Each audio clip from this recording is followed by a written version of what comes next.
Tinubu dance. Are you ready to give me that dance? Oh yeah, everybody go say Tinubu dance. We go the dance. Tinubu dance. We go the dance. Tinubu dance. We go the dance. Tinubu dance. We go the dance. Tinubu dance. Tinubu dance. Give me the dance. Tinubu dance. Give me the dance. Tinubu dance. Give me the dance. Tinubu dance. Oh yeah, Baba dance. Oh yeah, Baba dance. Say, oh yeah, Baba dance. Wait, oh yeah, Baba dance. Listen, Tinubu dance. We go the dance. Tinubu dance. We go to dance, Tinubu dance, we go to dance, Tinubu dance, voila.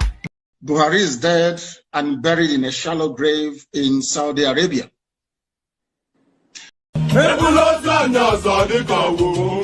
Okay now.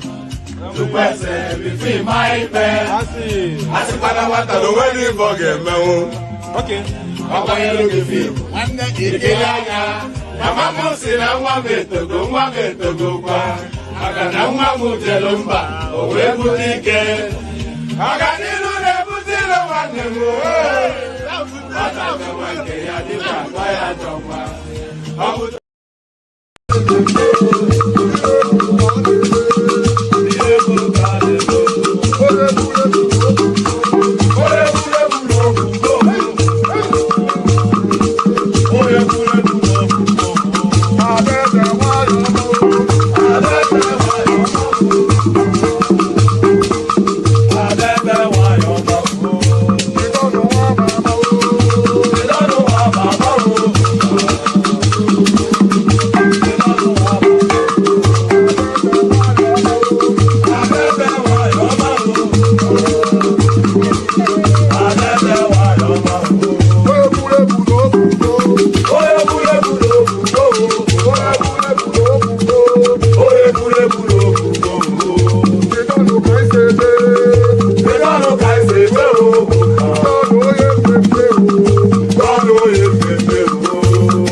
I'm going to be president of this country, whether you like it or not, and I will preside over the affairs of this country, including presiding over you. I think you must start adjusting to that reality. The sooner you do that, the less chest pains you'll have when that reality comes.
Tí ó bá sí àwa èmi tí ń dúró wájú yìí tí ń lérí ogun tí ní òkè Buhari nìṣó ká máa bá lọ.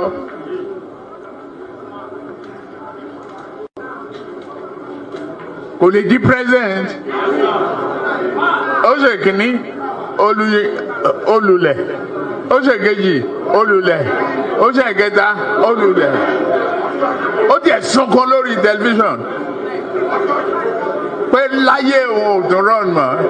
Mo dẹ̀ lọ bá Kaduna wà rán ọ̀rọ̀ ẹkún kọ́ lélẹ̀ àdúró tiẹ̀ wà á dẹ̀ wọlé nǹkan kan ní pé o ò ní fọ̀rọ̀ orílẹ̀-èdè Yorùbá ṣeré ó dẹ̀ gbà àtijọ́ tó rẹ̀ ti débẹ̀ mi ò gba mínísítà mi ò gba contract mi ì tọrọ ọbẹ̀ mi ì tọrọ gàrí mi ì tọrọ fúra lọ́wọ́ ẹ̀ mi ì dẹ̀ yàwó ń bẹ̀ ó wá ní lọ́tẹ̀ yìí o Yorùbá ló kàn.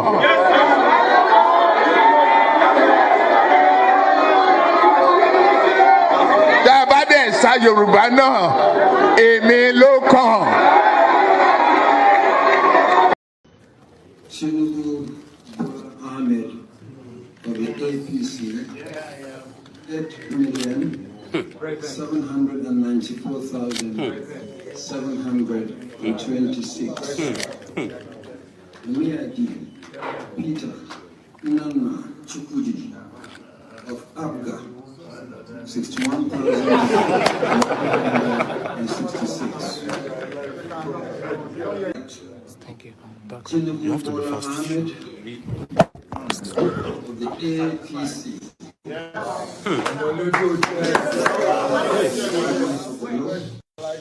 Is hereby declared the winner and is returned.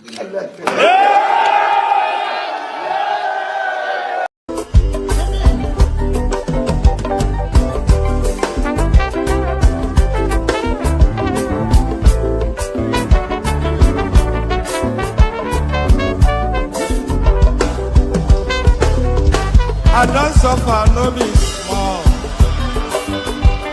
But say I get sense. Poverty no good at all. Now it make I join this business. For one night, no be cheap. It's so sick. Everybody dey pay up. If anybody follow Mugu, my brother, chopper. National airport, National stadium,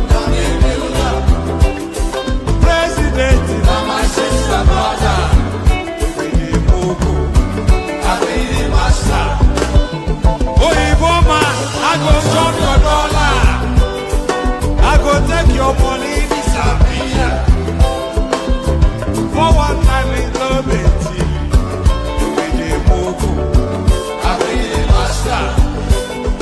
The refinery, the contract, now you white. But you won't pay me some more money, make I bring up. You be the Mugu, I be the master.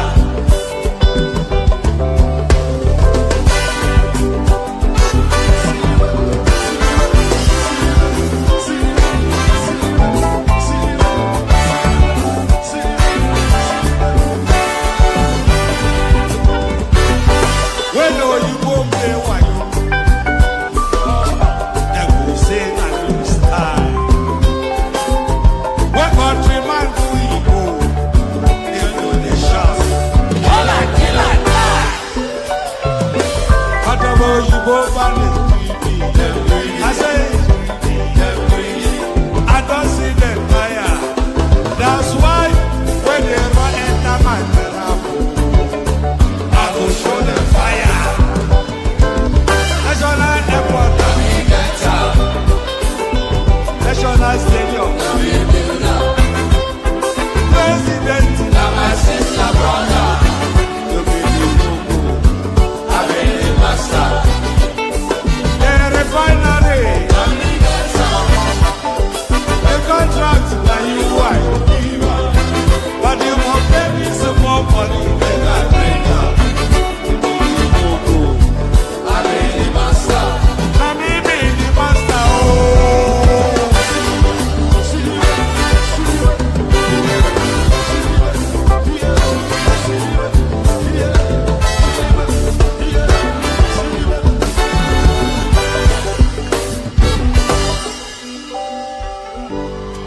I hear you.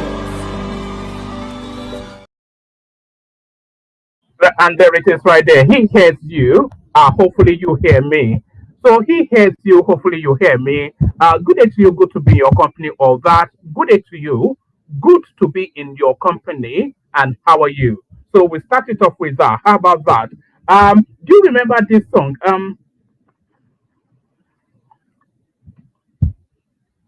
Anyway. Let me not even. Do you remember a song called "How's That"? If you remember, then you must be an OG. If you remember a song called "How's That," then tell me in the comment section that you remember it, and tell me the artist that sung it. It goes how's that? I'm not going to sing, because I don't have the voice for it. But if you remember a song called "How's That," tell me in the comment section. Good day to you. Good to be in your company. All that cozy, funky stuff. Good day to you. Good to be in your company. And how are you? Hope you've had a gloriously wonderful day, cascading, crescendoing into yet another session. Your friendly neighborhood or your laughing man. That is me. One man went to mow. One man went to mow the eagle lands again, as it does with some somewhat predictable regularity, if not with the otherwise reliable consistency. But it lands certainly today. So hopefully meeting you in good health. I've been doing these things for a couple of years now, and still, I'm still flying by the whatever of my pants. It's never rehearsed. There's really the only thing that is prepared are the stories that we're going to discuss. I just the music stops, my Monica appears on the screen, and then I just cling on for dear life. I open my mouth, and then just whatever utters. If it's consistent with coherence, then all the better. But maybe it's never as you can tell, it's never scripted. The way I fumble and bumble through it, but we fumble and bumble nevertheless. Protocol remains the same. Click on the like button just as I invite you to do so. Do so. Click on the like button just at the direction of my invitation. Do exactly that. Click on the like button. Let that reflect in the numbers going up. And if you're watching in watchback, still do that. We should be consistently. We average about 1,500 with every stream, both in the live watch and the watch back. Are often instances we average around about that, but we are averaging the likes about 40, 50. So that's not consistent with the viewership. Even the people watching in spite, even accounting for the people watching out of spite, it still doesn't account for why we are not hitting why we're not hitting at least a baseline of 100 likes. We should be hitting a baseline of 100 likes, and your like sets us on that way. Your subscription sets us on that way too. So like and subscribe if you have not done both. So do that. I know maybe some people are watching it on a big screen. A lot of people actually interact with these sort of spaces via their smart television, and they are too lazy, too fat. They're too fat ass to be asked to make the effort to click on the like button. They just lie down there as though they're doing me a favor or something. I am the one doing you a favor. I'm the one, and I'm only asking you to reciprocate by not even expending your wallet, but just a micro flick of a like button. That's the totality of and people are just so lazy sometimes. I wonder why. Maybe I shouldn't even be saying that. Maybe I should be persuading them, but it does get irritating sometimes. So click on like, click on subscribe if you are not already subscribed. If you want to come and join me on the screen, come via the hyperlink that says StreamYard. It should be I'm going to send it again so that it is then the first line item in the comment section on whichever platform you're engaging us with. So it is there now. So if you want to come and join me on the screen, click on that hyperlink that says StreamYard. It brings you into a studio space. It takes me roughly an hour to do the presentation. So once I've done the presentation, I'll let you onto the screen and then I'll engage you in conversation. So if you want to be an active participant, it's a participatory sport. If you want to be a driver, not a passenger, then click on that. Then come say hello to one man, and come say hello to one man also in the comment section. say hello, tell us where you're joining us from, and then of course, so say hello, tell us where you're joining us from, etc., etc., and I'll acknowledge you and say hello back. Of course, the dollar sign at the bottom of the screen is there for a purpose. It encourages you to super chat towards the screen.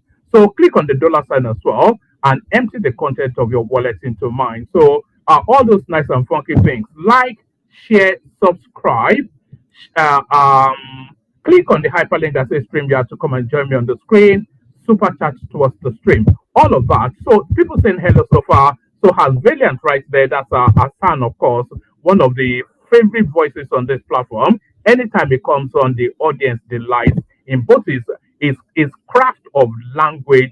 I'm yet to hear anybody. Maybe Wale Soyinka speaks language better than Hassan, but I don't know quite that many people that can use language to craft a narrative quite like Hassan. And with the brain to back it up, it's just they call people like that. They call them spellbinders. You are spellbound anytime you hear him speak.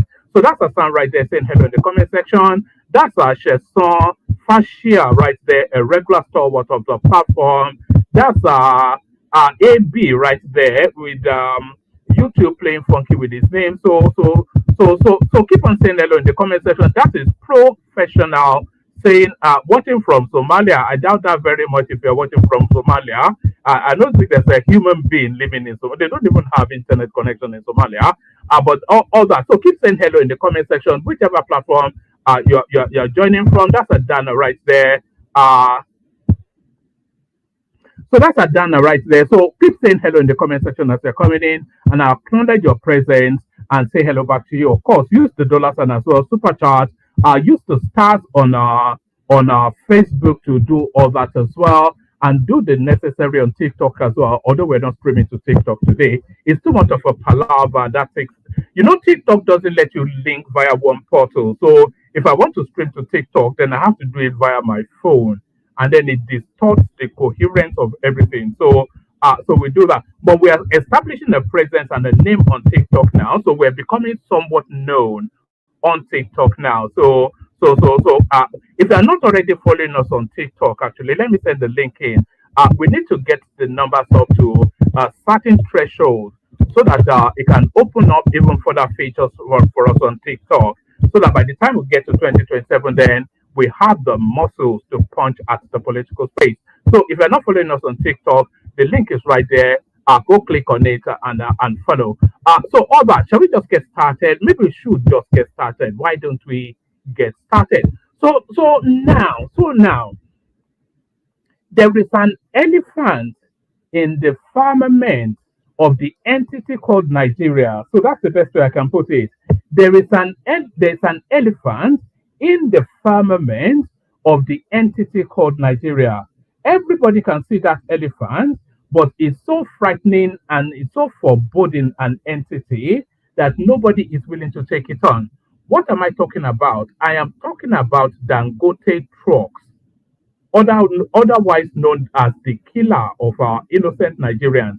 Every single week, this particular truck mows countless people down, up and down the country, and nobody can take it on. The government is too afraid of Dangote. Everybody is too afraid of Dangote.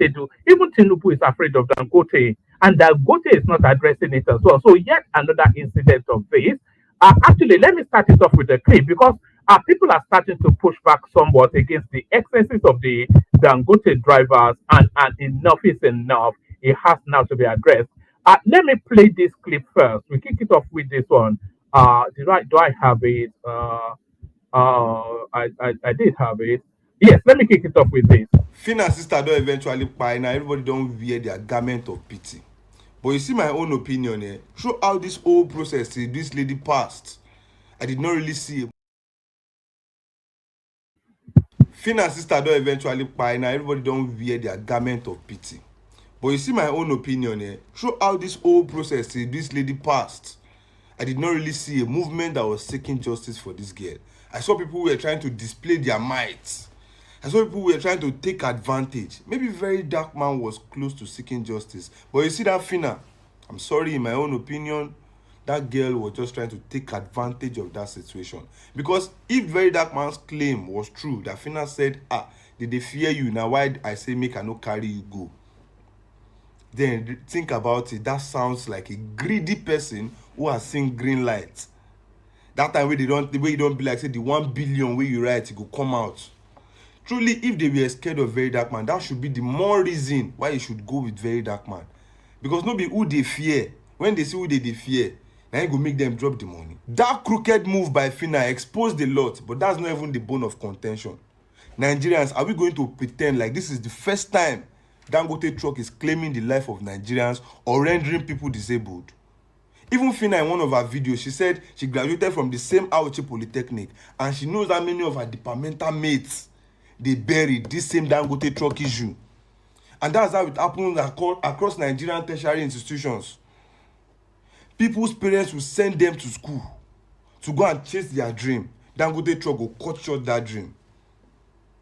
But you see Nigerians now, they took special interest in this one. Why? Because ex-Big Brother Naija housemate and Very Dark Man is fronting it.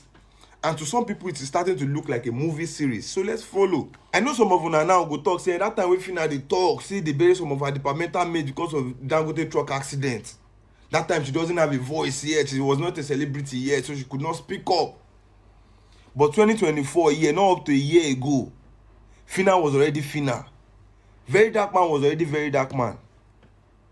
But this same 2024 year, we passed. Around that time, we said that Bojo and Blessing CEO, they dragged themselves. Dangote truck accident happened for a pair. Over 50 people die at once. Accident way brutal like mad. Accident where they cut people into two. Internal organs, they flew for ground. Including children. How many of these people report them? Now it is only out there because it is more like a celebrity-based thing. It is not about humanity. And guess what? Dangote truck is not done claiming the life of Nigerians. Forget all this press release where Dangote group they drop. The only reason why they are doing this is because somehow this one made it to the media and it has got people talking. The Ekpa incidents where the press release where they drop. The ones who don't they happen across Nigeria all these days where the press release where they drop. You see, say they don't know. Dangote truck has been buying people long time. And the saddest thing is this. First, they are not taking measures to curb all of these things. No, they don't care. If they claim they are taking measures to curb all of this, the measures are obviously not working. Because people still keep dying as a result of Dangote truck accident. Secondly, you see, if Dangote truck by person or a wound person, they know they take responsibility. Last year, somebody still reported a Dangote truck incident to me. This girl treat herself for hospital, finish. This girl now, somehow she's disabled because her hand still dey affected. 1 naira Dangote truck no pay for treatment. They carry the matter go court after that time. Guess what? Court say make Dangote group of company pay 20 million in compensation. This is an accident that claimed the life of 2 people and rendered this girl disabled. Guess what? Dangote group of company talk say that money too much and they appeal 20 million or 21 million. They say it's too much for accident wey kpai 2 people and render 1 person disabled. And our politicians are not left out. Look at the top 3 presidential candidates in the 2023 election, which would most likely be the top 3 again in 2027 election. You don't see article come post. As this matter trend reach for social media, you don't see article talk about them for Twitter. I don't think so. Even Peter Obi will say any small thing will happen. You don't go Twitter. I'm sad. Is that breaking? You know, post time. Have you heard anything from President Tinubu? This does not mean I don't love I love President Tinubu. Pa. I believe in him. Pa. But let's talk humanity. You see, when you reach Dangote matter, all these politicians, they don't get opposition. No? There's no opposition when you reach Dangote matter. And a Nigerian youth I blame on this matter because if we feel unite and not let politics divide us. Me now, I love Tinubu. I believe in his policies. But I carry my Tinubu, I put am for my pocket. You carry your Showore, you put am for your pocket. You carry your Peter Obi, you put am for your pocket. You carry your Atiku, you put am for your pocket. we can't unite, we can't let the whole world know. See, this man wey dey parade as Africa's richest man, at the same time is Africa's most deadliest big businessman, legally deadliest man. Because why I say legally deadliest? I don't know if there's anything like that. His business are legal. Dangote truck dey legal, Dangote group of company dey legal, but how many legal business for this Nigeria dey claim people life as much as Dangote group of company dey do? If we can come together like that, tell me if we will not have a solution. Of course, accident is accident is bound to happen, it's a mistake, but then if we can unite truly and do this, we would have a solution that will reduce all this accident that happens as a result of negligence, inexperience, carelessness. All of this will be reduced to the barest minimum.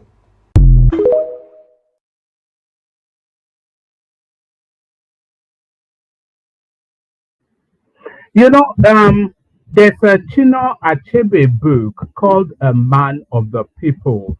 A Man of the People. It wraps around a village where there was maybe a shopkeeper or a chemist or something. So the narrative of that book, Chino Achebe, A Man of the People, it wraps around the narrative of a village, a community, with the shop owner being the central main character.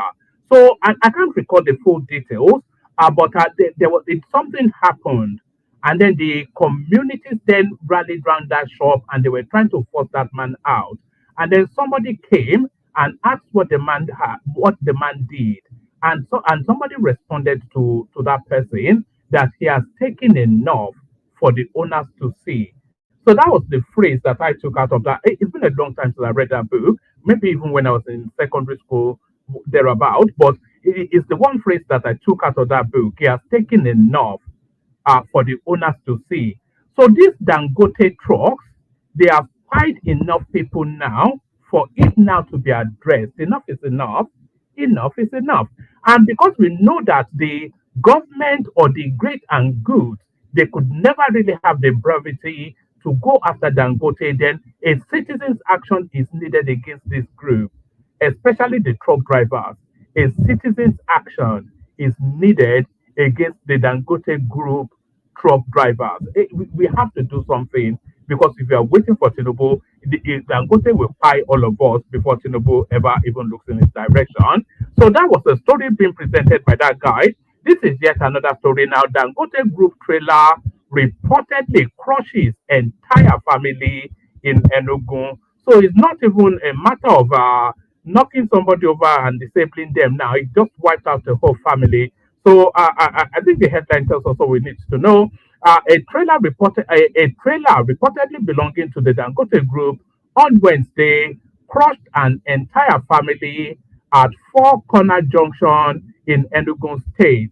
Eyewitnesses said the victims, who were inside the vehicle, did not survive the accident. A video circulating online shows the car completely flattened by the truck.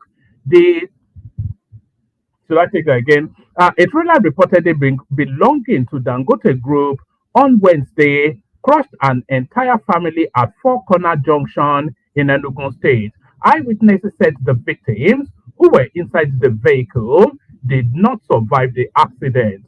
A video circulating online shows the car completely flattened by the truck. The development comes days after Ruth, sister of former Big Brother Niger Fina, died of injuries sustained in an accident involving a Dangote Group truck. Following Ruth's death, the management of Dangote Group said arrangements were underway to fly her abroad for treatment before she passed on. Activist Very Dark Man has been campaigning against the reckless attitude of Dangote Group drivers on Nigerian highways.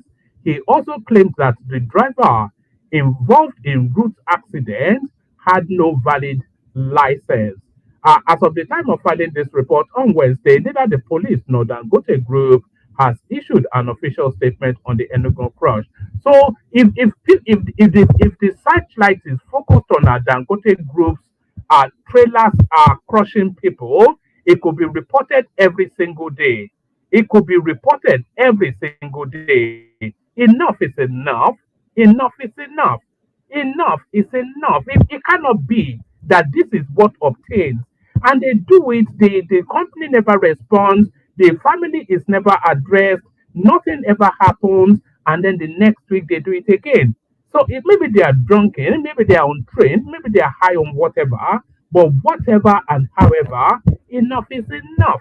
The Dangote trucks should stop please firing Nigerians on the streets. It's as simple as Dangote, please.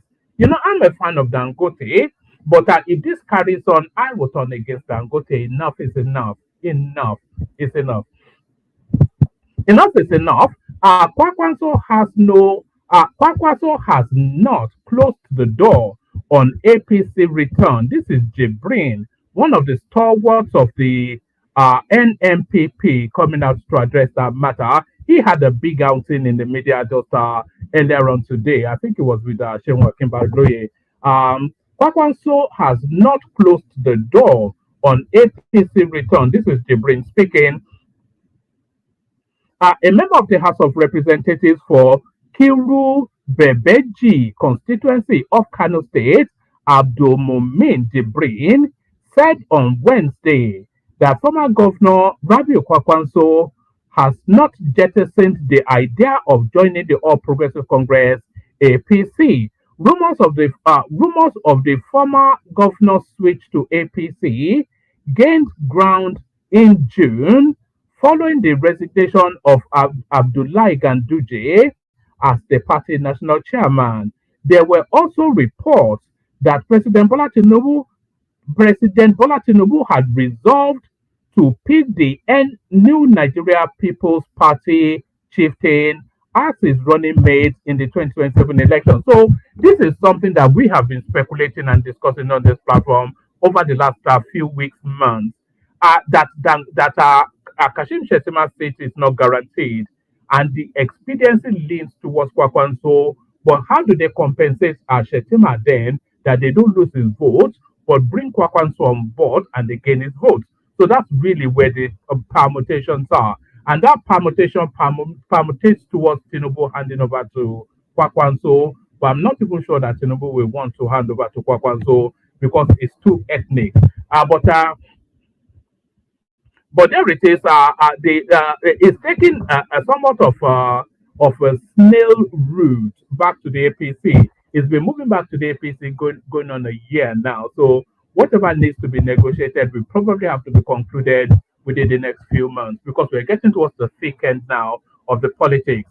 A member of the House of Representatives for Kuri Bebeji constituency of Kano State, Abdul Mumin Jibrin, said on Wednesday that former Governor Rabiu Kwakwanso has not jettisoned the idea of joining the All Progressive Congress APC. Rumors of the former governor's switch to APC gained ground in June following the resignation of Abdullahi Ganduje as the party's national chairman.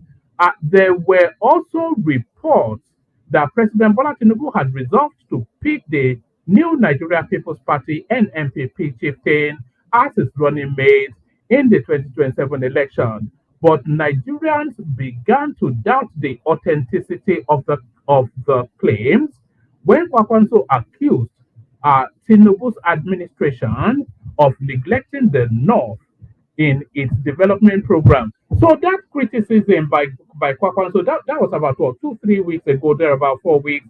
That criticism by Kwakwanso might well be an orchestrated, subterfuge. I'll line them up, you bat them off, sort of a thing. I'll line them up, you bat them off. That criticism of Tinubu that he was neglecting the North, it only then opened the window for Tinubu to reel out all of the projects and activities that his administration is carrying out in the North. So he may well have opened that window to highlight Tinubu's impact on the North. A lot of people felt there was somewhat of a sleight of hand in that criticism. There were also reports that President Bola Tinubu had resolved to pick the new Nigeria People's Party chieftain as his running mate in the 2027 election. But Nigerians began to doubt the authenticity of the claims when Kwakwanso accused the Tinubu administration of neglecting the North in its developmental programs. Jibrin, a member of NMPP, spoke on Channels Television's Politics Today. He said there are chances the NMPP presidential candidate in the 2023 elections would join President Bola Tinubu in the APC. It stressed that the former governor's Kwakwasia movement is a strong group which cannot be pushed aside in the country's political permutations. As far as joining the APC is concerned, he, Kwakwanso, has always maintained that his doors are open. Our doors are open for discussions. Everything is a possibility, Jibrin stated. So, if and when Kwakwanso announces for the APC, it is good night. It is good night. What is it? Good night, Charlie, or bye bye, Birdie. At least it is bye bye. That is game over. If and when Kwakwanso announces for the APC, the election ends there. That's just the end of the elections. So let's go on from that to the headline piece. Banditry. I have to create state police. This is Tinubu now looking to take on that space, which is one of the thornier spaces uh, uh, within the Nigerian space. What am I even saying? I can't even get the words out. So yes, he's looking to take on that space now. Sorry, I'm looking for another article that probably presents it better.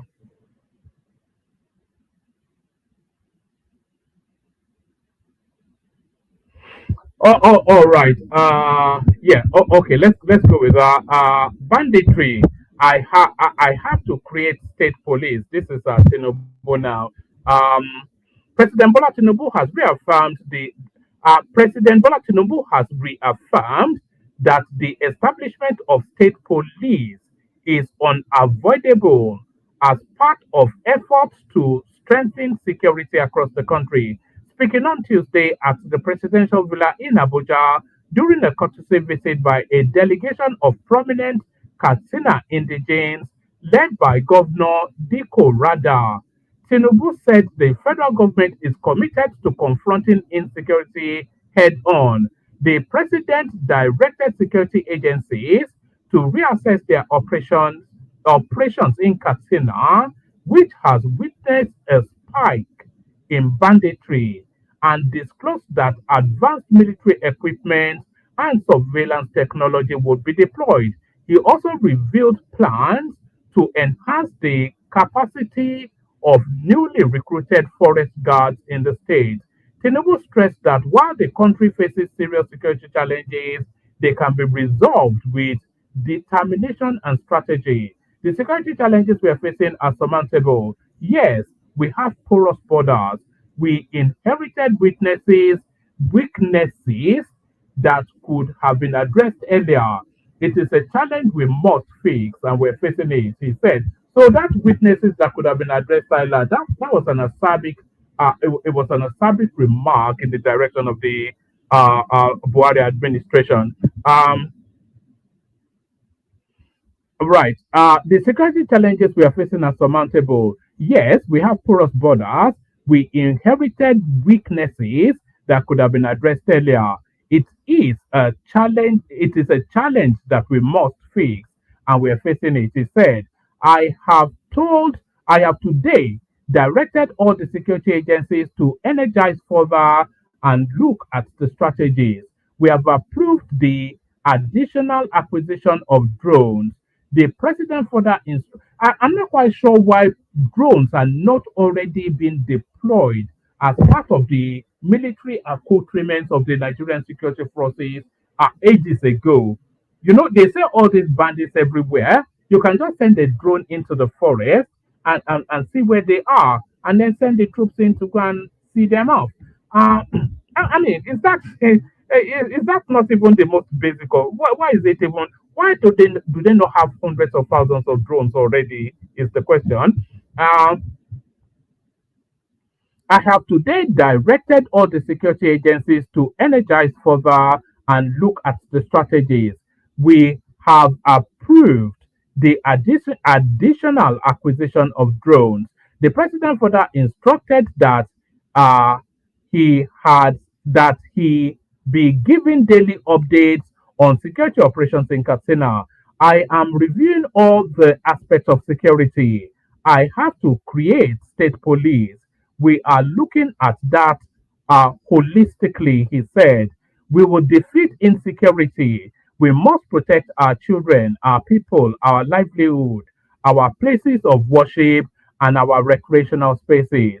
They cannot intimidate us.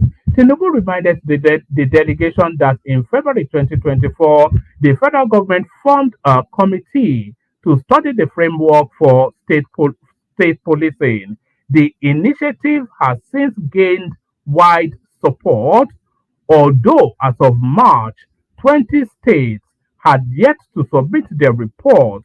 According to Vice President Kashim Shettima, the president also paid tribute to former President Muhammadu Buhari, assuring that his legacy would be preserved.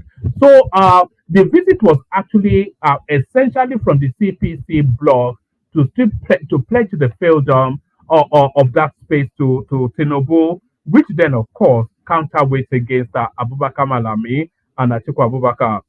Uh, the time we lost our brother, President Buhari, is a loss for all of us. It is the will of God Almighty, but he has left in a good way. He said he did not hand over a defeated country, a battered political structure, but a legacy of success.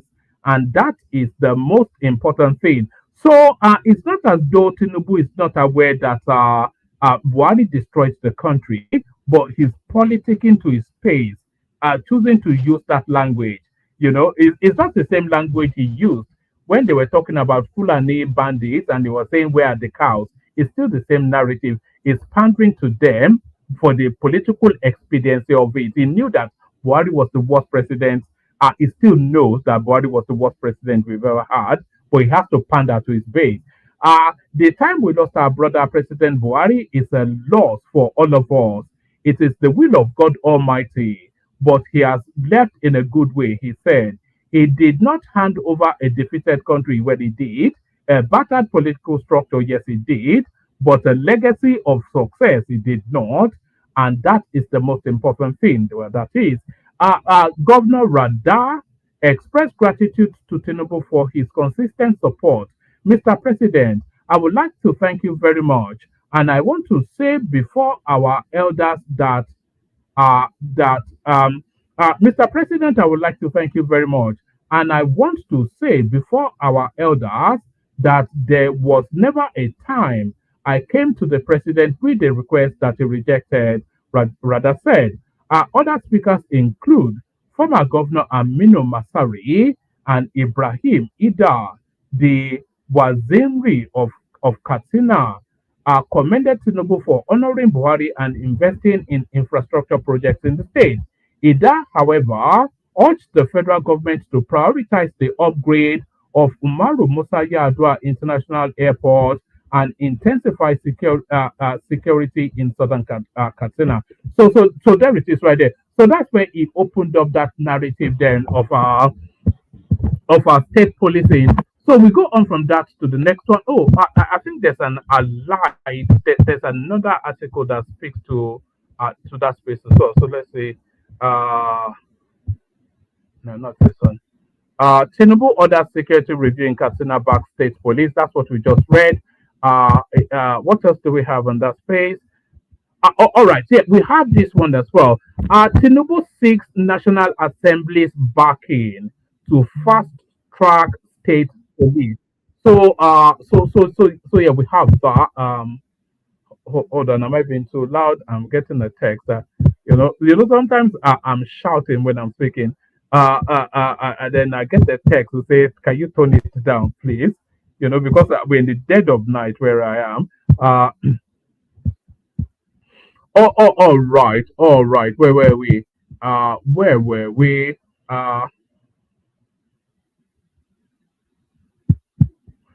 All right, Tinubu seeks National Assembly's backing to fast track state police. So yes, I think this may well be within the course of this particular uh, term, this particular tenure.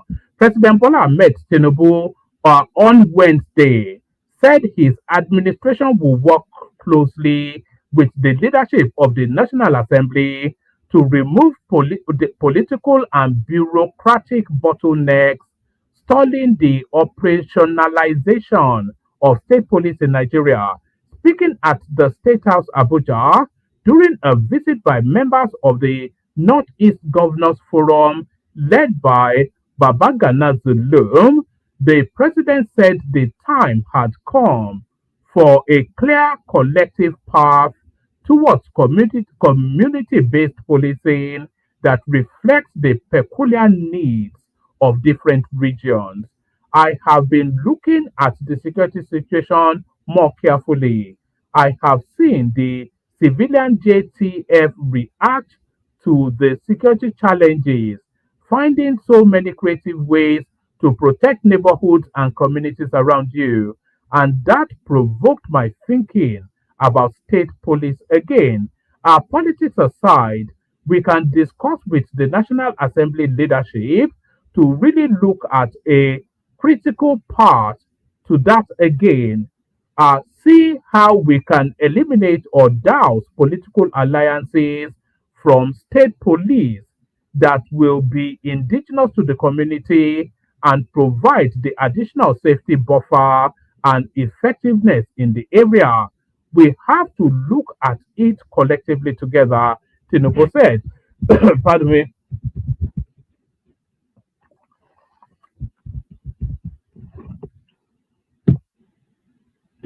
The president stressed that while political concerns will always surface around the issue, they must not be allowed to derail urgent security reforms.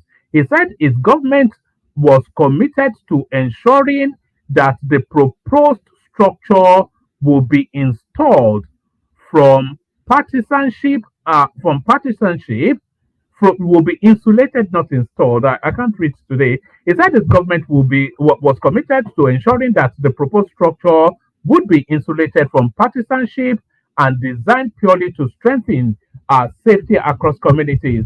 So there it is. It's going to tell what's his name, Gospel Akpabio, to sign it off. Essentially, is what he's telling us there. So now this now next one, reason behind Tinubu's reversal of new appointments at NTA. So there's some sort of controversy going on in the NTA. I saw it in passing, but I'm not really fully up to speed with what is going on there. It says that details has emerged on why President Bola Ahmed Tinubu on Tuesday reversed the leadership changes he had earlier approved at the Nigerian Television Authority (NTA). The president had announced the appointment of Rotimi Pedro as Director General of the state broadcaster, replacing Salihu Dembos, alongside three other senior executives in the organization and its subsidiaries. However, a week later, Mr. Tinubu cancelled the appointments and reinstated Dembos and the previously displaced executives. According to presidency sources, the reversal followed complaints from the Minister of Information and National Orientation, Mohammed Idris, who supervises the NTA, but was reportedly unaware of the changes until he saw them in media reports.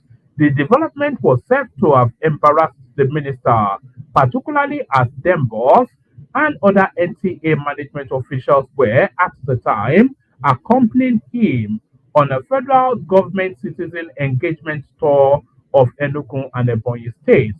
Investigations revealed that a presidential aide with a background in broadcasting had directly influenced the initial appointments, telling the president that the NTA leadership was underperforming, losing audience share, and failing to project government activities. This narrative, however, was later challenged by the minister. Upon his return from from the southeast tour, Idris reportedly sought an audience with President Tinubu to present his findings. The minister also requested the permission of President Tinubu to investigate the situation at the NCA, especially allegations upon which the leadership changes were made. According to a senior insider, pardon me, according to a senior insider, the minister's report concluded that the allegations against the NTA management were spurious and orchestrated by vested interests seeking to capture the agency. Following this briefing, President Tinubu ordered the immediate reversal of the changes, reinstating them both as a director general and recalling other executives who had been replaced. So that is yet another. That's a faux pas. That's an unnecessary amateurish something or the other right there. But then of course, Tinubu has to rely on a lot of people to give him a lot of feedback, and of course, he well, probably misadvised there. But should he even have carried the minister along before he made major changes in the marquee parastatal that minister oversight? So it's somewhat of a slight on the minister. At least it's sought to address it. Nigeria's non-oil revenue hit 20.59 trillion the presidency. So I think that would be a record for the country. I'll only give you about two, three paragraphs from this. President Bola Ahmed Tinubu has expressed satisfaction with the unprecedented growth in non-oil revenue disclosing from January to August 2025, total collections reaching 20.59 trillion, a 40.5 increase from the 14.6 trillion recorded in 2024. That's a quantum leap, actually. The road to the $1 trillion economy is now starting to look like a super highway. Tinubu made a pointed reference to this positive growth trajectory in Nigeria's non-oil revenue mobilization whilst addressing a delegation of Buhari organization led by Senator Tanko Al-Makura. Special advisor to the president, information and strategy, Bayo Ononuga, in a statement on Wednesday in Abuja, said the president made reference to this when he hosted a delegation of the Buhari organization and was unfortunately reported out of context by a section of the media. The statement reads in part: the president welcomes the latest revenue figures for January to August 2025, showing that Nigeria is achieving unprecedented growth in non-oil collections, a direct result of reforms to improve the government fiscal position, strengthen compliance, and digitize tax administration. President Bola Tinubu made a pointed reference to this positive growth trajectory in the non-oil revenue mobilization yesterday, whilst addressing a delegation of the Buhari organization led by Senator Tanko Al-Makura, which a section of the media has reported out of context. The president highlighted the significant growth in non-oil revenue accruing to the federation, federal, state, and local governments. From January to August 2025, total collection reached 20.59 trillion, a 40.5% increase from 14.6 trillion recorded in 2024. This strong performance aligns with projections, placing the government firmly on course to achieve its annual non-oil revenue target. The president also said the federal government is no longer borrowing from local banks to buttress the strong fiscal performance since the start of the year. The president commented on tax revenues, which do not include dollar receipts, where targets are not being met because of the slump in oil in the oil market. So I think Tinubu sometimes makes the mistake that he's speaking to a sophisticated audience. the audience are not sophisticated enough, so they have to break down the narrative even further. So what is telling you here is that the localized collection of revenue, because of the reforms, the digitizing of our processes, etc., the streamlining of our operations and all of that, that is now yielding quantum amounts in terms of localized generation, and is telling us then that they have generated more than they anticipated within even what they were anticipating to generate in terms of local revenues for this year has already been surpassed as at August, and we still have a few months left in the year. So that was what it was highlighting. That is distinct and separate from international trade. Even though international trade is in the surplus, is in the positive leaning towards Nigeria because we export more than we import, which balances then a credit of the dollar, but we're nowhere near where we should be there. If it's targeting a $1 trillion economy, then we cannot be anywhere near we should be until that has been achieved. So they're two separate and distinct things. But then, of course, it's quickly conflated, and by the time it gets into the hands of the obedient, it becomes like raw meat to be cannibalized. Uh, the president commented on tax revenues, which do not include dollar oil receipts, where targets are not being met because of the slump in the crude oil market. As part of this administration's inclusive growth policy, resources are being directed closer to the people. Therefore, increased revenues have translated into record Federation Account Allocation Committee disbursements. For the first time in history, monthly allocations to states and local governments crossed the 2 billion naira threshold in July 2025, providing subnational governments with greater fiscal space to fund food security infrastructure and social services. Notwithstanding, these increases in revenue do not yet match the president's ambitions for expenditure on education, health, and infrastructure. Therefore, all efforts are being made to address these gaps, is stated. Commenting on the figures, Bayo Ononuga, spokesperson to President Bola Tinubu, stated, Nigeria's fiscal foundations are being reshaped. For the first time in decades, oil is no longer the dominant driver of government revenue. The combination of reforms, compliance, and digitization powers a more resilient economy.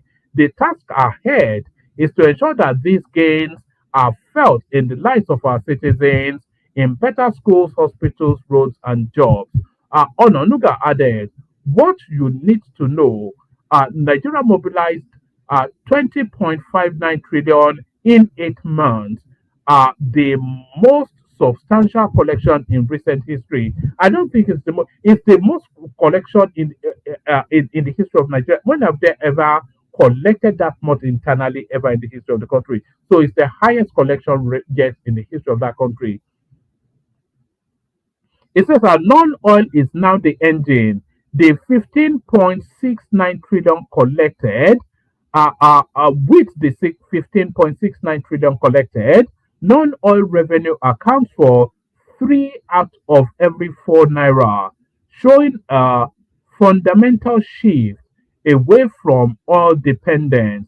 Beyond inflation, so yeah, anyway, you get the gist of that. So let's just leave that there. Let's go on to other matters. What else do we really? Is there anything else that is big and heavy hitting? Let's see. What else is big and heavy hitting? Oh. Let me bring you this. You know, for all of the speculations that Kwakwanso will replace Shetima, Tinubu has now felt the need to reassure Kashim Shetima. Shetima, of course, recently turned 29, so No mistake choosing you, Tinubu hails Shetima. So that is not to say you are my ride and die, oh, but no mistake choosing you for this 10 or it means, of course. President Bola Tinubu has celebrated Vice President Kashim Shetima on his 59th birthday, describing him as a loyal partner and dependable ally in the collective effort to build a more prosperous Nigeria. He said he did not make a mistake in choosing him as his deputy. This was contained in a statement issued by the president and shared by his special advisor on information and strategy, Bayo Ononuga. Today, September the 2nd, 2025, presents me with yet another unique opportunity to celebrate you, my brother, partner, and vice president, as you mark another birthday at Tinubu statement began. He commended Shetima's courage and resilience since joining him on the journey to reposition the country. Since we embarked on this journey, united by the shared vision of building a more prosperous nation, your courage, sense of duty, tenacity, determination, and belief in Nigeria's greatness has remained unshaken. You served the people of Borno, your home state, excellently as governor for 8 years and later as senator representing Borno Central at the National Assembly. In both roles, you showed that leadership in service. In both roles, you showed that leadership is service, not privilege, even in the face of immense challenges. However, your service to Nigeria, fueled by your passion for democracy, good governance, and economic development, has been even more remarkable. He continued. So that's Tinubu then. It's still going to stab him in the back, of course, but at least you celebrate people on their birthday at least. So it's giving him that day, but he will still stab him in the back. Here is this one that came in, trying to out Abike Dabri Arewa as somewhat of a closet bigot. So this came out of the Twitter space. Abike Dabri Arewa shares post calling Igbos monkeys. So so Abike Dabri Arewa, she is somewhat Igbophobic. There is Chioma, you've taken time off booking down. Do you want me to show your clips? If you want me to show your clips, you can tell me, then I'll show them. Abike Dabri Arewa is somewhat of a closet bigot, I wonder sometimes. Because she barely disguises it as she points fingers always to the southeast. Abike Dabri Arewa shares posts calling Igbos monkeys. Abikadabri Arewa, chairman of the Nigerian in Diaspora Commission, on Wednesday amplified a derogatory ex-post that referred to Igbos, Nigerian citizens of Southeast extraction, as monkeys and gorillas. Mrs. Dabiri Arewa had earlier posted a video of a trafficked girl she identified as Mercy, who was rescued from Libya on Wednesday. In reaction to Mrs. Dabiri Arewa's post, an ex-user, Wale Akere, posted via at Akere something or the other, lauded the NITCOM boss for her work whilst berating Igbos as monkeys, children of gorilla and bastards. My sister, you are doing well. My sister, you are doing well. Allow these monkeys to continue to make unnecessary noises. They are unnecessary noises. They are born to be ungrateful people. These animals are tagging you. Those animals tagging you. They are children of gorilla, etc., etc. But then she retweeted. I don't think she retweeted it, but she posted a laughing emoji in response to this tweet, and I think that is what they are leveraging it, because if she's posting a laughing emoji at just the vile language being used against Southeasterners, then that's to tell you then that she endorses that language. So that's where she is, Abike Dabri Arewa. So that's all I've got. Let me send the link again. If anybody wants to come on, come on. If you don't want to come on, then a few. No, I should say that, should I? If you don't want to come on, then that's fine. Let me send the link again. If anybody wants to come on, you can come on.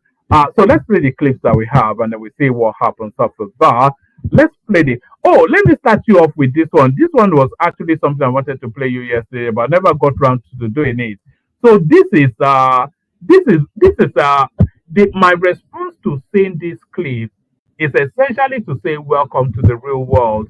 Your heart yields to this guy, but you are familiar with the story he's about to tell you. What it is. Ọmọọba mo kanra jí ni o, wàláì.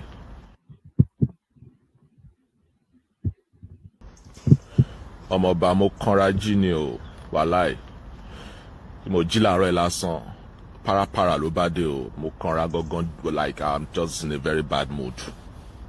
Ní 2 weeks ago, wọ́n san wages mi pé níbi iṣẹ́. You know, wọ́n sì ń jẹ mí bí owó bí 2 days. You get me?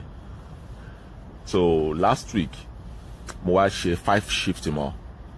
So pẹ̀lú èyí tó ti ń jẹ mí tẹ́lẹ̀, ó wá jẹ́ 7 shifts that I'm expecting them to pay for. You get me? So ìgbà tó máa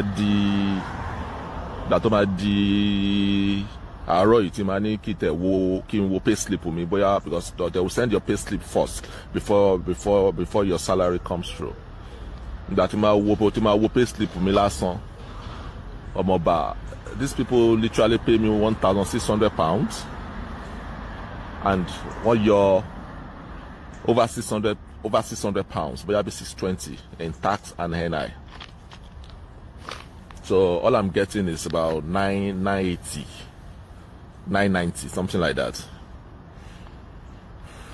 Imagine how much they took out from the salary. Yeah. So at the end of the day, you will just be asking yourself, okay, kí ni kókó èrè tó wá ń sá kiri gangan because you want to make money, because you are working to earn money, to earn living, to pay your bills. Okay, ṣòwò tó ń sọ fún mi sí yẹn, kí ni fẹ́ fowó yẹn san báyìí? Gbèsè ti wà ńlẹ̀, àwọn èèyàn ti wà ńlẹ̀ to like some other people that I need to sort out. They took over £600, £620 ni wọ́n yọ ní wages here. Yeah, that's just for 1 week. So imagine pé wọ́n yọ bẹ́ẹ̀ yẹn for 4 weeks. Do you know how much you'll be paying in tax and NI? Not sure how much of that you heard, because it's quite glitchy my end. Hopefully, it wasn't great glitch in the broadcast. But he was speaking in Yoruba language. But the upshot of what he has to say is that so he was working. He is working, and then he worked about 3-4 days shift, which he wasn't paid for, which is to come through then in the next set of wages. So the opportunity then came up for him to take on additional shifts, which he then went on and took. So just to increase the money, he took an additional 3 more days to pad out the already 4 days that was being owed him. So now when his pay slip came through, which was about 1,500 thereabout, the taxman had sliced about 600 and something out of it, and he ended up with just roughly about 900. So he's lamenting at the level of tax that he has had to pay. So welcome to the real world. It's just the simple answer to that. So welcome to the real world. So that scenic route that Kwakwanso is taking back to the APC is being described by one of his stalwarts here. So let's watch this. A Tinubu man in NNPP. I'm a Tinubu man. Call it how you want to call it. I'm a Tinubu person. What was your? I like him and he likes me, and I think it's also very important. Even in a working environment, it's quite important that you have a boss that likes you, or you like him, and so that's the point. Irrespective of party affiliation, it's been a great relationship. So you will choose Bola Tinubu ahead of Kwankwaso in a presidential election? No. I would choose Kwankwaso and Bola Tinubu to work together. But Tinubu as president. Who did you? Because I actually believe that the South should finish the remaining 4 years. That's what you believe? Yes. And we were just having the conversation before I walked in here with someone, and we're talking about the argument. I heard someone making an argument in one of the TV channels yesterday, talking about the fact that the North has been shortchanged in terms of the rotation of the presidency. Shehu, I feel terribly embarrassed when I see knowledgeable Northerners of high standing in the society saying that the North has been shortchanged in terms of rotation of power. The North hasn't been shortchanged. The North has had power for 39.5 years. The South had 28 years. Nigeria did not. Where are you calculating it from? You are calculating from 19. Hold on, no. Listen. So that Nigerians can understand. Is it from 1960 or when? Listen. So that you can ask your question. Nigeria started from when? Independence, 1960. That is it. And so you cannot count power from 1999. I think I can look at anybody and tell him that whoever you are, I can look at you and tell you that it is unfair. And you know the danger in it? The former head of states is an insult to them.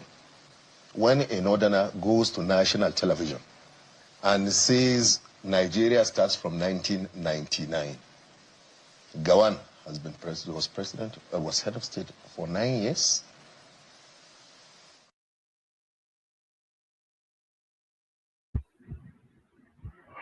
So there it is right there. So that's somewhat of a pandering presentation by Mumuni Jubrin, living up to his Mumuni name. Let me play you this Tinubu clip that is speaking about all of the monies that is given to these state governors and asking them what they're doing with it. Dear brothers and sisters, yes, I am in charge here today, but you are running a constitutional democracy. And we are put to you to summon the governors.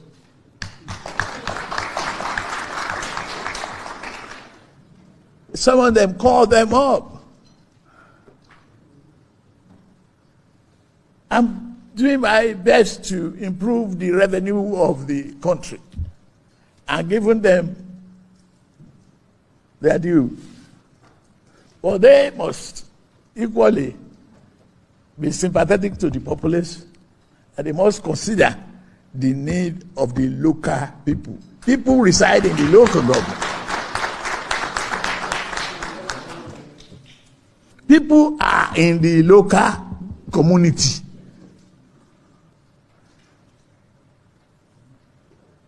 That is where they reside.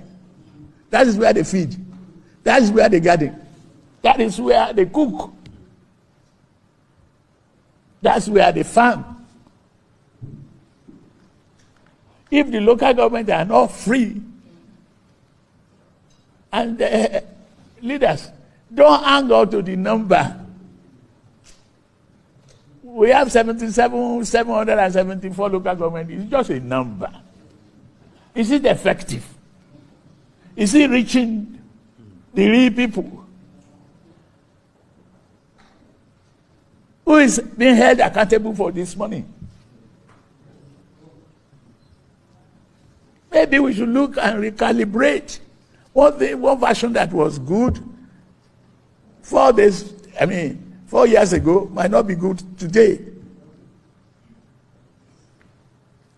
And when we want the votes, we go to the locals. When we get the votes, we move to Abuja.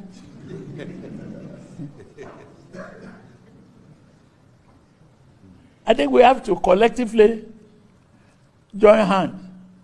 I need for you to get us a committee of people that can really embark on the campaign for our value to change.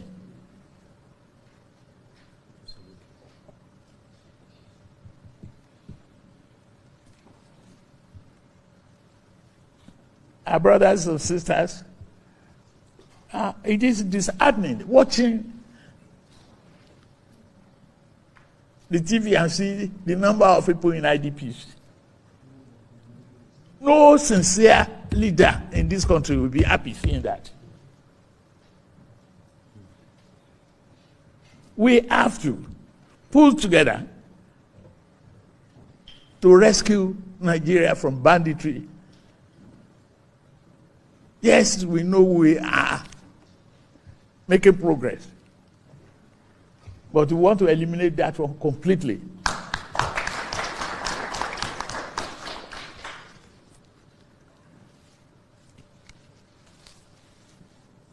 If food security cannot be achieved without putting in place the needed security.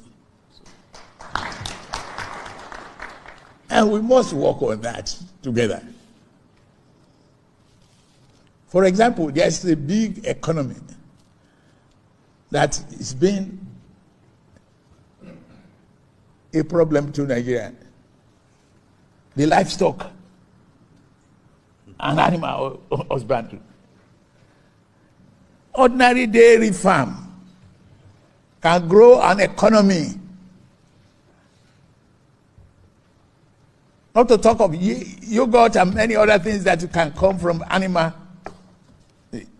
Talk to the governors. Let them make lands available. Talk to others to collaborate with, the state. The lands are in the hands of the state governors. They can make provision for it. We are ready to put funds in place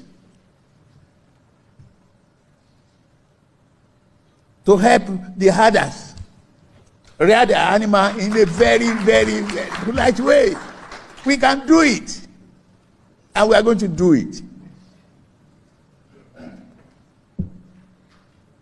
If Brazilians are doing it, if they are doing it in Holland and other places, we can do it.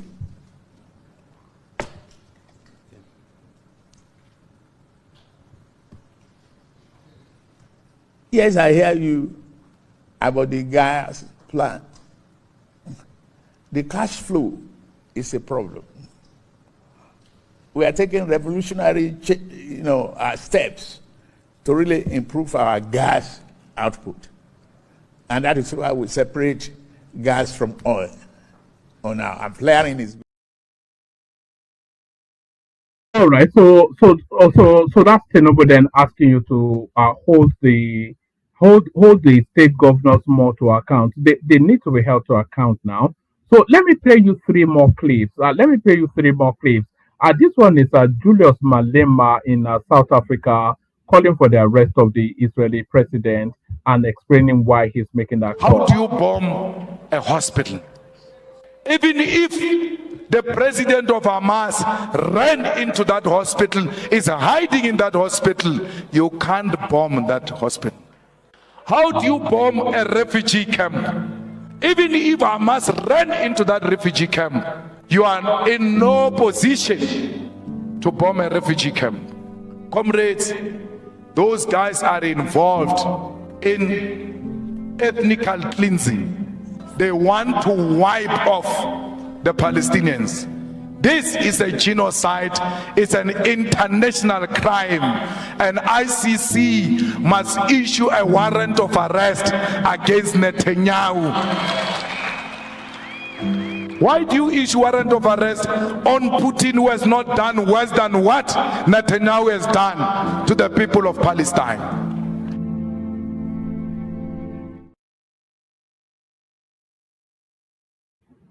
All right, so I endorse in totality what Julius Malema said there, as I endorse in totality also what the Chief of Army Staff Chief of Army Staff whatever his position is, Christopher Musa, I think it's the Chief of Army Staff.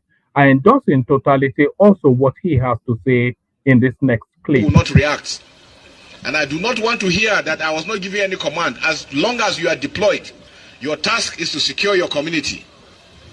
You are all aware on what condition you are supposed to shoot at the enemy. When your life is at stake and you have no other means of protecting yourself, you are allowed to fire. When your colleague's life is at stake and there's no way you can stop, you are allowed to fire. And when the community or any infrastructure you are protecting is being destroyed and you have no other means of stopping them, you are allowed to fire. So do not be afraid to take out any criminal or any enemy that is destroying or is doing any acts of killing. Is that clear? Yes, sir. But like I've told you, the communities you are protecting must know that you are there to protect them, not to go there and infringe on their human rights. I'm going to hold every commander, from the sector commander to the company commander to the platoon commander to the section commanders responsible. If anything happens within your AOR and you do nothing, you will be court-martialed. That I guarantee you. But again, our policy is to reward hard work and punish indolence. When you do well, we'll commend you, we'll give you awards, and then we'll take care of you the more. You will be promoted. Is that clear? Yes, sir. With the new concept, all armed forces personnel will be withdrawn from within the towns and will go out into the bushes. All checkpoints to be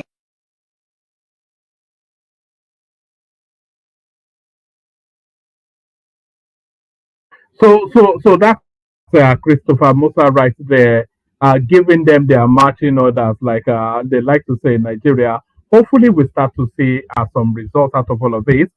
Here is Senator Sheozani slamming his favorite punching bag, the diminutive from is it diminutive or diminutive? Former governor of Kaduna State, Nasir El-Rufai. Watch this. Which is sad as a governor of Kaduna State. All right, then, Anybody Senator. in Kaduna knows about. I mean, we're talking about a man who was in power for 8 years, and you've just called him an angry man. You have implied that his administration laid the groundwork for this current situation. I have also implied that El-Rufai is now tasting the same medicine he once served others, I mean, especially given the accusations of political repression during his own tenure. But based on what you had tweeted earlier, do you see any similarities between how he governed and what he now criticizes? Well, he should be grateful that we're in a democracy and freedom of speech is being respected and also being upheld. But in Kaduna State, for the 8 years which he served as a governor, there is no freedom of speech. And if you freely express your opinion critical of his administration, he either threatens you with thugs or threatens you with courts. And I can give you a typical example. Journalists were arrested and jailed for doing their simple work. My dad, Joseph, is from Leadership newspaper. He was arrested and prosecuted for writing a story critical of Nasir's government. Luca Biniat of Vanguard newspaper was arrested and prosecuted for writing reports about Nasir's government. Anthony Jacobson of Authentic newspaper was arrested and prosecuted for doing his story. Even others who are not journalists, like Mekori, the CEO of Chocolate City, was brought from Lagos and prosecuted in Kaduna. Several cases like this exist. The leaders of Southern Kaduna of Kajuru, local government, when they came to express their anger, frustration over the killing of their traditional ruler, who was the Maiwada, they were arrested and they languished for over a year in Kaduna prison. Islamic clerics from Zaria, who came out to pray against him over the sacking of their members who are members of Nigerian Union of Teachers, he arrested them and took them to the court and remanded them in Kaduna prison. I was the one who supported the legal team that brought them out of prison. He's not a man who respects the rule of law. In Kaduna State, there have been rulings, injunctions, and judgments given against Kaduna State government. He never respected or obeyed one. There was a ruling given that he should not sack civil servants, he sacked them. A ruling that he should not sack teachers, he sacked them. A ruling that civil servants who were forcefully retired should be paid, he refused to pay them. So he is not a Democrat. He is not a person that embraces freedom of speech. Now he's even claiming to be a Nostradamus who can predict the elections of the future. Right. But we know that he was a sitting governor in Kaduna State when he couldn't be a good mathematician. He wasn't a good mathematician when Tinubu lost to Atiku. He couldn't be a good mathematician when APC lost all the 3 senatorial seats. He couldn't be a good mathematician when APC lost 9 of the 15 seats to the opposition PDP in the state. Someone who was in power, he couldn't deliver his party, he couldn't deliver his presidential candidate, he couldn't deliver his senators, is today turning into a false prophet of what is going to happen in 2020. He couldn't even be a good mathematician to predict that his party cannot win the by-election in Zaria and in Chukuna and Kajuru. So he's today trying to predict something. We'll come to the political angle of that conversation. So there it is right there. Senator Fulani reminding us just who El Rufai is. El Rufai back in government is the country reversing back to the Buhari administration. It's just as simple as that. So if you want Buhari Mark 2, then vote for El Rufai Mark 1. So the last clip now, I'll just make this the last clip. There's still several, but I'll make this the last one for today before I play the Kegite music. Here is your first lady canvassing for money. I wonder how much she will raise from this canvassing for money as she turns 65. Through the grace of God, I will be turning 65 years old on the 21st September 2025. And this happens to be a Sunday. This is why I have decided to dedicate the day to God for all His blessings in my life and having a quiet birthday. I wish to appeal to those who would like to send a birthday card, cakes, flowers, greetings in the newspapers, or gifts. Should please send the funds to the designated account for a special project close to my heart, among many others. The completion of the National Library. This will be the best birthday present I could receive. My love for education has informed my decision to dedicate my birthday to this worthy cause. This fund is coordinated by the Federal Ministry of Education under Oluremi at 65 Education Fund, Zenith Bank PLC. Account number is 131-031-4977. Thank you for joining me in this building project. God bless you.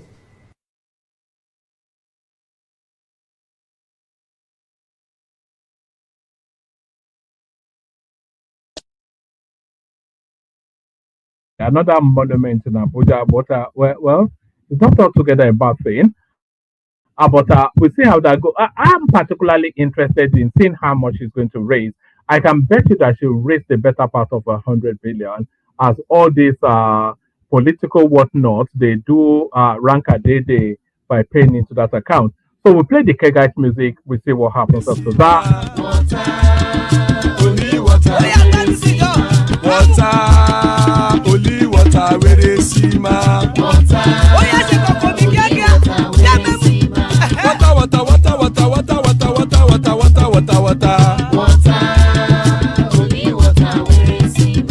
Hapa o naido.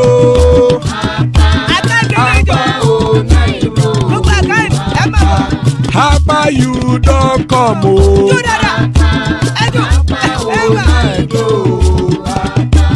Hapa o naido.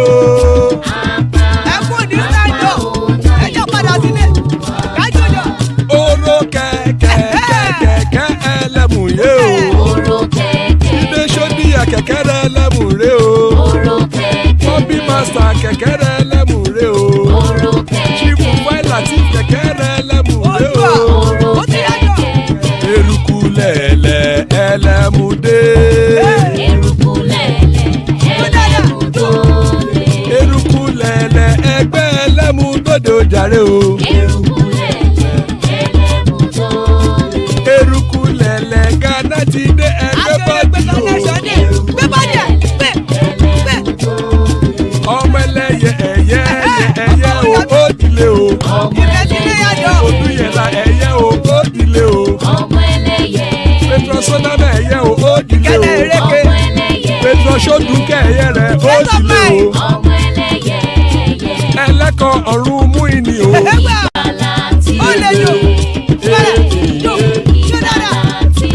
Àkùkọ ọ̀run mẹ́kọ.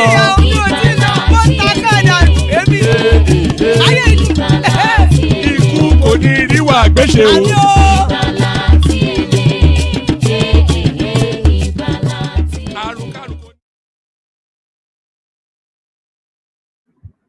And there it is right there.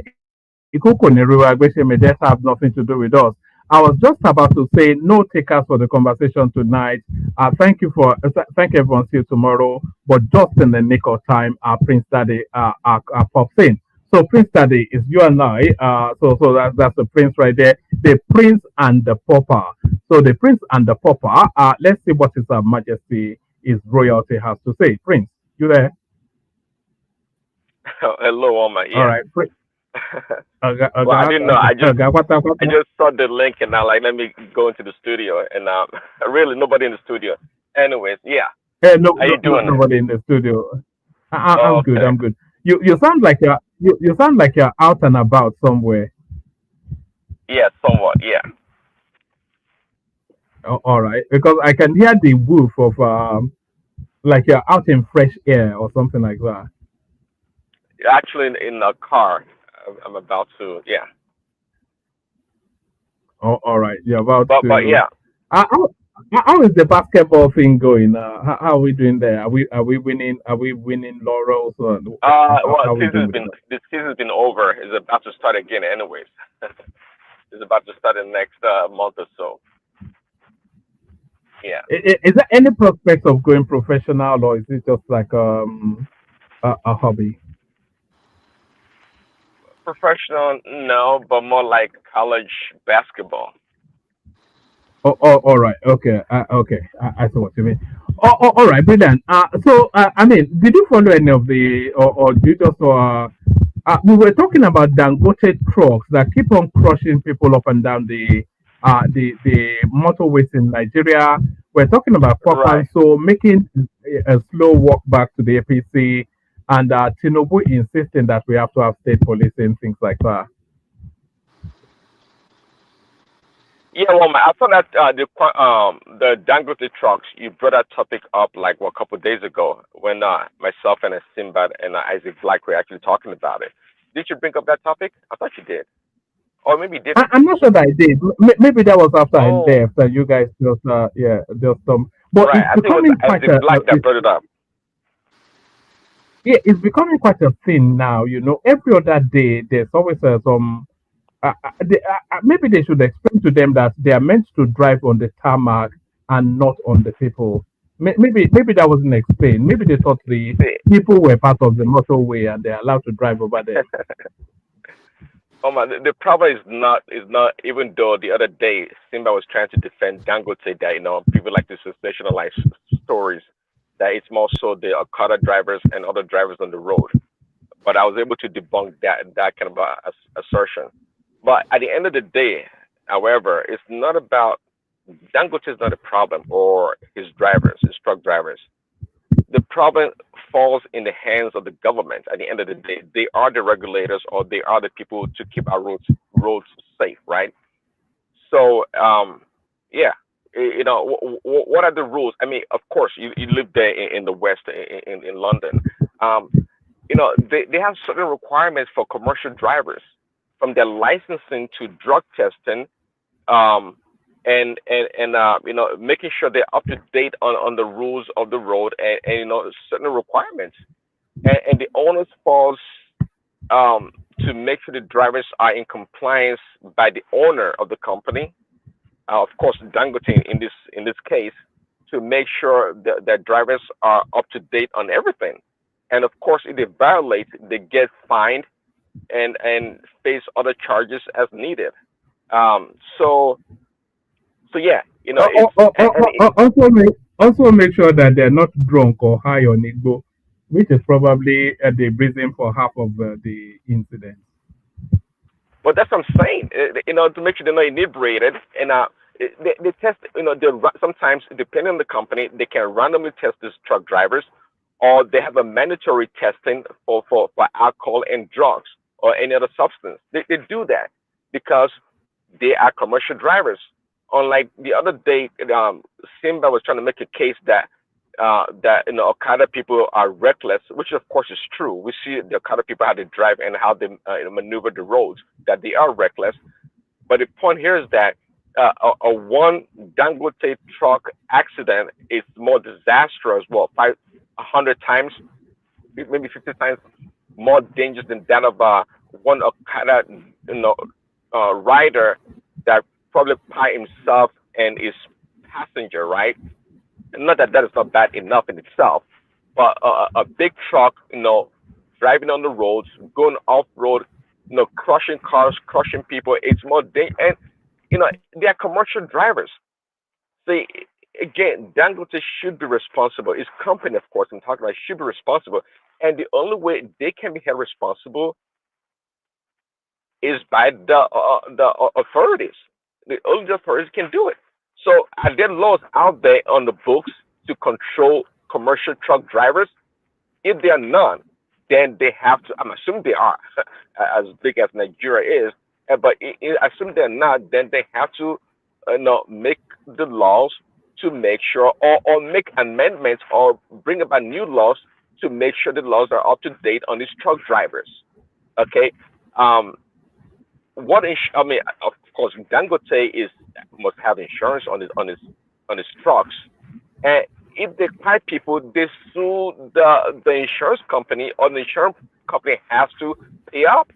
And like in the West, there are requirements for injuries that you have to carry per person.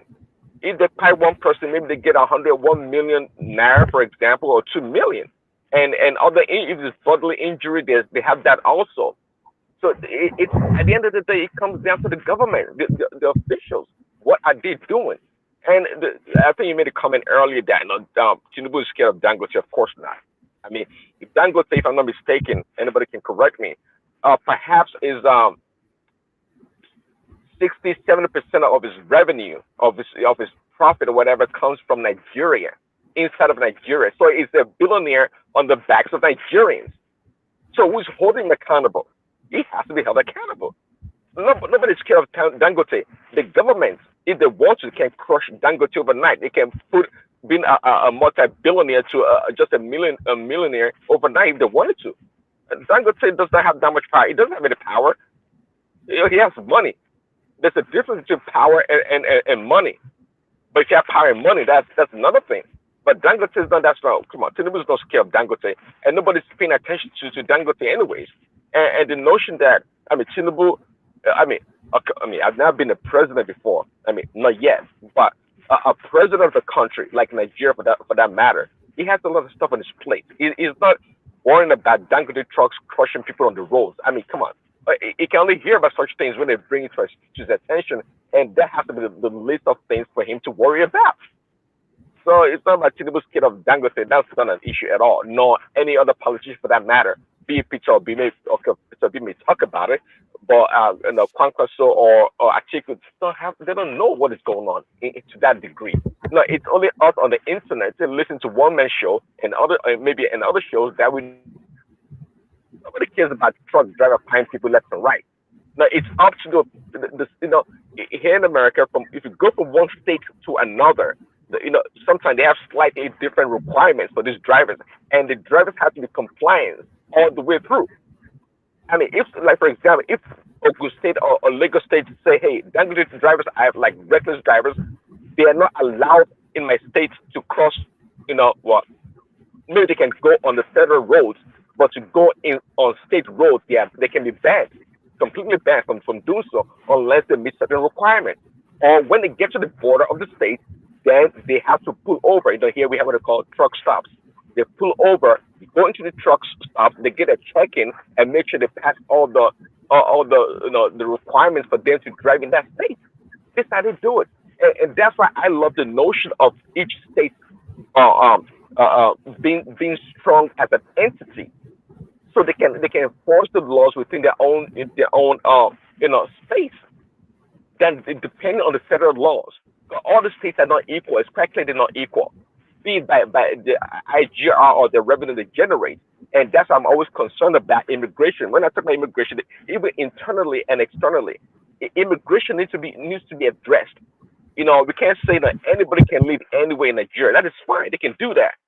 But you don't collect allocation from the government from the central government to take care of your own people in your state, and your people are not there, to enjoy the benefit. They go to other states and they wear down the infrastructure, the healthcare system, the school system, and every other amenities. Okay, those things cost money. People don't know that it costs a lot of money. That's why immigration has to be it has to be central to Nigeria's problem. People can move around, but they have to be approved to move around to where they're going, so they don't overwhelm the resources in that space. But anyway, to Dangote issue again, it's not a Dangote issue at the end of the day. It's the authorities, the people in charge. They were supposed to be taking care of the roads and making sure everyone has license and insurance. Those are the people failing the Nigerians, not Dangote and his truck drivers.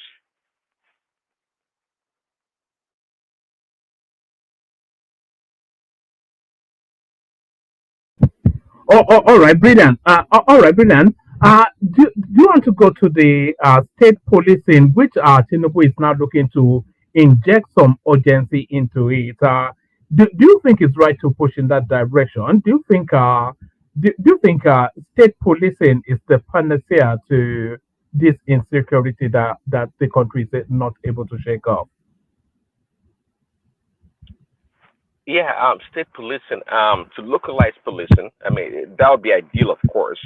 And I think I've heard the pros and cons about this, about state policing, that the governors uh, would abuse the police unit to their own advantage. Um, we all are abusers in Nigeria, so that is true, I guess, to a certain degree. But I think, yeah, I believe in state policing. I think it should be instituted.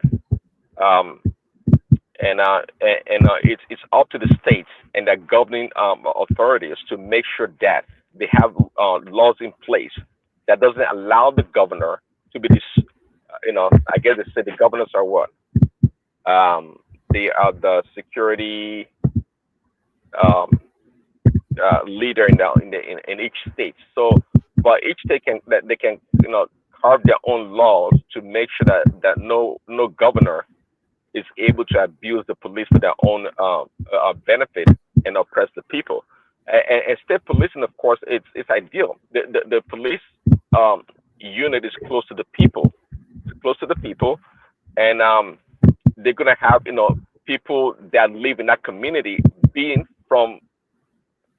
a tribe or ethnic person from that Good morning. community. From that community, it's secondary. Hello? But Can you hear me? no matter where the Yeah, we can hear you, but Prince Daddy is speaking, so maybe Yeah, still muted. I Mute your- want to ask you a quick question. I want to ask you a little question, please. Don't be annoyed. Yes, you can ask it after Prince Daddy finishes. Thank you. Sorry, carry on, Prince. yeah, I was the state policing, yeah. Um, okay, I can lose my train of thought. But anyway, yeah, Yes, I do of know. course, Sorry about that. it's Carry on, better please. to localize the state policing because again, the police.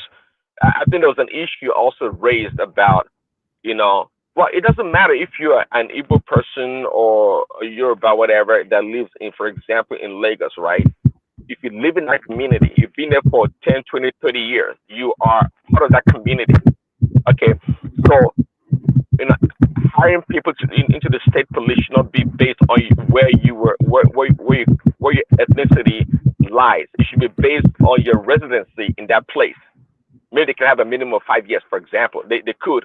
Then they hire people locally that can police their own communities. Okay, because we know, for example, in Lagos, there are certain people, certain ethnic group that dominate certain parts of that state. Then you hire police people that can address, that live from that are from that community, and they can be best suited to address the problem there, or they are familiar with that community. Yes, state policing makes sense. I'm not sure any other country really that has the Nigerian model of a central police system. Even here, I mean, where I live, I mean, the police is so localized to the granular level. Okay, that's how much that's how far they go, and it only makes sense. you have to connect the people in the locality with the police and people that understand, the psyche of the people that live there, their ways of life, their culture. I mean, that's just the way it goes. Police is not about oppressing people. It's about being a resource. It's about being a service above all to the people. That's what it is. Protect the people, of course. So it has to be localized. That's the ideal way to go. Regardless of all the other opposition to it, I think if it's well done, well crafted, the people can buy into it. It's a good system. It would be a good system. All right, brilliant. And the Nigerian non-oil revenue hit a record 20.59 trillion. So what are you making of that? Because for me, if they are able to generate internally, then they can use that money to service internal matters, which then protects the dollar even more. They don't have to change dollar then to administer the country. If they have a proper revenue system, then the country can self-sustain. So what are you making of that, Prince? A record revenue generation from non-oil activities. Yeah, it would be nice to actually have a graph or a data that shows the trend over time. It's nothing new, one man. Oil revenue as a percentage of the overall revenue for Nigeria has been gradually declining, if you ask me, or has less impact on the revenue generated maybe from the ports and from a big place like Lagos State and Ogun State. I mean, they generate a lot of money from in non-oil sources in that country. So it's not a phenomenon. It's nothing new actually. One man, it's well known for those that pay attention actually, and we are in the age whereby pretty soon, if not yet, remittances from overseas is going to outstrip oil revenue. Yes, if we're not there yet. So it is a good thing actually, not to be. It is a good thing. Of course, the oil revenue it's a good source of foreign exchange, right? So too is the remittances that come to the country. So yeah, the better they invest in more investment in Nigeria, maybe the road from Lagos to Calabar they're building, all this internal economic activities will help generate more revenue and make the country stronger and gives opportunity and make things more competitive at a different level, different states, different local governments to know what they have at their disposal or what they can work on or how they can be creative and innovative to generate revenue. I think personally, many of the states are super lazy. You can tell they're super lazy because if they were hardworking or creative, many of the citizens would not be leaving their space, their own states, and go elsewhere. People go places where they have opportunities. Okay, that's the bottom line. People go to places where there are opportunities and they can improve their standard of living.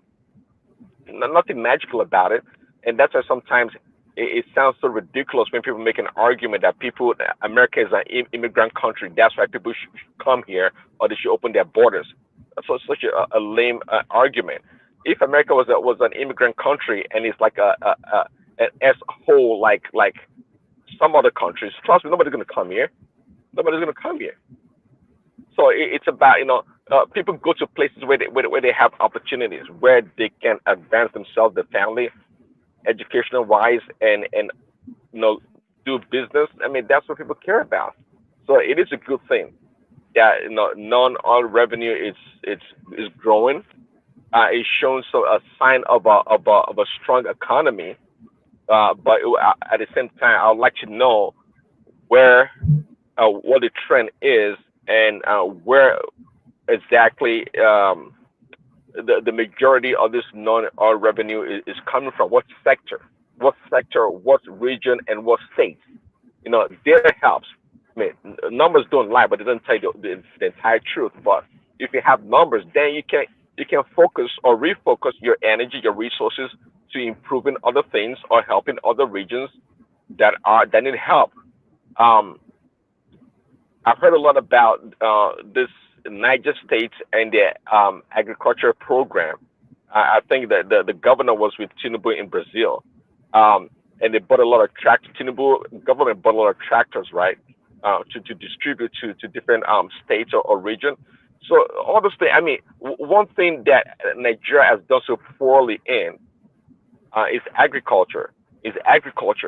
We I mean, by now, if we are like a serious people, agriculture should have surpassed our revenue from oil and gas, really, because given our volume, we compared to Saudi Arabia and other OPEC countries, we like what are we, a vassal entity in the OPEC organization. That poultry, was it 1.2, 1.8, less than 2 million barrels a day that we're given for a big country of almost close to 200 million people? It's sorry. It's really sorry. It's not helping our cause at the end of the day. You know, we need more. I mean, we need more opportunity to expand, to diversify our revenue, our economy. We do, and agriculture should be at the forefront. Absolutely, we should be like, you know, feeding majority of freaking African countries if we can sell to them.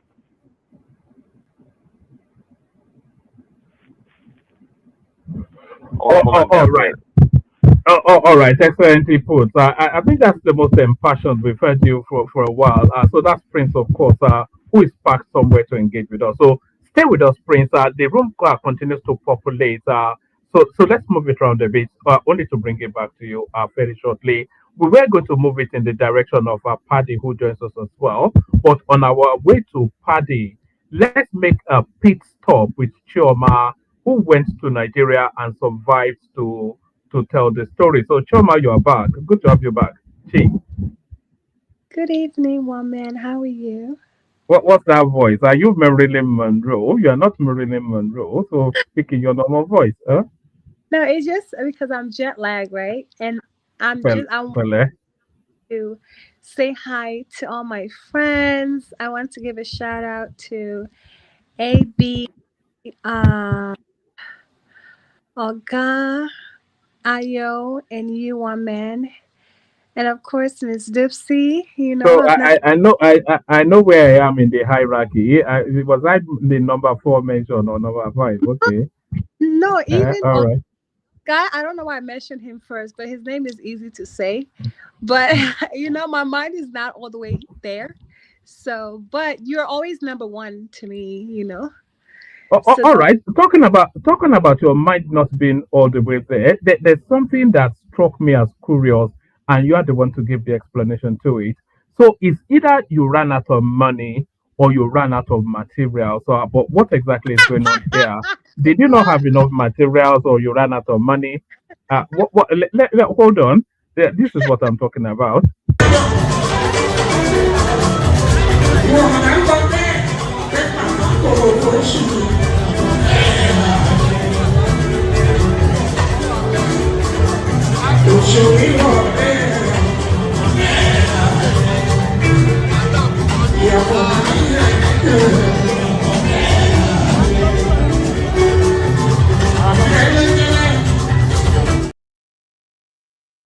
So explain yourself. Did you run out of money or material without barely the clothes?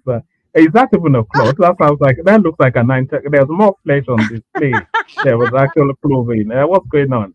You went to Owambe in Lagos, Abi. You went to Bookie. So you know, there's a backstory to it. It's supposed to be a surprise birthday party. It was short notice for like, well, I knew ahead of time. But I already have the plan. You know, there was no material where it's like, you know how they have like, there's color code, right? But there was no specific material like I should be, you know. So they just say wear yellow, gold, and white. So I already had this in mind to wear, and then last minute I told her that I cannot tie gele because my outfit looked too hot for gele, you know. So, but it was fun, you know. Everybody loved my outfit, by the way, one man. No, I didn't quite know where to look. I didn't quite know where to look. You know, Eh? I sent you the clip where I was hanging out with K1's PAs outside before I even entered the party. It was so fun. No, the party was really live. Obasanjo was there too. Obasanjo, patient, Jonathan, the first lady, she was the one that cut the cake. We played a clip of Obasanjo at that. Was that the same event where he was dancing with Patience And Jonathan? yeah, Was that's that the the same. event? Yeah, that's the same event I was in. And who else was there? Man, there was so many like VIPs. Even what's his name? Peter B's wife was there. But it was so crowded, one man. And I just like my table. My table was like lit, okay? I was seeing everything, but the crowd was too much. It was just too much crowd, you know. Was that where you went? You went specifically for the party, or what is that? Was that related, First or of all, you I just went happened to? specifically to see my friend and for the party, of course. You know, there's always an incentive for me.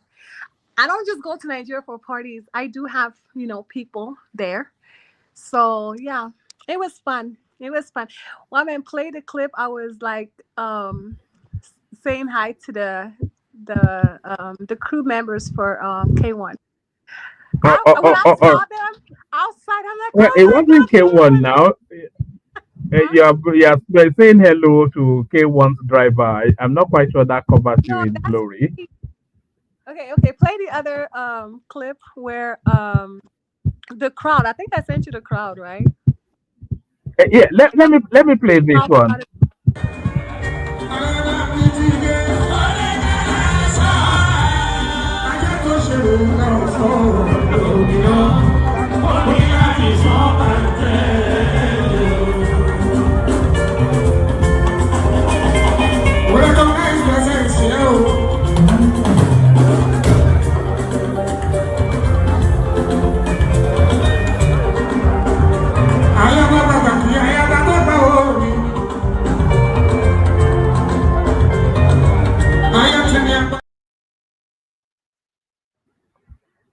Now, wow, the lifestyle of the rich and famous, Abi. Is this the?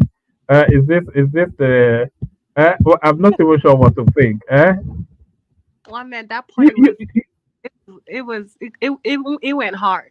It was awesome. And then, but oh they're my not God, allowed to do spraying anymore now. They're not allowed to do spraying anymore. That's the thing. they weren't spraying. They were spraying in a basket. And one man, they kept bringing food after food. Oh my goodness. I mean, I told this. Well, I didn't eat anything because I already ate before I left the party. But I mean, before I went to the party, I already ate, so I didn't eat anything. I was just giving it to my assistant. So yeah, Who's your assistant? Your assistant? Who are you? What are you? Are you? Are you Madonna? What's this one? My assistant. one man when you're in Was Nigeria. that was that the person? Was that the person doing the camera work? Is that your assistant?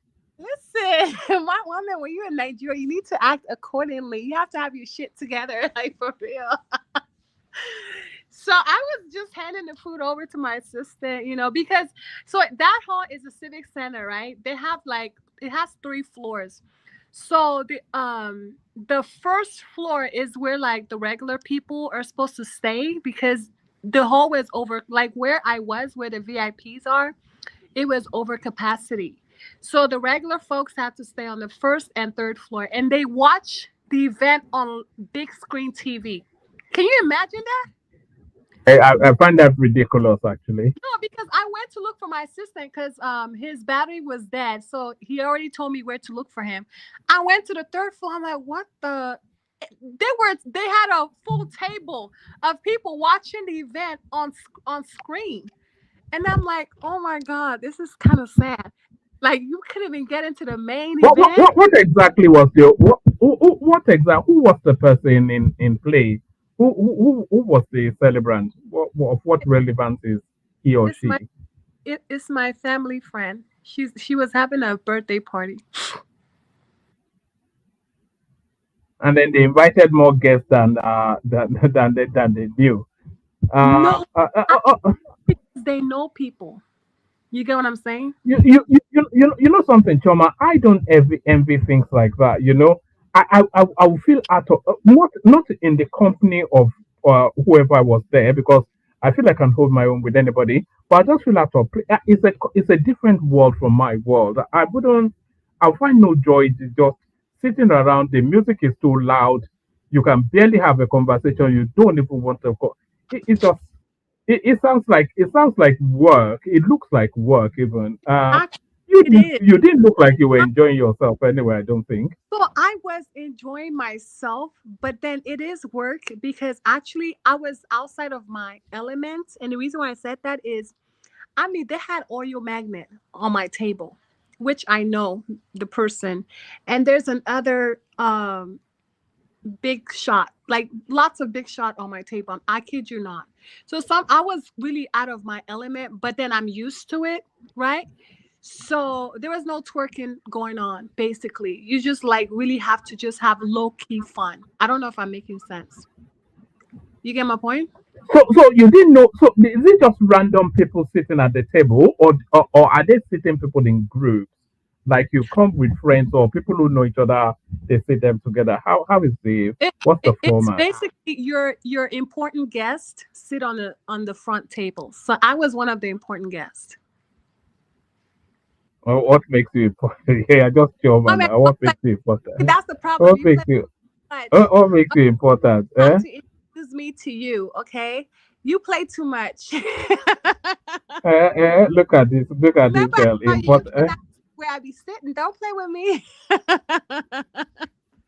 All right. It sounds as though you enjoyed yourself. You were there barely a week when you it was barely. Yeah, but that's usually my trip. If I have to honor an invitation, I'm in and out. You know? But you didn't take your boy with you.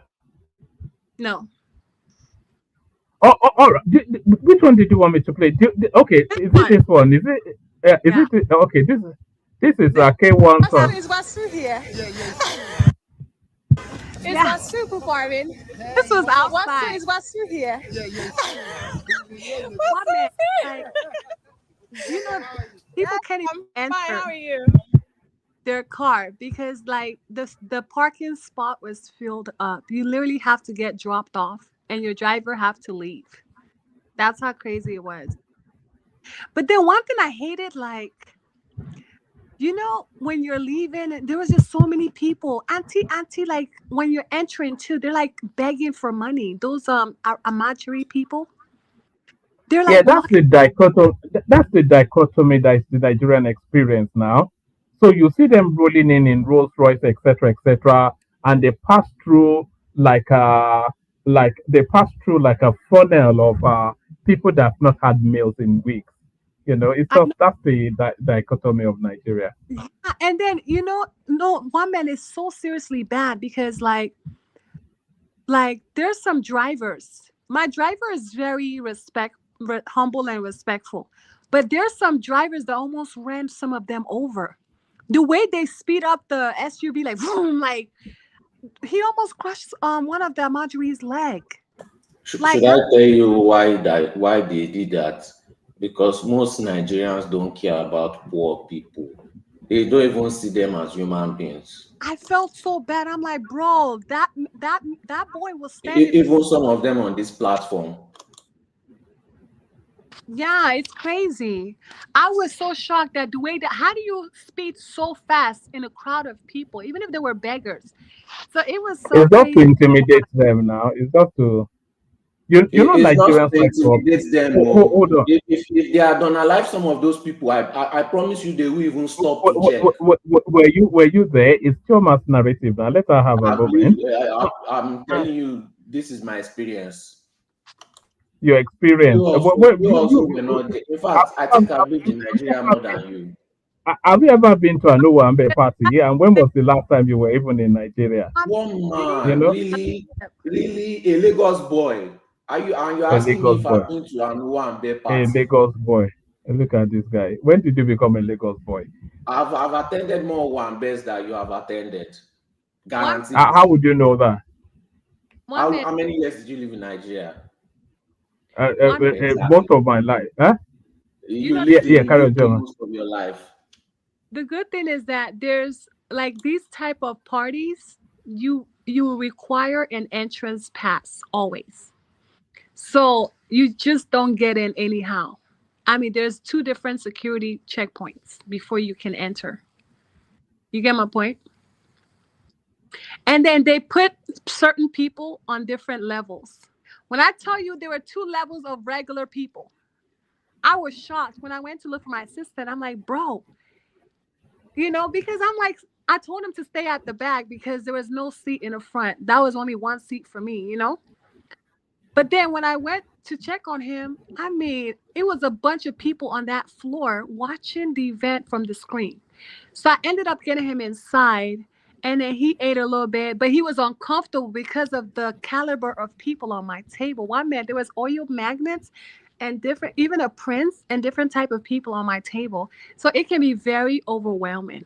You get my point? But it was crazy fun. Like it was fun. Like just watching people have fun dancing. I have a clip of your table. I thought they were. I thought one of them was your, was your No. partner or boyfriend or. No. I don't know which clip you saw, but no. No. I just saw you sat next to a whole bunch of people, and there's a guy next to you. I thought you were there with him and all that. Oh no. I mean, people are coming in and yeah. The guy was not my no. But it was fun. But you didn't play all the clips, one man. There was one clip you missed. Which one? Is it the one that you are in some mansion showing off? No, that mansion where you're not supposed to play. That's a private something. All right. All right. Is it this one? Is it no that K1. This is K1's assistant, right? PA. This one. Okay, I think this one too. Oh no, this one I was walking into the event, right? Okay, it's loading really slow. Oh yeah, this is the event. You see that on the right is they check your entrance pass. Well, man, I was not naked, so don't play with me. I had full clothes on. Well, you said it. You say you didn't even need me to say it. You said it. Some barely there outfit. It was super. If you're not careful, I can send these clips to your mom, and then I will see. It will get you in trouble. I was the best dressed at that party for sure. According to you. Yes, definitely. So I mean, I'm talking about there was a clip of the event. Yes. Let me see. Is it? I'm thinking maybe this. Is it this one? Yeah, this one where K1 is actually. One man.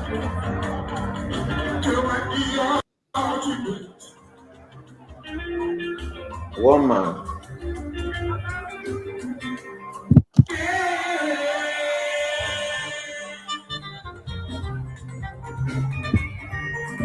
Actually, this is the one I was referencing. Is this one? This one here? That's why.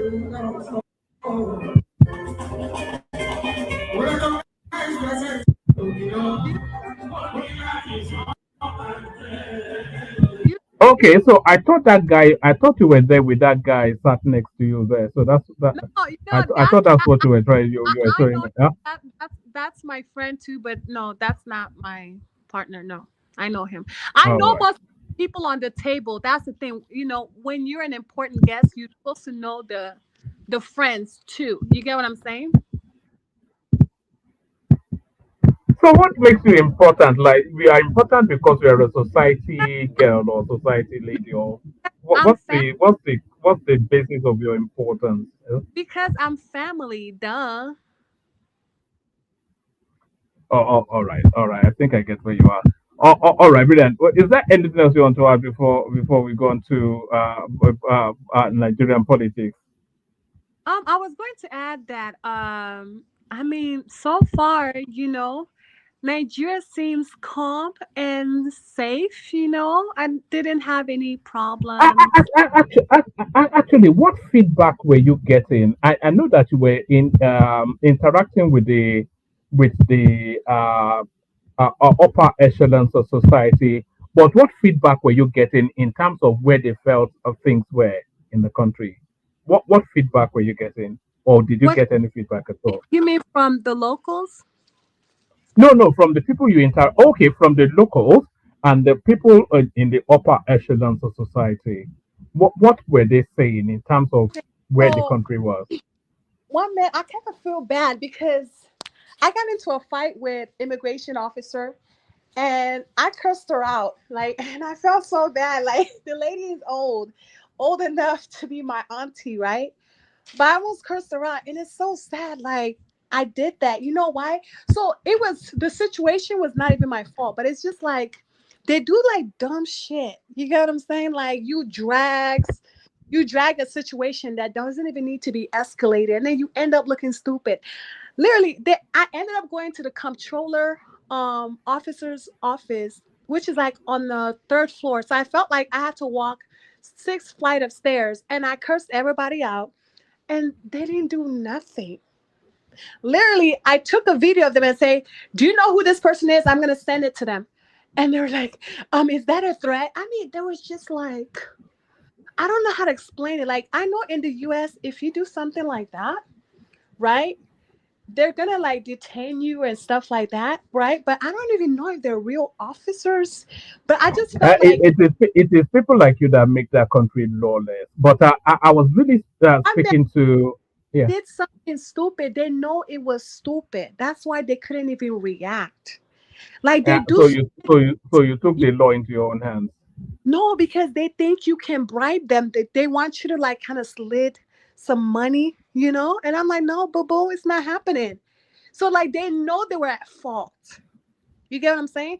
But then I gave it to them hard, verbally. And I was kind of like shocked that they didn't do anything. In fact, they were scared of me. So I'm like, are these real officers? And that's why, like, I feel like professional Nigerian immigration officers, they need to be like take their job seriously, right? And like don't do stupid stuff. Like if you know it's something that doesn't need to be escalated, why drag it? And then at the end of the day, they let me go apologizing, you know? So that was one of my situations that happened. Other than that, Nigeria is fun, you know.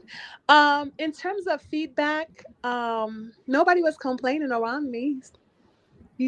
Everything seems good and dandy so far, you know. So can you move there since it's good and dandy? No, I can't move there because I have to Oh. get used to I have to get used to the environment. I'm not used to Nigeria yet, It's good and dandy now, so you enjoyed yourself, you partied, things were looking good, it was feeling safe. What more could you ask for? So that's the thing. I don't have like enough friends in Nigeria. You can make friends. No, I don't make friends like that. Nigeria, No, you can make friends. In no fact, matter. it will be easier because those are your people. Yeah, but the thing about it, you still like, okay, so when it comes to socializing with certain people, a certain caliber of people, you have to take things slow. You get my point? And then in Nigeria, it's not, you don't just make friends with just anybody. You really have to be careful how you move in Nigeria, if you know what I mean. You get my point? So, I don't get them. If it okay. is safe, if it is good, then it should be good enough to move back to. No, I'm not moving to Nigeria. Like you see, so this is my point. Everybody that says it's good doesn't want to move back. No, because It's not that good. friends to move back. You know, like I just like No, my no. TV. Sorry, Chaba. What she's saying is that it was good for that moment in time, but that was a moment. She went for an event. She prepared for it in terms of how she was going to finance it, etc., etc. So it's a heightened state of experience. It's not every day something. So it's that heightened experience that she said she enjoyed. But what she's saying to you is that when it comes to the domesticated everydayness of life in Nigeria, she may not necessarily be ready for that. But that's not because of the security or whatever, whatever, because I think she's insulated herself sufficient enough in all of those parameters. But it's not the lifestyle of choice for her at the moment. That's what she's saying. But she's not referencing the concerns that you have. Exactly. You put it right. That's exactly how I I bet you wish you had my articulation, Choma. If only you could craft language in the manner that I can. man, I don't even need to. Okay, I'm good. Okay, my life is gonna be all right. I don't need to learn anything new. Okay, I'm good. All right, brilliant. Stay with us, Choma. Let's move it. Did you want to poke at her a little bit? Sorry, before we go to Paddy, because No, I think Woman, I already you're know eating what to you were poke at trying her. to portray. I already know what you were trying to portray, and I wanted to fight back, but I'm too tired. But let me just ask my question before we get to Nigerian politics. Do you think Ukraine is a finished country? Do you think these people are just going to become nomads now? Because Who? I don't see. I think that country is done. I don't think they'll Ukraine. be in Ukraine after a few years. Where did that come from? What's happened? One man, their fertility rate is low. At first, Russia didn't want to destroy their country, but these people have started going deeper and deeper into Ukraine, and they don't even care anymore. They are just blowing everything up now. After that meeting with Trump, they just started blowing everywhere. They didn't even care where they were blowing again. No, So low fertility I rates, I don't destruction think of their. Ukraine. I don't Sorry. think Ukraine is. I don't think Ukraine is done. What will happen ultimately is that their president Zelensky, he will fall. Somebody else sympathetic to Russia will replace him, and then they will just and Russia will keep the regions that they've already taken, and that will be the end of that. But One I of the thought issues Vladimir is wants to take one. control One totally. of the issues is that their president is a very hard-headed goat. As long as he can keep getting money from all this crisis, that guy is not going anywhere. He's going to destroy that country. It means that he's going to keep getting money. Yeah, but Trump is signaling that he's no longer fully behind him. So if he doesn't have American backing, then he will just yield. He will just Okay, fold. if Trump is saying he's not behind him, these Europeans, I don't know about the British people, but these Europeans, they will not, they will continue to because they are all benefiting. Yeah, but what This will he fight? What will he fight with if he doesn't have American muscle, bow and That's what arrow? I'm telling you. That's what I'm telling you. These guys are ready to destroy that country just to keep on pretending like they are winning. That's how Europeans do. No, he will buckle. He will be It's not going to internally. buckle. No. That guy is not buckling. No, don't worry about that. It will not be. It won't be in his hands. They will just do a military coup or something. They will remove him one way or the other. That's just what it will be ultimately, because he stays stumbling block in that whole thing now. Russia has taken the victory. They could destroy that country. They just don't want to. Ultimately he will have to either buckle or just they'll just get rid of him. One man, these Europeans are different from British people. They don't know when to. For them, it's all about image. For them, it's all about No, image. it doesn't matter. Look. Anyway, what can I say? It's a former Soviet country. The same things happen. It's not that dissimilar to an African sort of space. Anyway, they have a history of military coups. They can assassinate him or whatever. The people are fed up with the war. They're just putting on a brave face. If America stops sending weaponry, then Putin will just overrun them in a week. So They don't have the muscles to be stubborn. They don't have the muscles to be stubborn. The You know, so Europeans are you not. keep saying the Europeans. I've lived in Europe longer than you now, so don't keep telling me No, who the no, Europeans your are. own Europe is different though. Oh, British people all are right, different from this all right, Europeans, though, and you know okay. it. You know it. You know they are different. And they are not different. Everybody has their peculiarities. There's nothing unique or they have their peculiarities, but they still fall under the same. They're human beings, you know, and the format is still the format. You don't have okay. What would they do if America removes its muscles from that war? What would they do? What would, they can't do anything. They'll rather go down with the country pretending like they are winning. What do you mean pretending? Then Russia will just roll into their capital and take it. Yeah, Yes, yes. until that happens, they will keep on pretending. These But people they don't can't know carry how to admit no, loss. no, forget all that now. They don't want to die. You know, you How many of them have already been unalive and they are still pretending to be winning? yeah, because they are being backed by Western muscles. You know, Okay, they are so being backed. because they are being backed by Western muscle, they are pretending to win. These Oh, Europeans, maybe no, they are US is holding not their own fighting now. anymore. Look, they are holding. They are putting up a fight. They're not pretend. They're not winning anything now. Russia has taken several territory from them. They are not on Russian soil. Russia is on their soil. So what are they? They are not winning anything.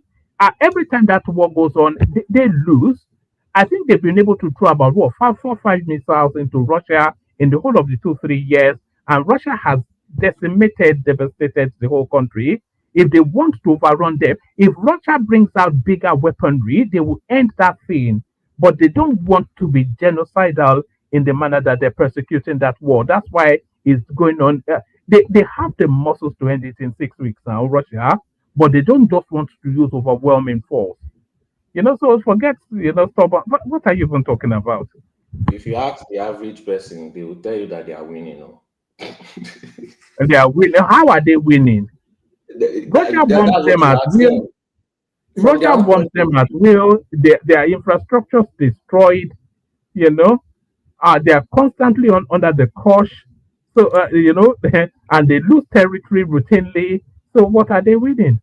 one man, this thing that you are saying, if you say it to them, they will get offended. Though. Woman, I was gonna They'll- say something. Good. You, Dangote's truck, you rarely see them like in places like Lagos, like as in like Lekki and Ikoyi, you know? You see them mostly in the mainland, like all the local areas. And it causes a lot of traffic. It's almost like they run out of fuel and they'll just get stuck and cause so much traffic on the road. And that Dangote truck is a big problem in the mainland. Mostly in the mainland, you know. So All over the country, even not just Lagos. They're always it's just something that needs to be addressed now. yeah. All right. I think we've kept Paddy waiting long enough. Sorry about the long wait, Paddy. It's always the case. Yeah, been a moment since we last saw you, Paddy.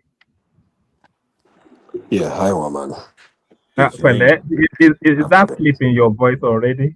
Yes, yes, yes. I was already catching it up, but Eh, thankfully, someone came to wake me up just about the time you were going to call me. all right, brilliant. So to the conversation, we were looking at Choma's life of high society, whatnot. She's been to a usual Owambe something in Lagos. You're not an Owambe person, are you? I mean, I'm Yoruba. I'm Yoruba now. Look at that. Oh, That thanks. Wadabole. I mean, I've kind of noticed that. Well, maybe this is the second time though, but I think each time Choma goes back to Nigeria, she always comes back excited, and he somewhat has good tales to share. So it's good that the doom and gloom that's been expressed to diasporans is not the absolutely absoluteness of the case. Of course, there will be people who will be hungry and want a better life. But those kids will always parade the parties. They've always been there, for almost for every party There are always people who will come in there to do Moya. I mean, there's for Yorubas, we know them, we call them Moya. They'll come in, they'll gather around, they ask for money, ask for food, so it's part of And the there's state. always this or rights guys at the Oh gate, yeah, you I know. mean, Yeah. a party on the Lagos Island would have the vast majority of them because I believe she mentioned that the event was held at Civic Center. That's the island, so it's pertinent that we would have all those people gather around and asking for something together. So it's Lagos life, you know. All right, William. So back to the politics, which almost seems like an anticlimax now. The excesses of Dangote trucks, Kwakwanso moving ever closer to the APC, Tinubu telling us enough of the banditry he wants state policing, and internally generated revenue reaching an all-time high. So all upward trajectory, all of it. But what's your reading of all that, Paddy? Um, I share the vast majority of what Prince Daniel had expressed a little while ago. I mean, I was listening at that time, and there's really, I mean, there's not much for me to add. He pretty much covered some of my talking points. Um, I believe that this Dangote trucks, the entire haulage system itself, not even Dangote alone, is a big concern. It's a very big problem back in Nigeria.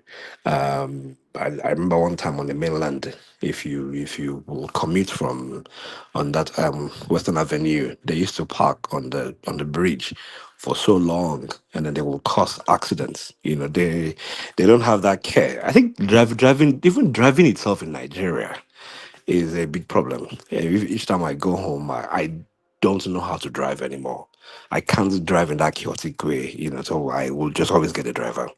Not because you obviously can't get into behind the wheels, but the way the way Lagosians, the way Nigerians drive, even in Abuja, as basic as driving within your lane maybe it's almost as though people see those lines as the middle, so they always put their cars in the middle of the line, not in their lane. You see clips, so it's one of the even my it's one of the things that people tend to struggle with. So that driving, how many people, when we don't have that driving etiquette, we just get a license, there's somebody doing checks. How much more a class C driver, a commercial driver? I know that one time I did see ads posted by Dangote for their drivers, and they're asking for people to come drive, and it was like a very big talking point then that some sizable number of PhD holders went to apply as Dangote truck drivers because the pay was very decent. Um, but to hear that, to also know that whilst there's a high quality in the level of education of these drivers, we still have this kind of mishaps or unfortunate situations that happen every now and then. But one thing that is good to notice, not all those trucks belong to Dangote. So there's also the Dangote haulage side company that people will. So if you can own a truck and add your truck to the fleets of Dangote haulage company, and I mean they could give you a branding, they could put like a banner on your car, so you belong to Dangote, but the drivers are usually on you. So many of them just bring in small boys, small very young boys to become drivers. Sometimes they are the designated drivers who will be tired and need to take a nap, so they have their conductors joining the fleet, and those are the ones that would be in the ride. And maybe those might be the ones that will cause the accident. I mean, whichever the case is, nonetheless. But one thing that I know that's been done in America, as an example, is that they have like lanes you can drive. So let's say like if you're driving on any of the highway roads in America, trucks cannot drive on the far left. You have to drive in when we all the lanes bust the far left. So there's always that free pathway. But Nigeria is small. Most lanes are two, three, maximum you see four. And those ones are very, very rare. And of course they also have times when they commute. They have certain routes that they apply. but the roads are even bad. And I think that's almost one point that Prince Daddy also mentioned, that government is, people that we also need to call out. The conditions of the roads, there are no checks on those trucks. Trucks don't pass emission tests, they don't pass, safety tests, there's no road safety. Nobody's checking their brakes, checking their horn, there's no proper rest for them. I mean, so it's a big circle of chaos. But one thing that should have been a mandatory is insurance. I think maybe if there's a strong call on insurance, those insurance companies will find a way to ensure that those trucks, by the time insurance companies start paying hefty, claims, you will see how the insurance companies will be ensured that those trucks are put in check. If they mandate that every truck should have a comprehensive insurance that covers for accidents, that covers for, human or car or motor accidents, and maybe they are paying a premium of 100 million per life. So by the time you crush into 10 lives and you're paying 1 billion, no insurance company will, you see how they'll ensure that those trucks will have cameras that will check the drivers when they're sleeping. They will have GPS trackers. They will have those monitoring systems, in place, because they're not just regular trucks. Each of these trucks are carrying properties of goods in high value of millions. So protecting the life of people that that are passerbys on the road, it's something that we shouldn't even be arguing about. It's quite painful.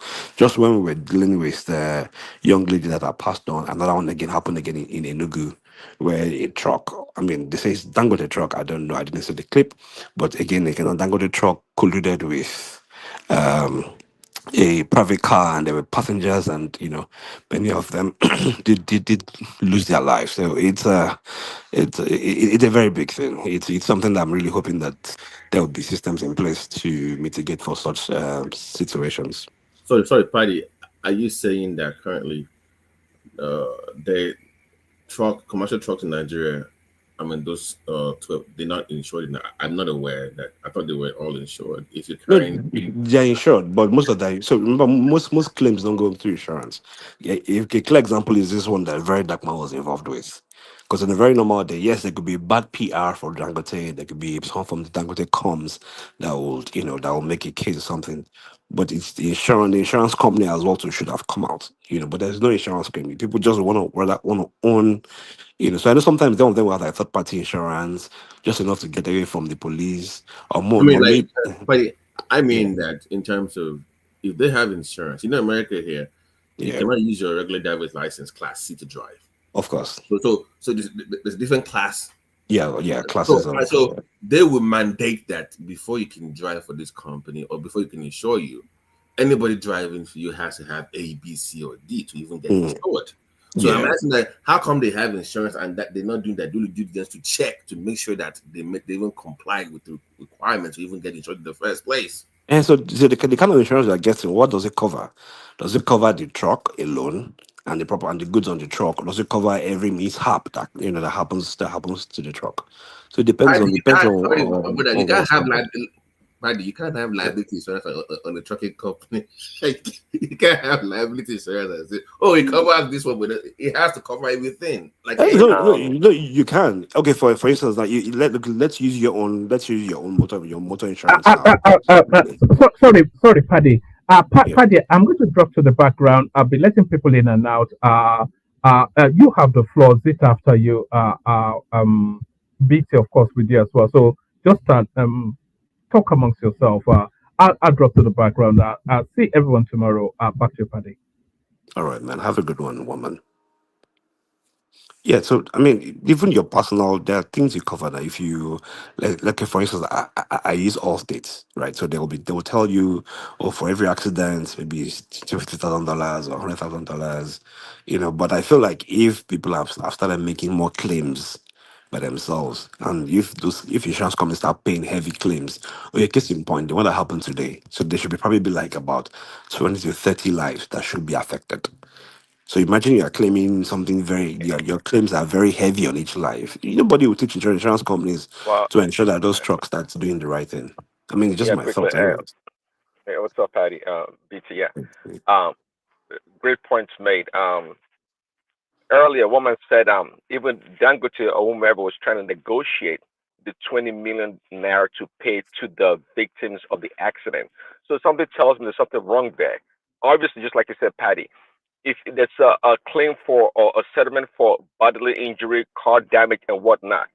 So it is a standard amount to pay per injury. There's no negotiation right there. You just pay it out. So it shows that the insurance that the Dangote or the truckers carry is not comprehensive enough. It only Yes. probably covers the truck damage. So the people are not getting paid. And to your point earlier about the reason why it's incumbent upon the authorities more so than Dangote is that you mentioned independent truck operators. I think that's what they're called here, right? So they Right. carry their own insurance. They have their own. So it's their own business. They just have a partnership with Dangote, right? So that's why it's the authorities have to step in and evaluate and audit what is going on here to make sure these people are accountable. I really agree with you, and it's quite a shame that Dangote, the company like Dangote, would struggle to pay 20 million. It might end up being the adjusters who are trying to find a way, or maybe the insurance company who might be the ones who are trying to find a cheaper way, a cheaper amount to pay out. But you realize that even the insurance company might be focused on paying less than that 20 million. But imagine if such claims and they have to pay for court and everything, you know. Whilst Dangote needs to be held accountable, insurance needs to be held accountable, government, state, local government, because you'd be surprised rather that most of these state government are more particular or more about the branding. So for each branded truck that plies a state, there's a fee that you must pay. So for every time a Dangote truck is plying through 13 states, as an example, there's a fee that they pay the advertising commission of that state, if they have any, on the Langote branded logo on those trucks. Those are what they hold them for. They don't press them. They don't check other things. They don't check whether those trucks are well maintained or well managed. In America, you must do your emission test almost every time you want to renew your tag, because tags are renewed every year. But in Nigeria, tags is once you get your tag, or your plate number as they call it, you have it. So there are no like continuous checks. I mean, and I know we had this MOT thing for a while, but it's not very effective. And of course, in that same roads, we still have police officers, we have constabularies, we have military who just want to bribe and collect money. So, and those should be places where many of this, compliance should have been checked. But I feel like again, there needs to be a much louder voice, of people around. Unfortunately, we have a divided community where once you are divided on politics, there are different people that will hold each other accountable. But haulage system, haulaging, commercial driving, cars, those things, irrespective of who the driver is or the company, everyone needs to be, need to be held accountable. I'll give a quick one before I end on this point. I remember one time recently when the president passed a bill and said every house that is over two-story buildings should be insured, so that in case anything happens to the house, people within the property of within the who have properties in the house or who reside in the house will get protected. And almost every now and then we hear a house has broken down, a house has burns, and people lose stuff. Nigerians were complaining and said, "Oh, that is a burden on the poor man because the landlord will increase rent, so they shouldn't insure." But when something happens, they're still going to blame the government. So it's a reform, it's a mindset, and I feel like once you are able to separate political biases from actual common sense laws, maybe those are things that can that will further improve. I mean, nobody will say what Dangote did was right, but but then if they're not put a law in place, we Nigerians will still be able to say, oh, that law is not right. Why are they taxing people? Why are they mandating insurance? When you go up, transport fare will go up because they're saying everybody must have. I mean, every commercial car in Nigeria, either you're a boss or you're keke napep, almost by default, your insurance should never be a third party. Your insurance should be full coverage.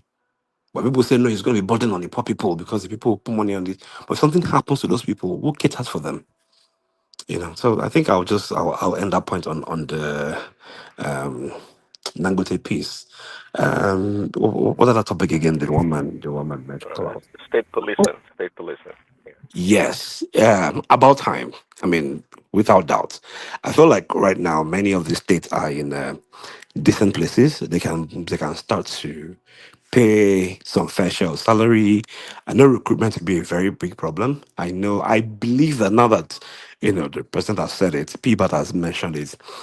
This might be probably one of his campaign wins.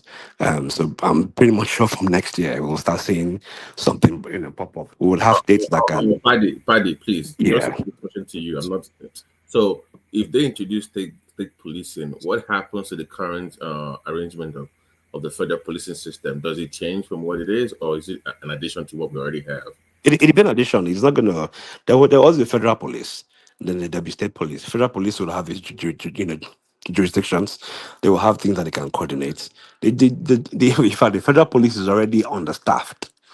I think we don't have up to 300,000 policemen or something very ridiculous of that amount for the entire 200 million people who live in Nigeria. We don't have up to half a million police. We are very underpoliced in Nigeria, very underpoliced, and it's a burden on the federal government. So, in fact, that's why many of them are the ones who cater to themselves. They have to buy their own police.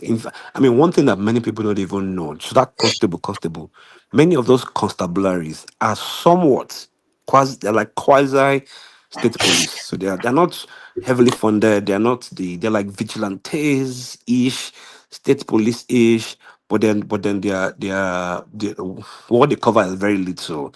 Domestic settlements, they're like beliefs. They can drag it to police. They can jerk you. So but you know. But imagine when they are now properly funded. States have that resource now. I mean, those are probably some of the wins of in ending subsidy. So there's money that can go into the sector. We're having a reform tax bill. There's some funds that can be that can placed into that. States are able to now recruit people.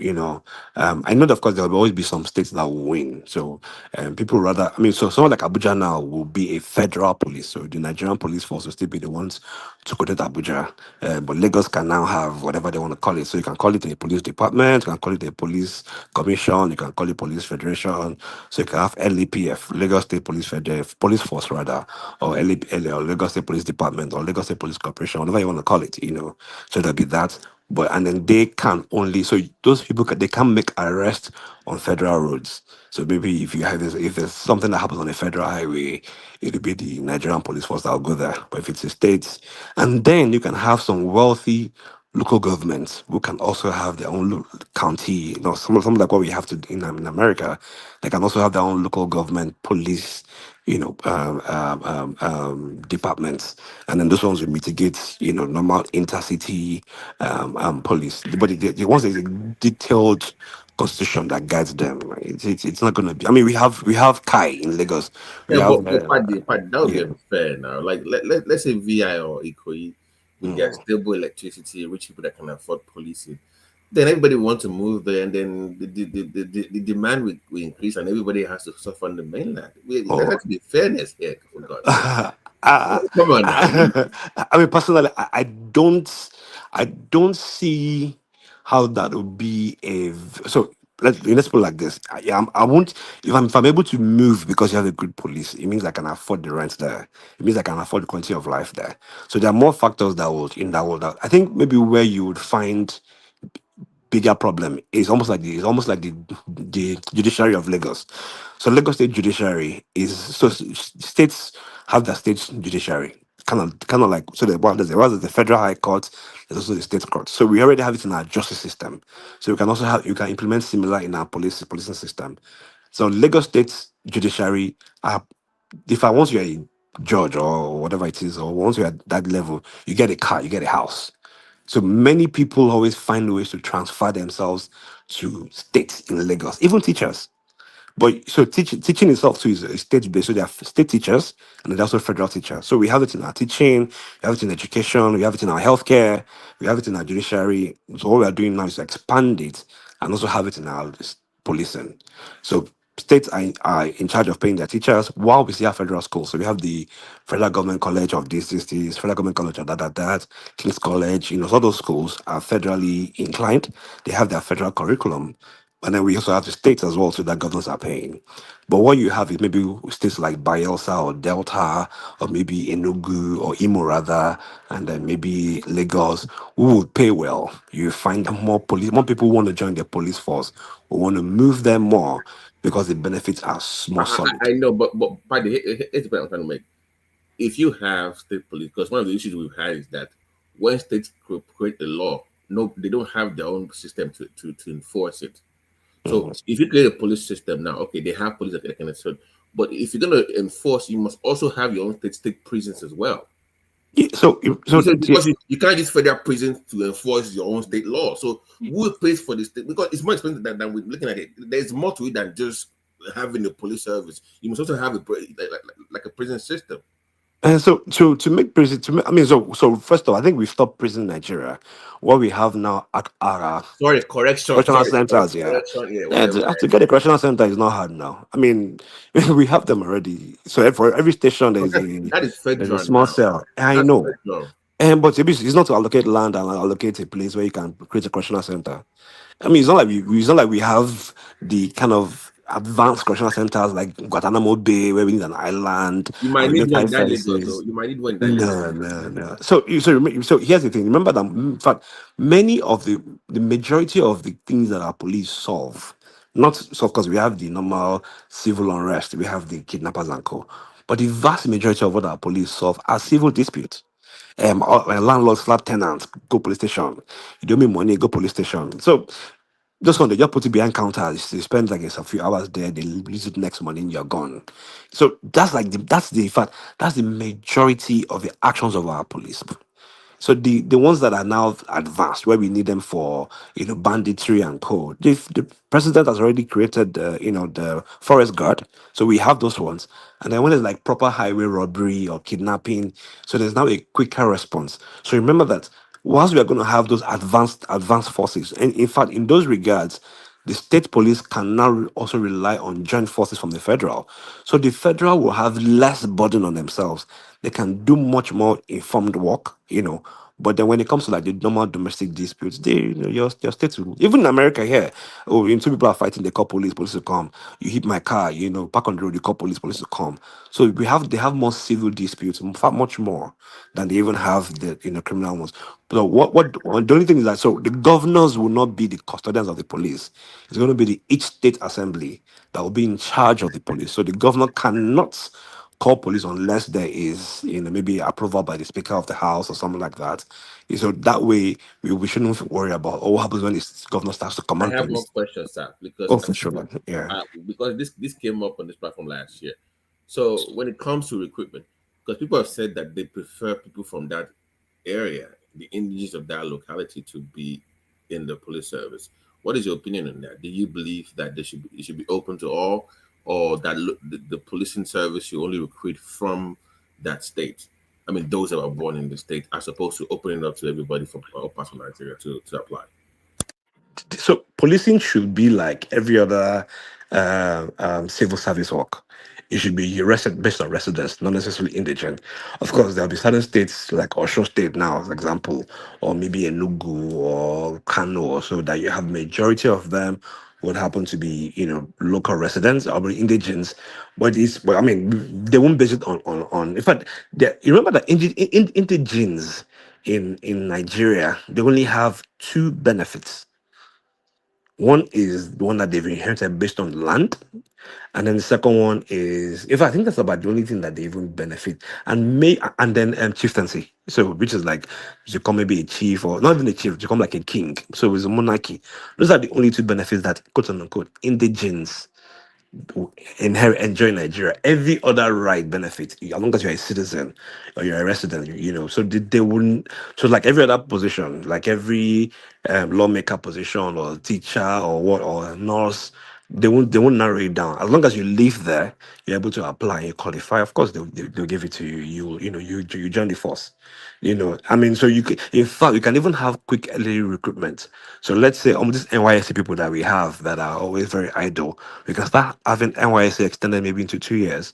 So part of the local force, like like the constabularies of the states will now be, if you're an NYC person and you don't have any designated what do they call them, place where they've where they've sent you to go and serve, you just join the state police, Yeah, and Paddy, your Paddy, work maybe traffic sorry. warden coordination, One, maybe when time there's a party you go and organize them, just some civil dispute, and then you're good. And then if you now choose to reside in that state, you can gain your promotion, one and then more you can, so question. maybe, and if you leave that state to go on to another state, you will need to reapply to join in that state. If you pass your application test, of course they will consider experience and everything, but you can't narrow it down to just indigent. I mean, how much indigenship, but if you reside there and they see you as a dim fit, you've done your test, you've gone through your recruitment, they test you, you pass, of course you become a staff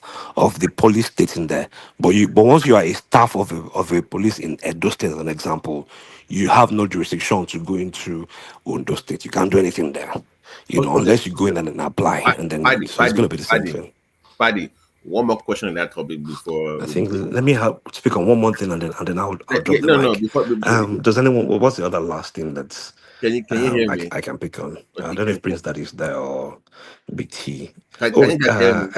I think Okay. yes. The talking point on that Tinubu made around Paddy, that can you hear? Can you Nigeria hear met what? is Hello, Paddy. its budget, its goal on revenue It's like targets Paddy is not hearing any on other person. non-oil products. Uh, I think this is something that started even right under Buhari.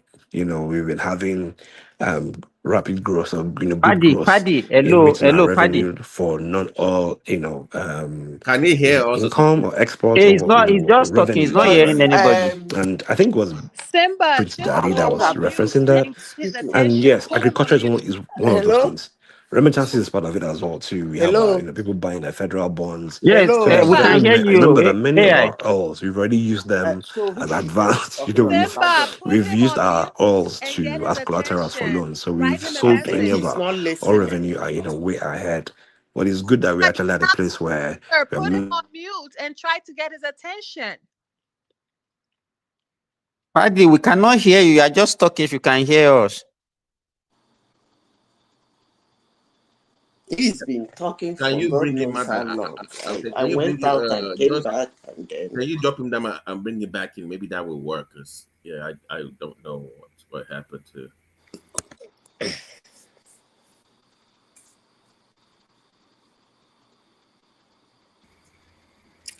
hello. He's still talking. He's still talking. I think it's only I've met him, but he's still talking. Okay, I'm gonna write a comment on the comment section and you're gonna highlight it, okay? Let me go ahead. Hold on.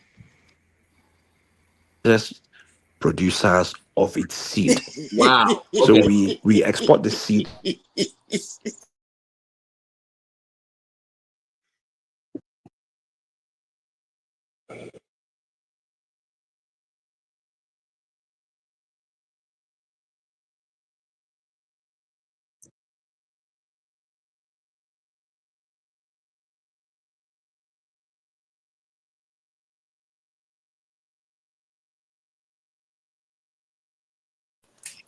Go ahead and highlight it.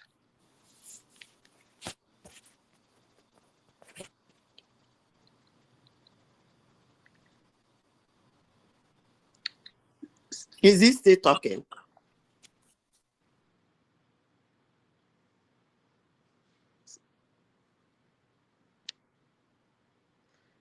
Simba, are you there? Can anybody hear me? Yeah, we can hear you. Yeah, I can hear you. But the guy is still talking. What's going on? It's his system. Oh, you guys. Well, So go ahead and speak. No, I was actually enjoying his summation. I was gonna ask him about the police service. I asked him one, but about recruitment from the current system. That if he were to have a policing service now, state police service, does he believe that? Does he want like people like Simba don't want them to recruit from the current system.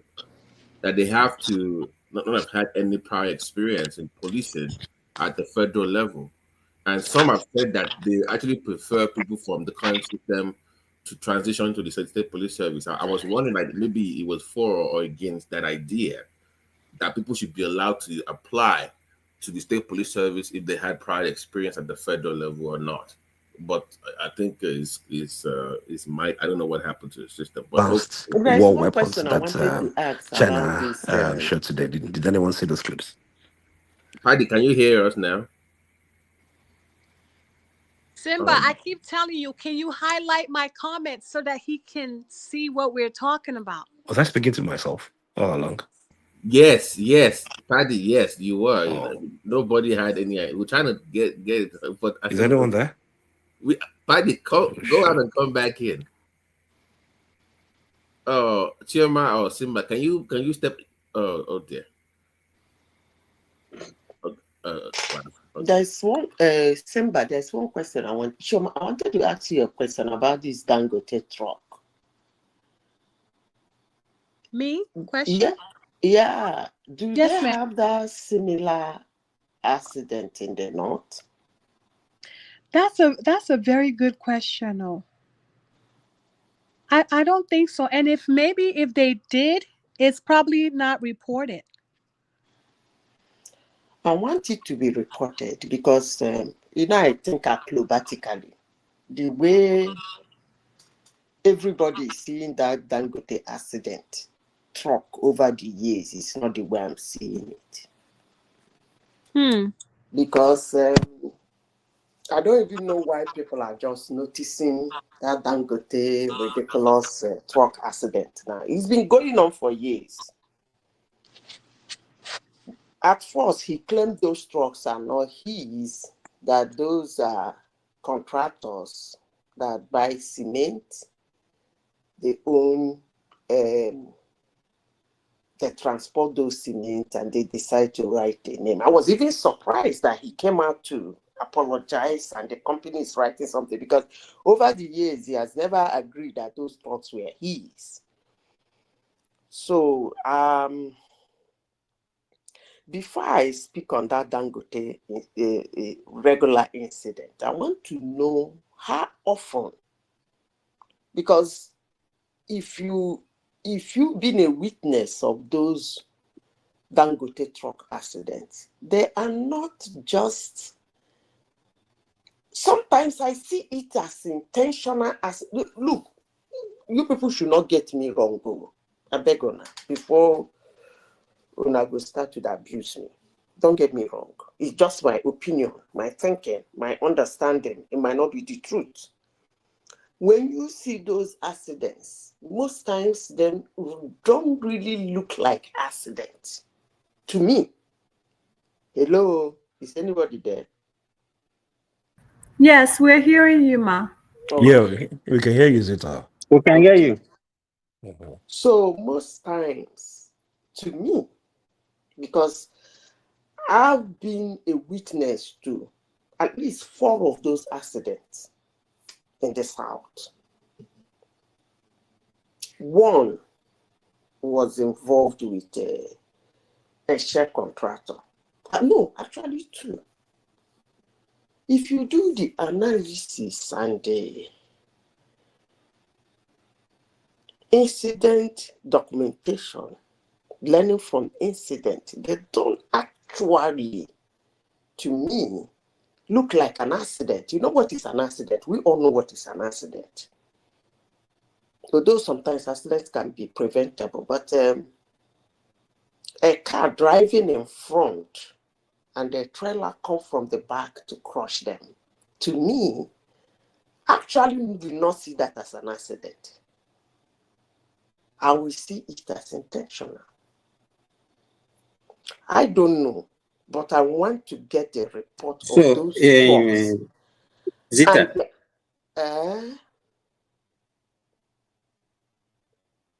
You want to ask me a question? can you hear me? I can hear you. Yeah. Well, the question I want to ask is, Dangote to me is the most popular company that we have in Nigeria. Every Dick and Harry knows about Dangote. Now, if we make a comparison between, because if we don't know how much of trucks it contributed to Nigerian road compared to other companies, it will continue to look as if it contributed more than every other companies in Nigeria. So what percentage of the haulage trucks that we have in Nigeria is on Nigerian road is contributed by Dangote? And then the accident that involved Dangote, is it more on Dangote's side than other companies that also have a haulage company? That is one. Okay. Two, people are talking about insurance. Have we confirmed whether they have insurance or not?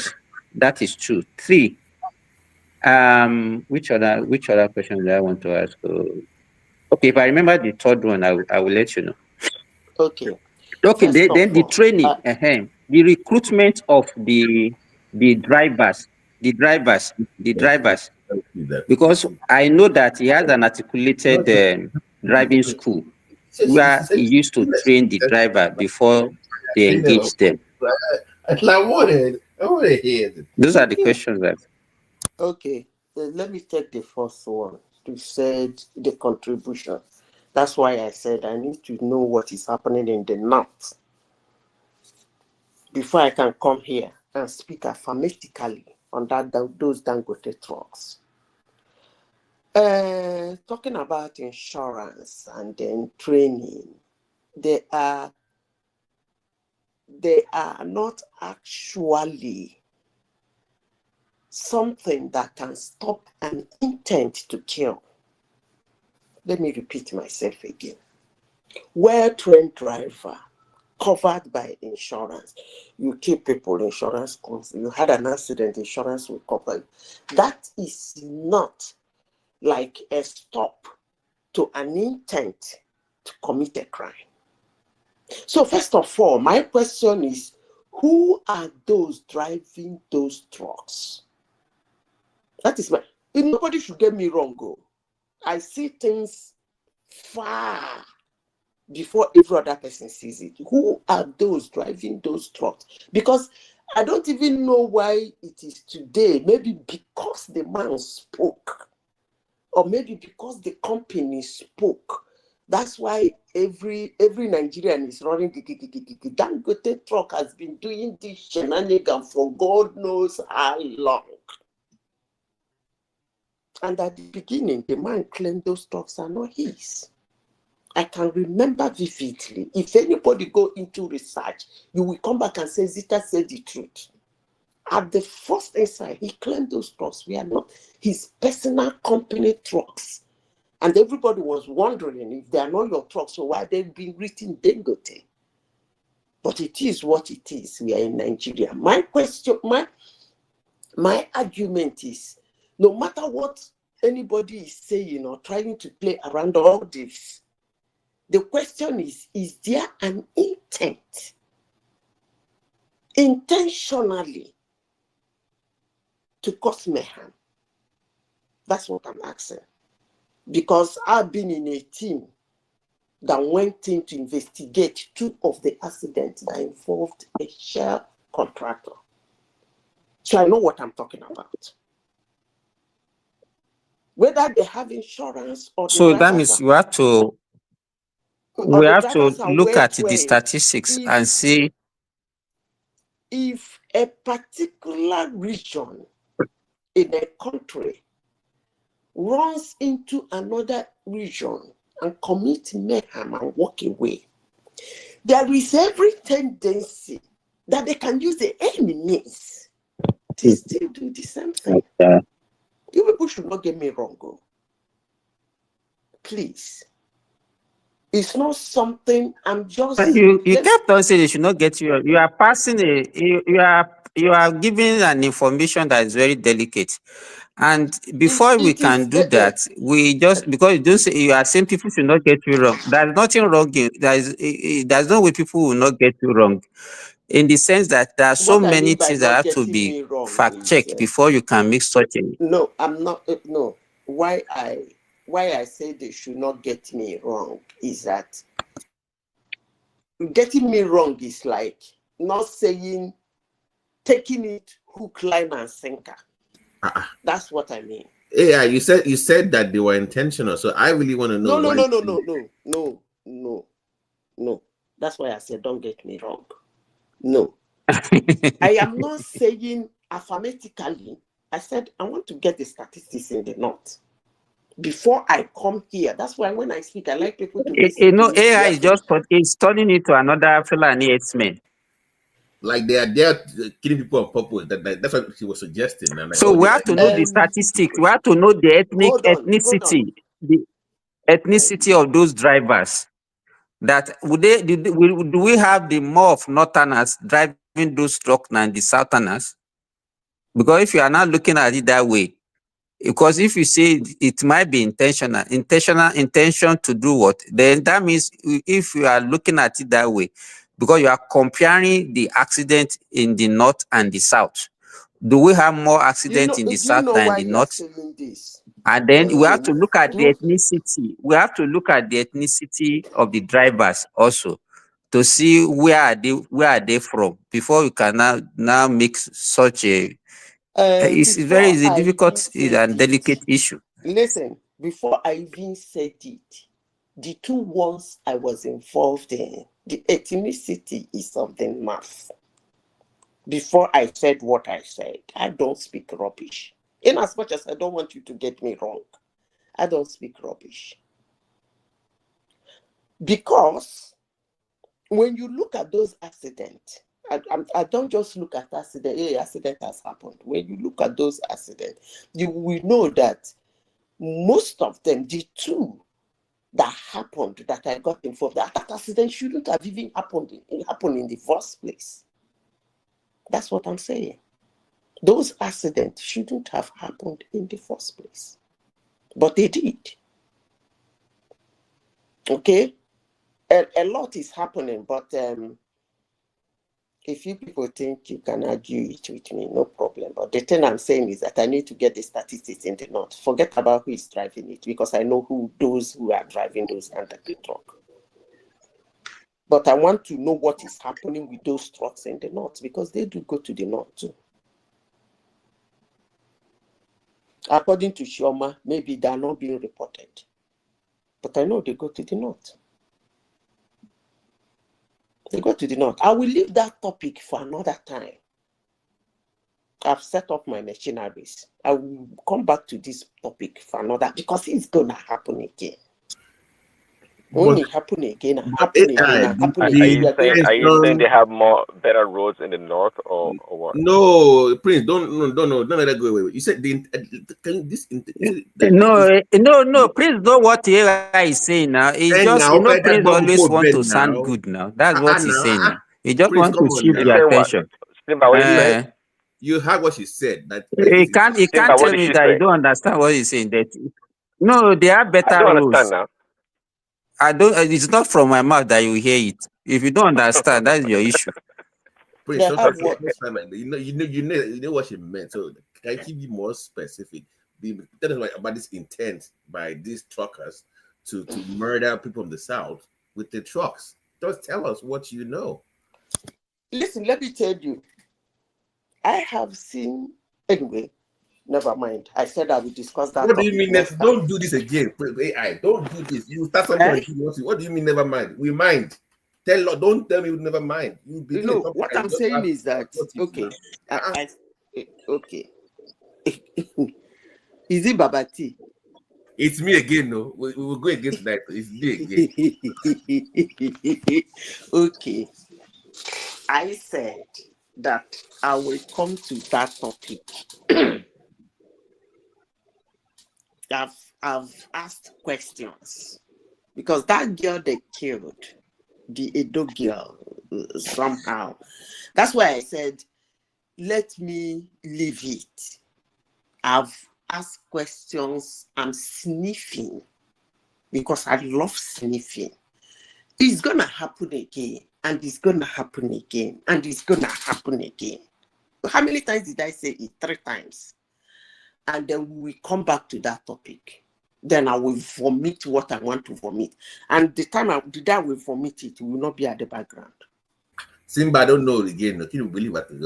I don't know. What is your AI doing? Eh? You said what? Okay, so we should wait until okay. No, it's good. It's good. It's good. It's speaking the mind of some people, and it's good for her to bring that to say it out now, so that at But it's least now conspiracy we now. have another way of thinking about it, and then Simba, we have Simba, to go and check. but it's conspiracy. Like there's no BT, evidence. let me say this. You know, one thing about me is that when things are happening, my brain shifts. More especially if I've been a witness to a constant reoccurrence. My brain usually shifts. It doesn't go in the line of direction of every other people. That's why people who like me. Those who hate me, hate me. But I will say it anyway, I don't care. I want to know. I'm sniffing. I want to know the statistics of those accidents in the north. And I will say it again and again and again. Nobody is going to slap me because I said it. And as I said before, it's going to happen again and again and again and again in the South. Then after my snipping, I will come back and deal with the topic. I will handle it judiciously. Trust me. But for now, I leave it. Do you think there are more or less accidents in the north, or give us something to work with so we can think ourselves? When you try to, sometimes when I say something, Prince Daddy, sometimes when I say something, you try to push me to say more. It's like you've not mastered the art of how to get me to speak more. So don't try. Okay? You've not mastered the art of, because sometimes when I say things, you come in an angle, you try to mess it up. It's not that I don't even really do care, but if you throw questions and submissions at me that way, you don't get anything from me. So as I said, and I've concluded that area, among all of you in this platform and probably people listening, I'm the only one whose brain has shifted in a different direction. And I am not relenting. Instead, I am doubling down on that area of my brain that have shifted from every other person's thinking. My question is, most of those accidents shouldn't have happened. Yes, some people will say, yes, there are some accidents that shouldn't have happened. I agree with you. But I repeat myself again, most of those Dangote truck accidents if you study it, I won't use the word is reckless. I will use the word, it looks to me, Zita, as intentional. And nobody's going to slap me for doing saying So, that. so are you trying to distinguish between an accident? Hold on. Are you trying to distinguish between an accident and a crash, a car crash? Because I accident. have ended that topic. Uh-huh. What is important I did this morning is that I shifted the brain one corner from the normal brain of accident happening, a particular company, and why is he always asking me, get them insurance, clear the drivers very well, make sure you put the right person and make sure everything is good so that the accident will not happen again. But that is not the line I'm thinking. Because all these things put together, if it is an intent to commit that crime, it will still happen, period. But that'd be a poor way now, to let's try go to to achieve the next topic. to The next whatever topic goal you is think they're trying to achieve. the next topic I want to speak on is the first lady. Actually, to me, I don't know why she did that. And I don't even know why everybody is keeping quiet on that. As her position in her position as the First Lady of Nigeria, she shouldn't make that video, say that in. I'm still trying to process it in my brain. Did she actually do that? Because that's conflict of interest. That's a total conflict of interest. It's not supposed to be tolerated at all. But it's Nigeria, you can tolerate anything. I'm not saying she should not have a pet project where people come to donate money to boost a pet project. That's okay. I don't care, and I don't think any reasonable Nigeria should care. But making that video, it is a call. And what is in it on the acceptance? That's where the conflict of interest comes in. She shouldn't do that. Because all those hawks and vagabonds and whatever you people call them in Nigeria, coming to donate billions and millions of naira into that project, we have something in that call for acceptance. So that is a total no-no for me. I don't care. That's a total no-no. I don't know who pushed her to do that, but it's actually ridiculous and demeaning. Come on, man. Your husband is the president. Telling people to convert your birthday card to money. Running an account number. What is that one now? Hey. Wow. Okay. Let me go to the next topic. It's still my turn, right? I'll go to the next topic. Aerofire. Hello, is everybody still there? Continue, we can hear you. Okay. I go to Aerofire. For a long time, when I had somebody I know who lives in Southern Kaduna, that was about 9 years ago. That was when I started calling that man Aerofire.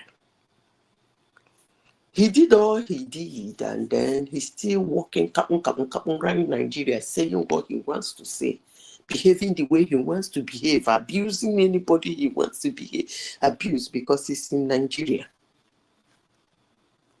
In most of those countries that Nigerians are in diaspora in, wishing and hoping that Nigeria is like them or that doing better than Nigeria, somebody like Aerofire will be in prison. Cool enough. For all he did as a governor in Kaduna State. Such a person, even if there is immunity for him as a governor, the moment he signed the last paper as a governor, he's supposed to be arrested.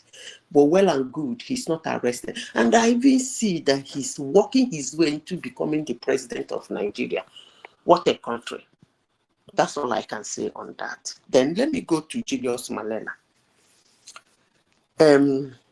I don't know what he's talking about.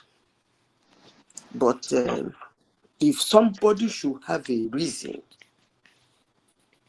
a genuine reason, that he's still insisting on up to today has not been sorted out. And the whole world is looking at this another direction. It's actually ridiculous and funny that the world is using those so-called, I don't even know whether there is anything called Palestinian, those people living in Gaza. It's actually ridiculous that the whole world is using them as I don't even know what they're using them for. Is it barbecue or meat or what? Because going from United Nations to streets to everywhere, nobody is making sense to me. Are you protecting Hamas or are you trying to protect the Gazans? That is one simple question I'm asking everybody. Madam Zita, it is race and religious and cultural dynamics and the sequence, the kind of cases the Indian caste system that actually exists in the global order, but this time around in races, and there are races who have more privilege than the others, who have more. More latitude and are given more green light to behave the way they want to do over other races. Can One you thing explain? I'll just tell you, then I'll leave. I'll let you continue. Lindsey Graham actually unequivocally, how they talk the English on camera, actually said, "How dare can." That is the ICC, chairman. How dare him issue an arrest warrant for Mr. Makowski? You know Mr. Makowski? Yes. Yes. Okay. So he said, "How dare him that court is made for Africa and poor countries." It should tell you something now. You can continue, man. Thank you very much. You see, it's actually, I will use the word ridiculous. It's actually disheartening that the leaders of today are doing two things. That they are playing their power tussle with the lives of humans. That is the first thing they're doing. The second thing they're doing is that they are lying and doing all manner of propaganda. I actually pity our very young ones, because the kind of information they throw to them today, when I was their age, if they throw such information to me, I would even probably behave worse than they are doing today. Maybe I would have been different because I do ask questions. But they don't. It will show when it's time for them to hold power. Things will change. Nothing will change. Let me tell you why nothing will change. Among all of them, the young people of today, among all of them, there are ones, very few of them, that are learning, asking questions, studying, and training themselves to assume position. The only thing I will have to tell you is that when it gets to their turn, very few of them will rule the rest, and we rule them like the way a shepherd rules a sheep. Because it's very few among them that are something else, very brilliant, very articulate, very understanding, monitoring every situation, separating lies from the truth, separating propaganda from the reaction, separating political words and action from the main thing. Very few of them. And I tell you something, those ones are going to rule the rest of these, our young ones, like a shepherd rules a sheep. I promise you that. They're not going to change anything. Those ones will maintain that status quo and rule them just like a shepherd. Don't you think you are too harsh on our own people, on our own people, that their future is bleak? I don't think their future is bleak. If you look at the generation, just said that they are going to rule them. You see, there are some generations that will lose leadership. You know, the world is being built in generations. There are some generations who won't touch their hands because they refuse to learn and train. If care is not taken, these Gen Zs, it might not get to their turn. That generation might jump and enter the one below them from the way they are not trying to ask questions. You see, if you look at Israel, Kazan, Yes, ma'am. you will know that when a people have a certain antecedent, you study them. They have a pattern. You study that pattern. When they come with that pattern, you throw a stud. But I have noticed that the world is not doing that. It's either they are technically supporting them.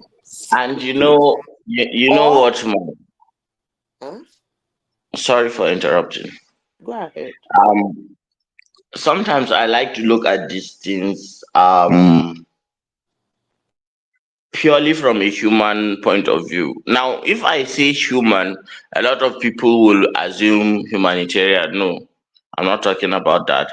I'm talking about actual human psyche and how a human being behaves individually and how he behaves within a group.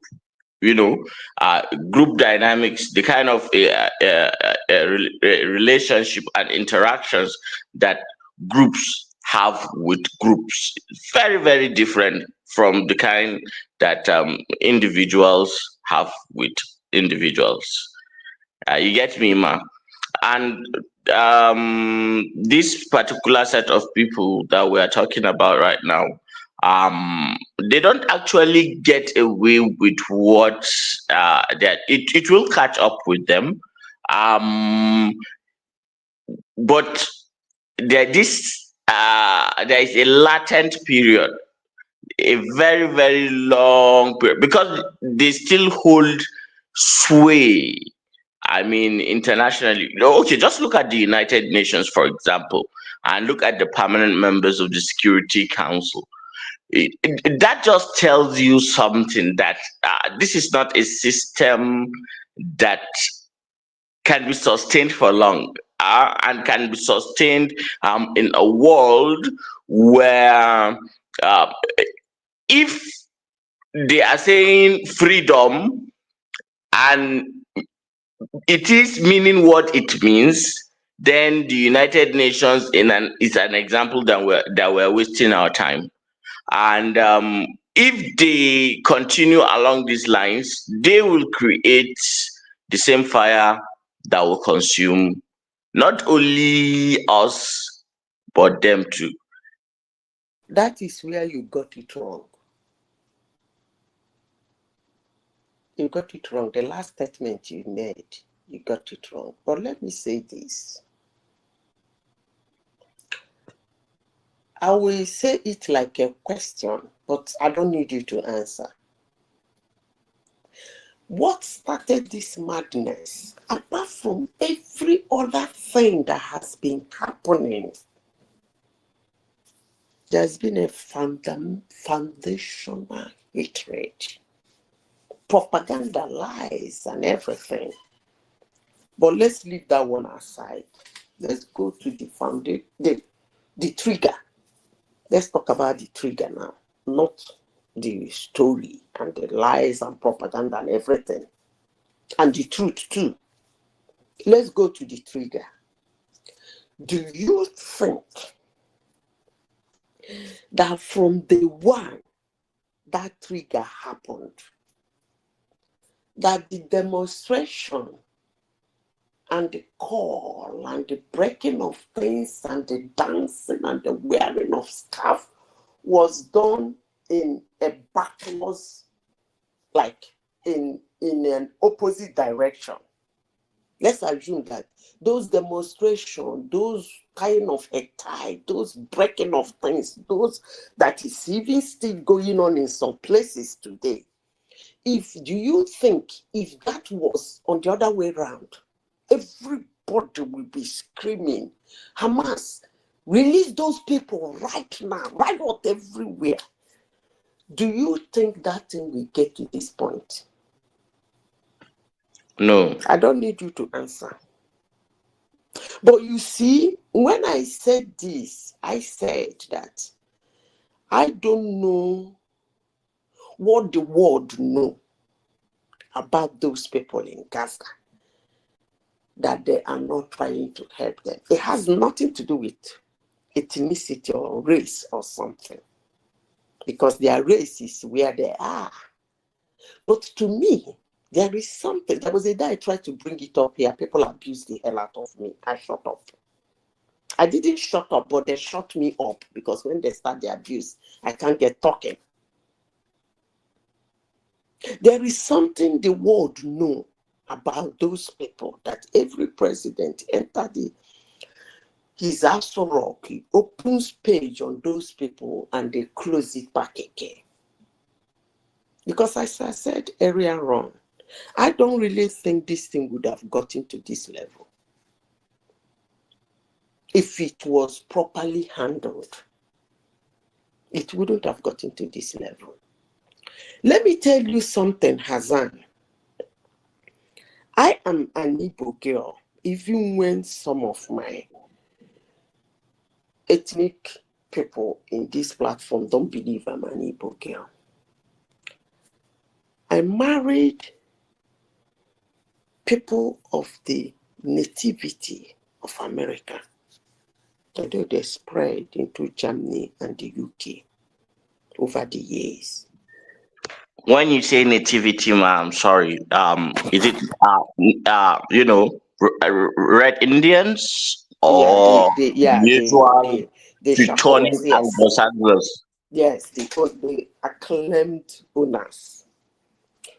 Okay. I want to tell you something, Hassan, if you will listen.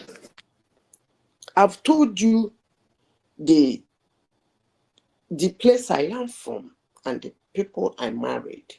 So I will be in a position to explain to you what it means for somebody to fight to survive. It's a very deadly mission. Don't you ever in your life put somebody in a position where that person will be fighting to live. He's gonna fight with everything, because what is in his mind is that I might probably die anyway.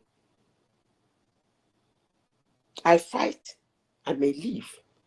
I don't fight, I will still die. I fight, I will die. I don't fight, I will still die.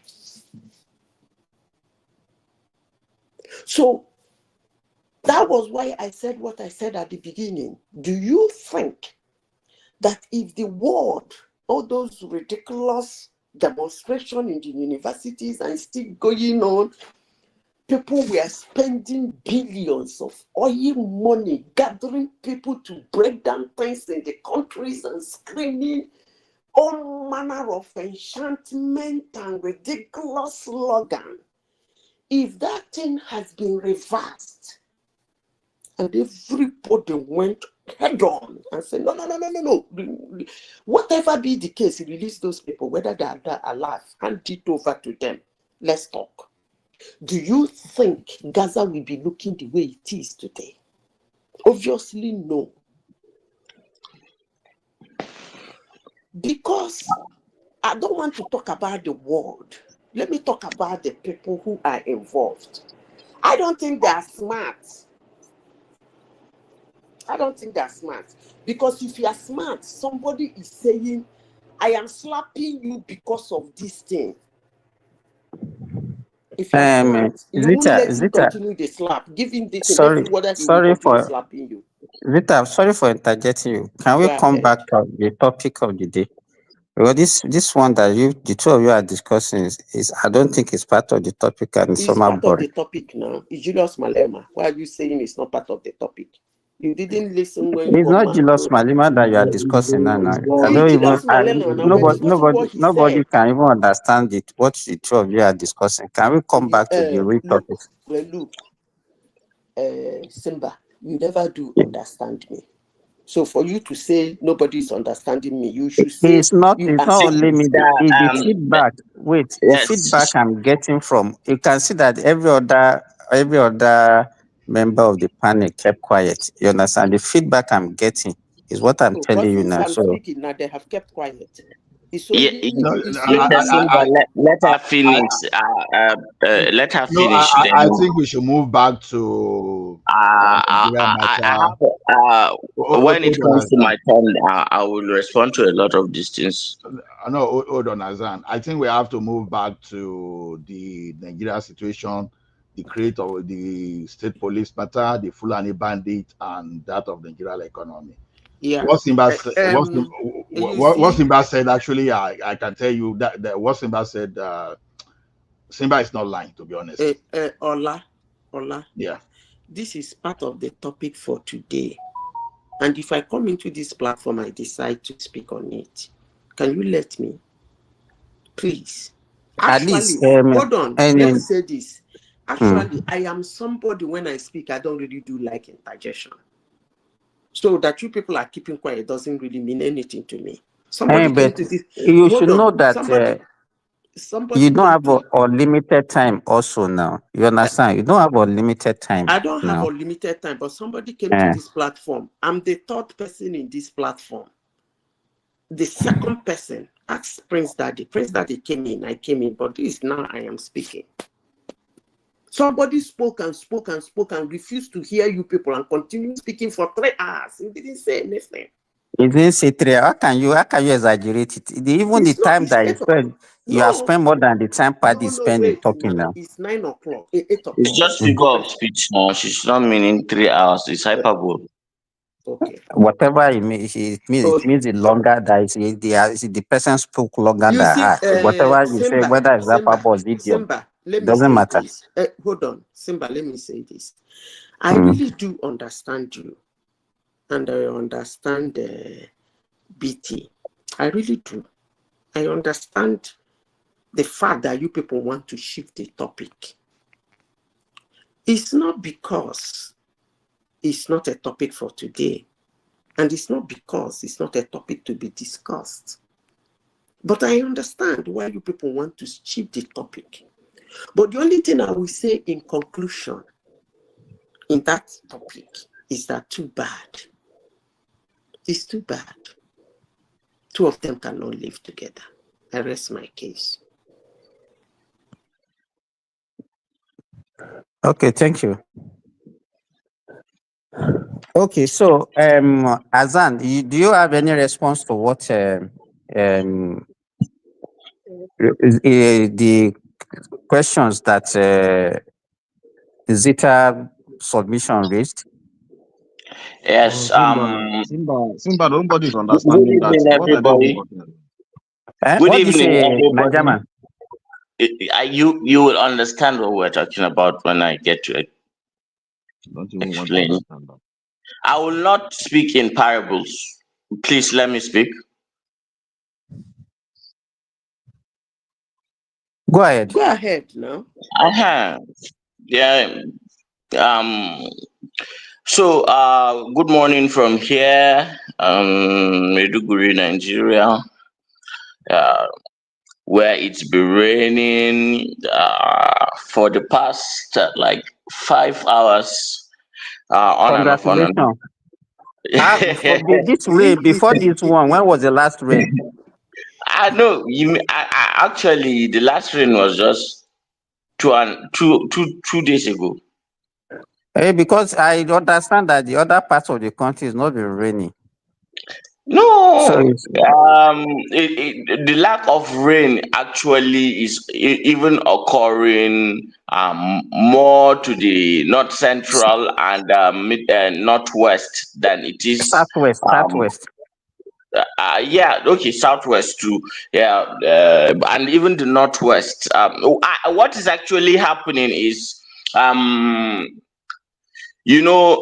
this our weather patterns usually are dictated by the temperatures in the ocean, and there are these tropical continental winds it's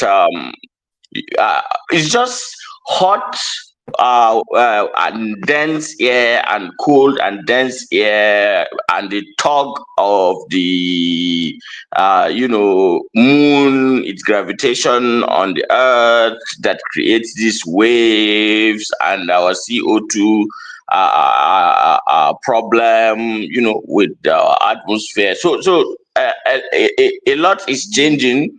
um,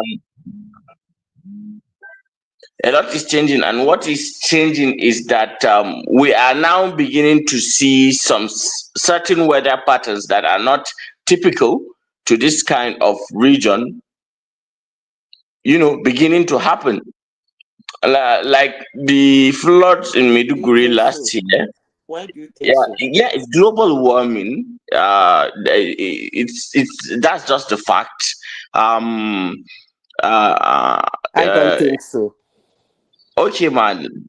Uh, I believe so because I have seen the data and I can back it up. Um, um, it's global warming and that is disrupting the way things usually are. People think global warming means things will just continue to get hot and hot and hot and hot and hot. No, eh, what they're actually saying is that the mean temperature, the average temperature of the whole Earth calculated is increasing, by a certain percentage, that it will get to a point that it's like a runaway inflation, and it's gone. We can no longer have we can't do anything again because of the level of damage that we have done, for us to mitigate or to reverse the trend. And part of what the world leaders have decided to do, is to move from hydrocarbons, to renewables. And these renewables, they happen to choose battery, lithium powered battery. Azan, I just asked that question. It's not for us. It's not a topic for us to be discussing. So, can you Which go can back to person you your? be self Simba? No, we are not talking about global warming now. Yeah. And it's just It's just that she disagreed with global warming, and I wanted to make a point, but sorry, I digress. To me personally, I want to hear your opinion about this police, state police matter, and all these things. So that's at least how to move our country forward. So No, I digress because I was, as I just was starting, the it's just like it's just a common question now that he asked, because he surprised of the kind of rain we're having. So I'm trying to make him understand that a lot has changed, and then a lot keeps changing. If you look at Nigeria, the past 5 years, there is National Bureau of Statistics has actually estimated that what Nigeria lost to flood in the last 5 years, we did not lose it in the last 35 years combined. It's telling Where us was the something. statistics in the last 35 years? In the last 35 years, I think I do not recall exactly the figure they put on the damage, but that of the last 5 years, the ratio is 5 to 1. Okay, Hassan, I said Yes. something earlier on. Just to push you further. because it's your turn to speak. I don't think anybody should be telling you a topic to speak on. You should roam with whatever you feel is comfortable with you to speak on, as long as it's not prohibited. But let me say this. You see, when I came in here, I made a comment about disinformation and misinformation and propaganda and lies and probably truth that are being dumped on our young ones. You see, here in Tromso, in the year 1971 or 72, from what they told me, this is a place that they never get up to 18 degrees. 18 degrees is Fahrenheit or centigrade. Yeah, it's too hot. 18 degrees centigrade is too hot. Their summer is 16, 15, 17. Highest No, 18 degrees centigrade is not hot, woman. No, I'm staying here. That's the hottest they can get. Okay. In 1972 or thereabout, they had 30 degrees centigrade. Every ice melted down one. That is the highest they have had in history. And in 1972 to date, you know how many years it is. And nobody shouted climate change. This year, on August 5th, since I came here, we had the hottest weather. I think it's 26 degrees.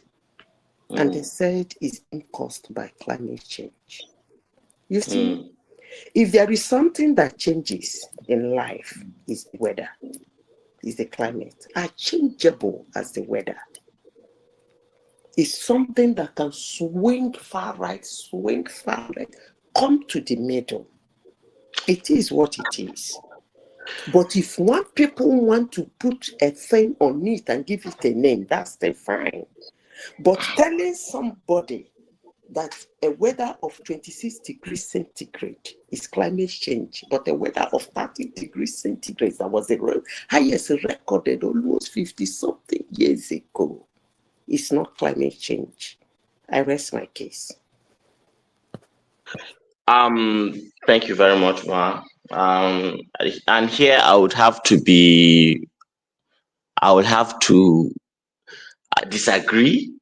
I would have to disagree because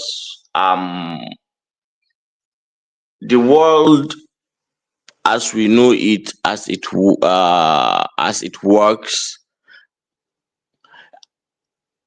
has resources, and these resources that we use as human beings, they appear to us as finite, but they are not.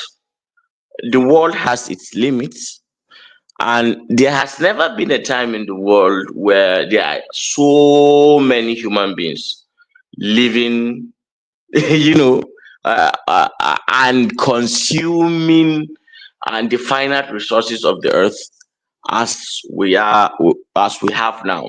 Now we are not just even consuming the finite resources; we are not replacing them, and we are causing, by our actions and inactions, we are causing harm that may not necessarily, affect us.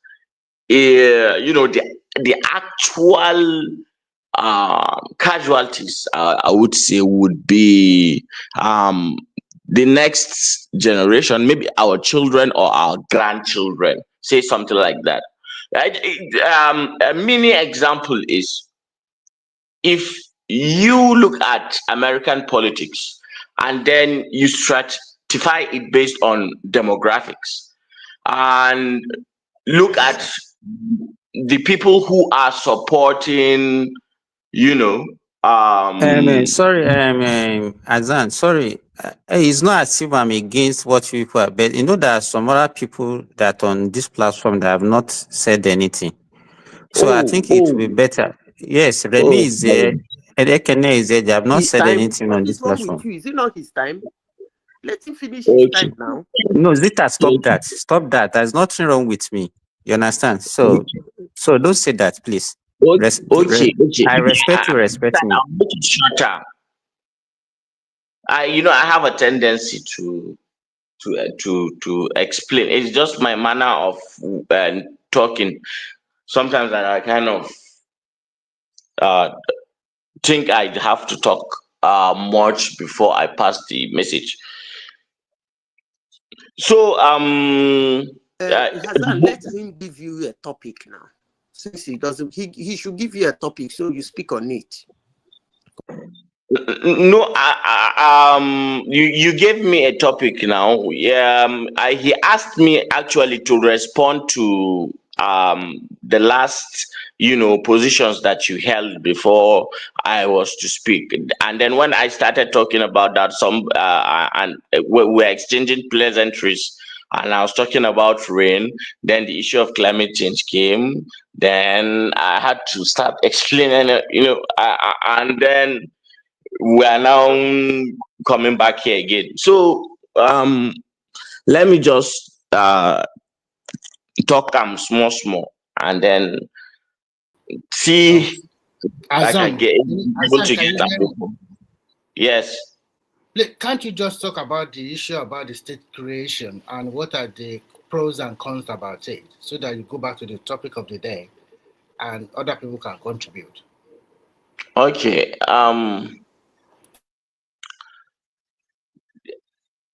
But I'll finish my thoughts and briefly on the Yeah. other thing. Go ahead. Anyhow you like it. I just anyhow. Go ahead. Okay. Regarding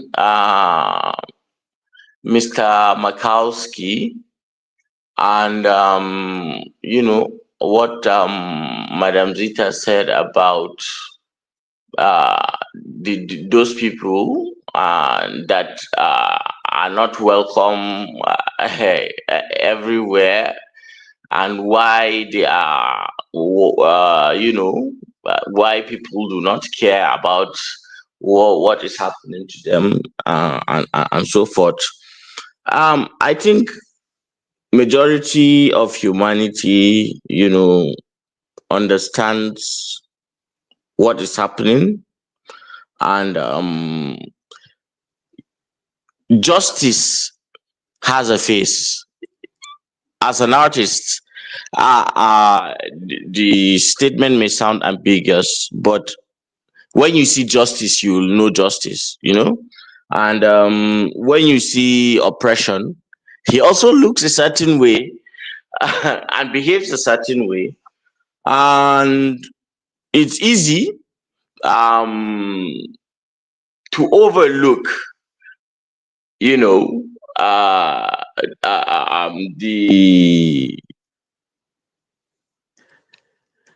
the pitfalls, the mistakes, the bad attitudes of a person that you love, than it is to excuse, you know, you know, that it is to excuse the natural tendency of the human mind to make mistakes of your enemy, and it's just human psychology. Most of the time you can do 100 things right. Usually human beings are reluctant to um give you praise, prop you up. The moment you make one mistake, you'll be surprised. It will look like you have never done anything positive in your life. I know a lot of people can relate to this.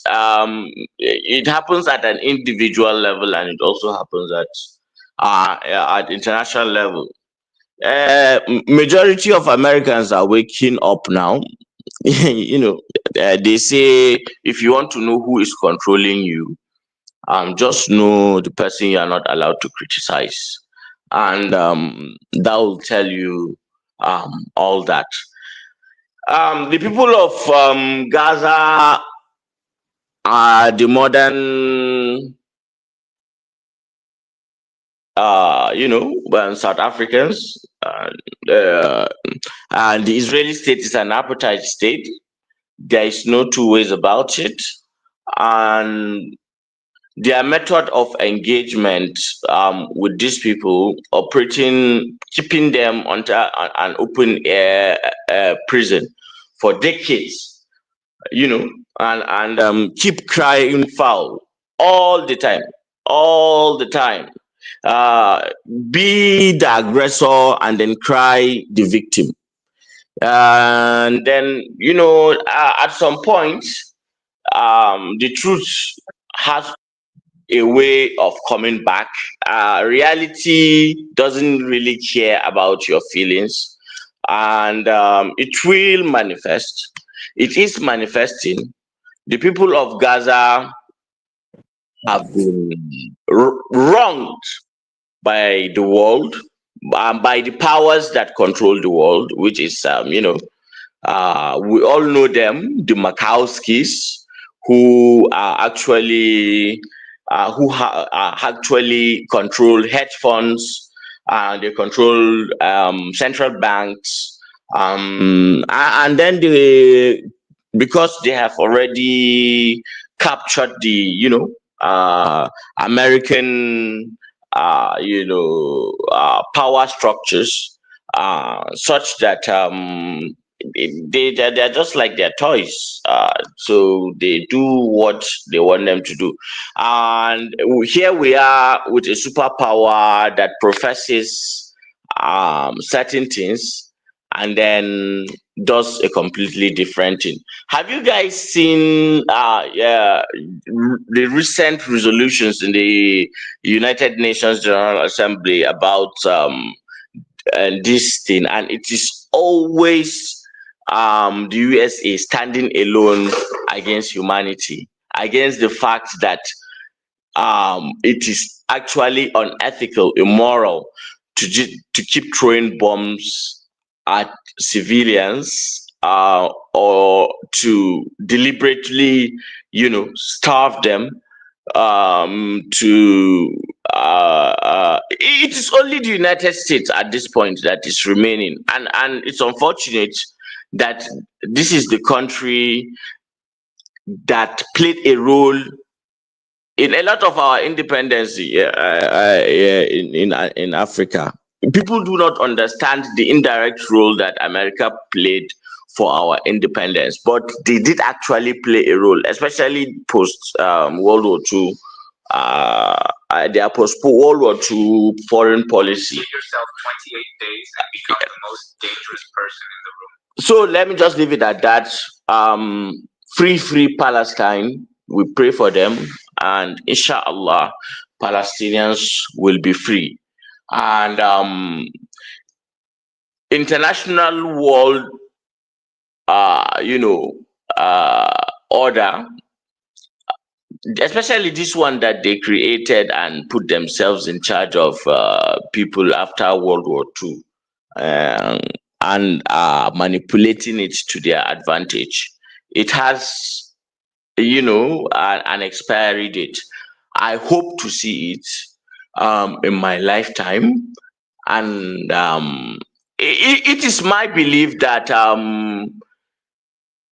people who come and who carry that skin tone are actually the most aggressive and inhumane of the whole species or races, if I may say. And this is empirical fact. Just look at history. See who has killed more, who has caused more misery, who believes in aggression more, who believes in colonization more, and all that.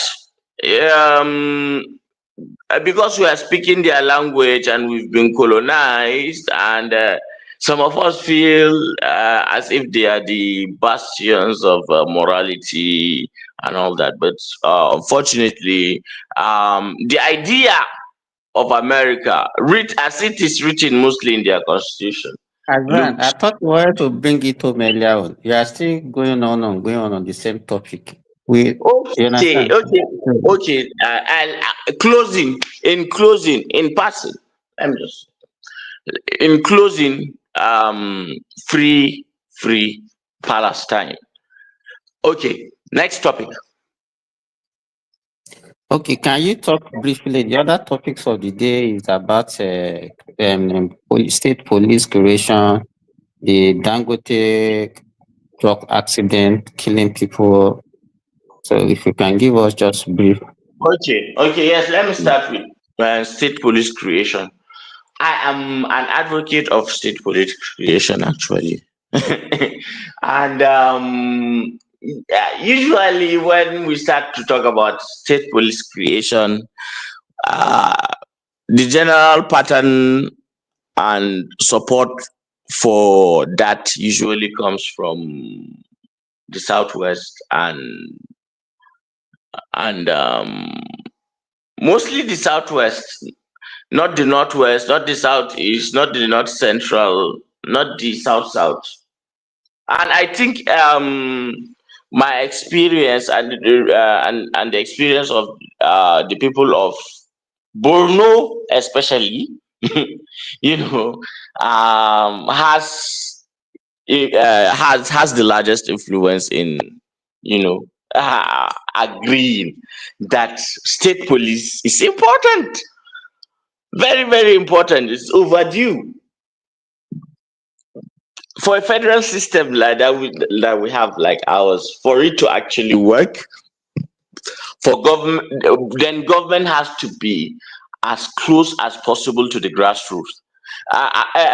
This top-down military kind of way of doing things, has already gone so deep into our subconscious that we think it's a bad thing to have state police.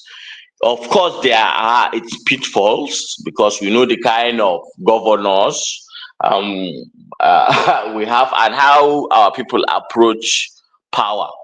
And how they yes, so I can see that pitfall, but yeah, it is a hazard that presents a risk that can be well mitigated.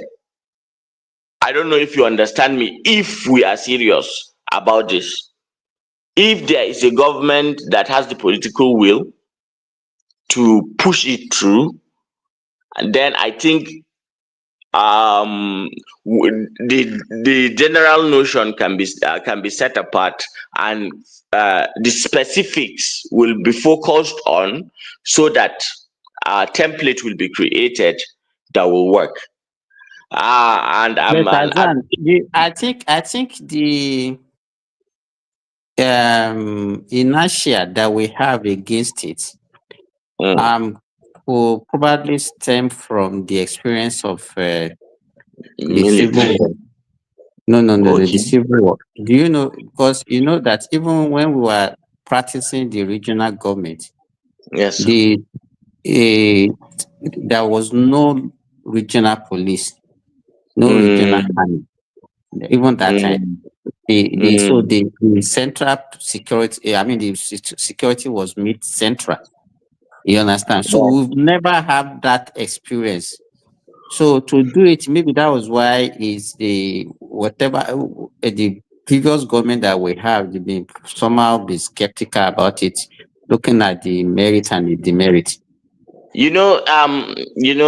Is sometimes these things are just germane, and when we discuss, we tend to forget that we are even human beings, and then as human beings, certain things, dictates why we behave the way we behave, and then if we behave after those things have influenced us, then there are consequences for those behaviors too.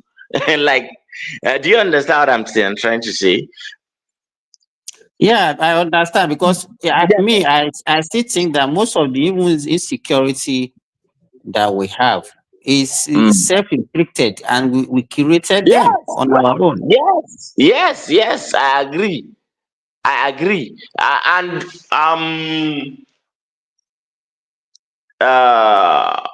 change. You see these things that they call change. Our leaders are very arrogant leaders most of the time, and when they want to do things, there is something that we call the management of change, and it is a systematic, approach, to change people's behavior in a managed, structural, time-bound, scientific way that everybody is carried along, such that the possibility of that change actually, working becomes high. Remember when MFLA and God forgive his soul, Buhari, what they did with the Naira thing. That was wrong. That was very, very wrong, because it ended up killing a lot of innocent people. People suffered, and it's because they did not do their due diligence. Usually, if you want to make big changes, you start from pilot. You do a pilot scheme in maybe a place as big as Nigeria. Find one state, maybe the one you think is fragile, then implement the system and supervise it. Give it some time and take feedback of what is actually happening in that state. And yes, give the governor the power, give him the power, and then you will see in 4 years what actually will happen, when all other governors have that same power. So the science of management of change requires that you first do a trial, in a smaller setting, give it time, and collect the data. Let that data feedback. Then you think mitigation measures before you expand. Yes. Do you think we have that time to be doing pilot study? What is the option? I think they have been debating. I think they have been debating about it, and then we look at the pros and cons. The issue now is that we look at the example of what is transpiring in Kano State with the vigilante. No, not Kano. No. Kano's example. Let me finish. I know where I'm going. And we also look at Amotekun. So if some of these guys can be trained and they use them as local government police officers or whatever, and they have to have a clear line of duty between federal police and state police. That there's in terms of there's some kind of crime that this fall in the jurisdiction of the federal police, not the state police.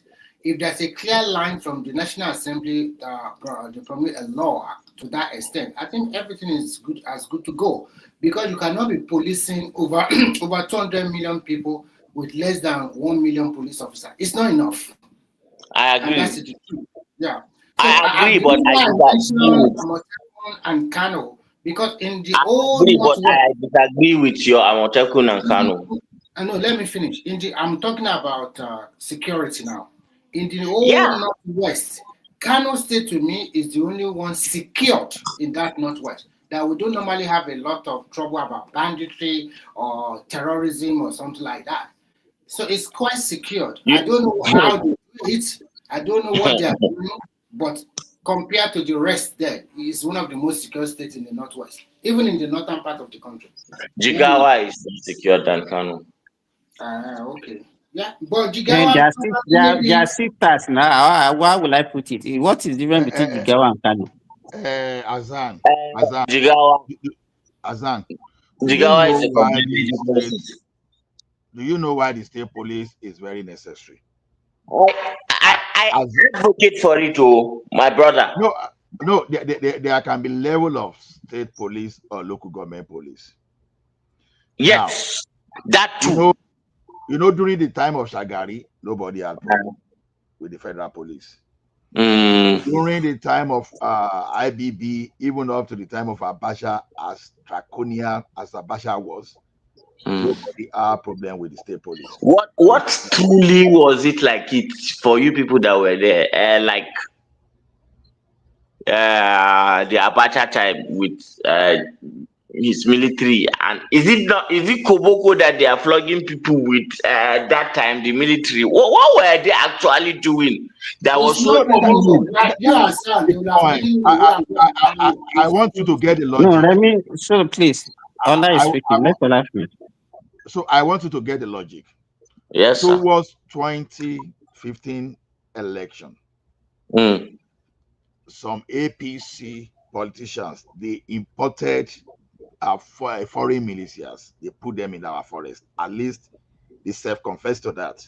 Even though we learned about it earlier, but later they self-confessed to that. Now, when Buhari was supposed to use the federal forces to flush them out, he was looking away. And that was the first time in the history of that country that people started clamoring for state police. Look at what happened in Benue State. Look at what happened in Plateau State and some other part of the country. Now, we understand when even Fayose used the local hunters to run after those people in the bush. And there was there was no problem until Fayemi, that was thinking he would become the president, came. So what I'm saying is this: state police can just be in the form of even that Amotekun, with But the it's too sole. it's not going to handle. I look, Wait, and Amotekun is not hold going on, to be hold on, enough for a hold state on, hold now. on, hold on. Now you see, if you are afraid of what police, the regular police will do in Governors, the city, yeah, maybe that's you can allow the governors, you understand, you can allow the federal police to still be controlling the cities.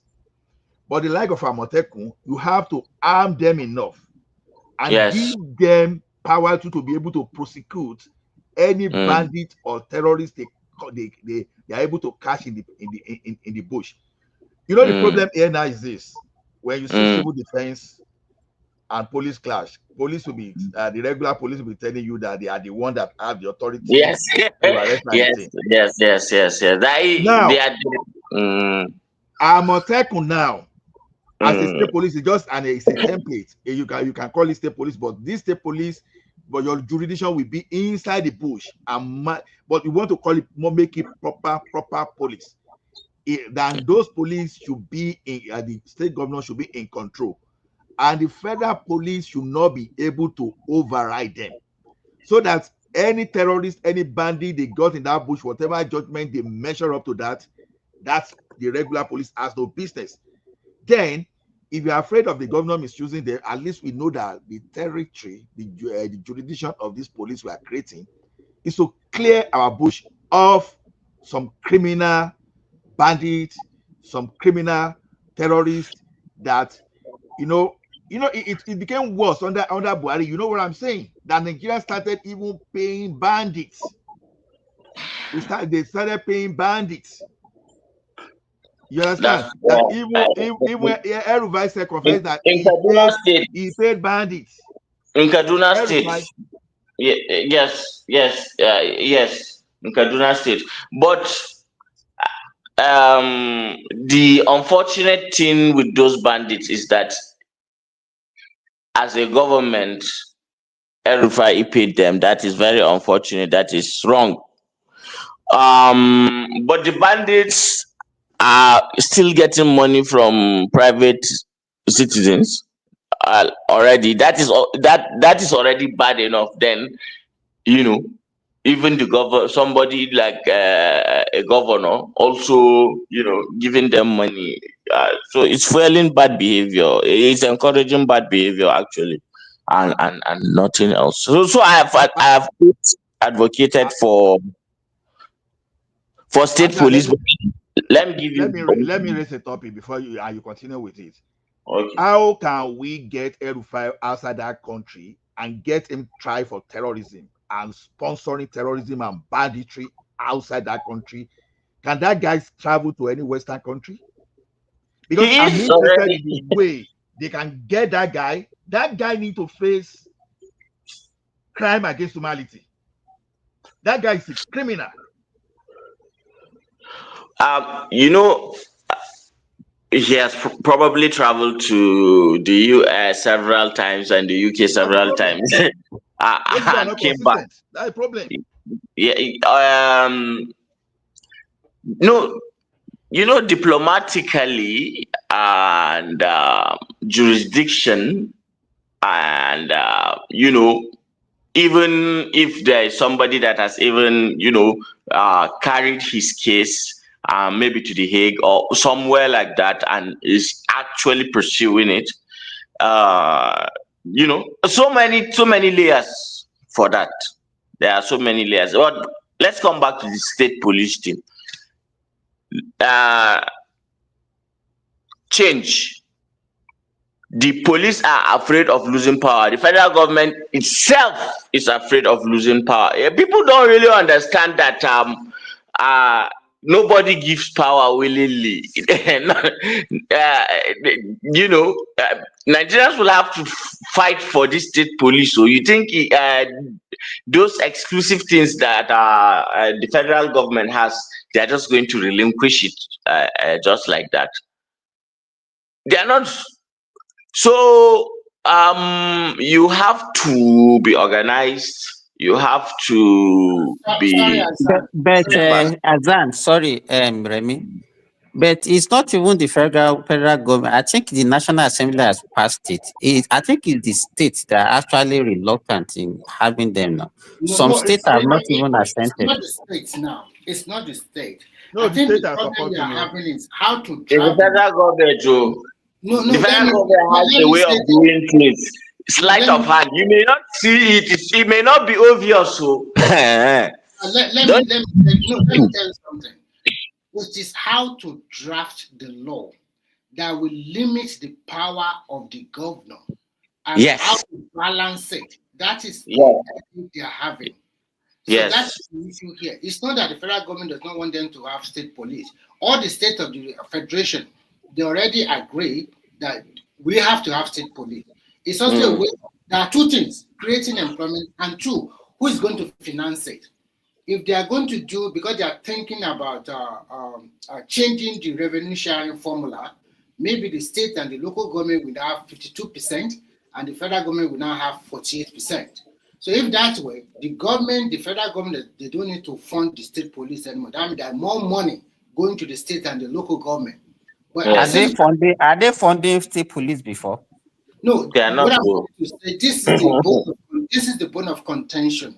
So once they can solve that gray area through the National Assembly, and that is why the presidency is trying to talk to the National Assembly to speed it up, because we must not lie to ourselves. How can we have less than 1 million police for more than 200 million people? No. You know we are the only country in the world that is like that, ba? It's just too. Sometimes it's not enough. It's not. At least according to. You are talking about 1 million. If you how many of the 1 million are even active? Active, yes. Let me even tell you something about this police. They are carrying handbags for our politicians and big men. Azan, people keep saying the governors will misuse the police.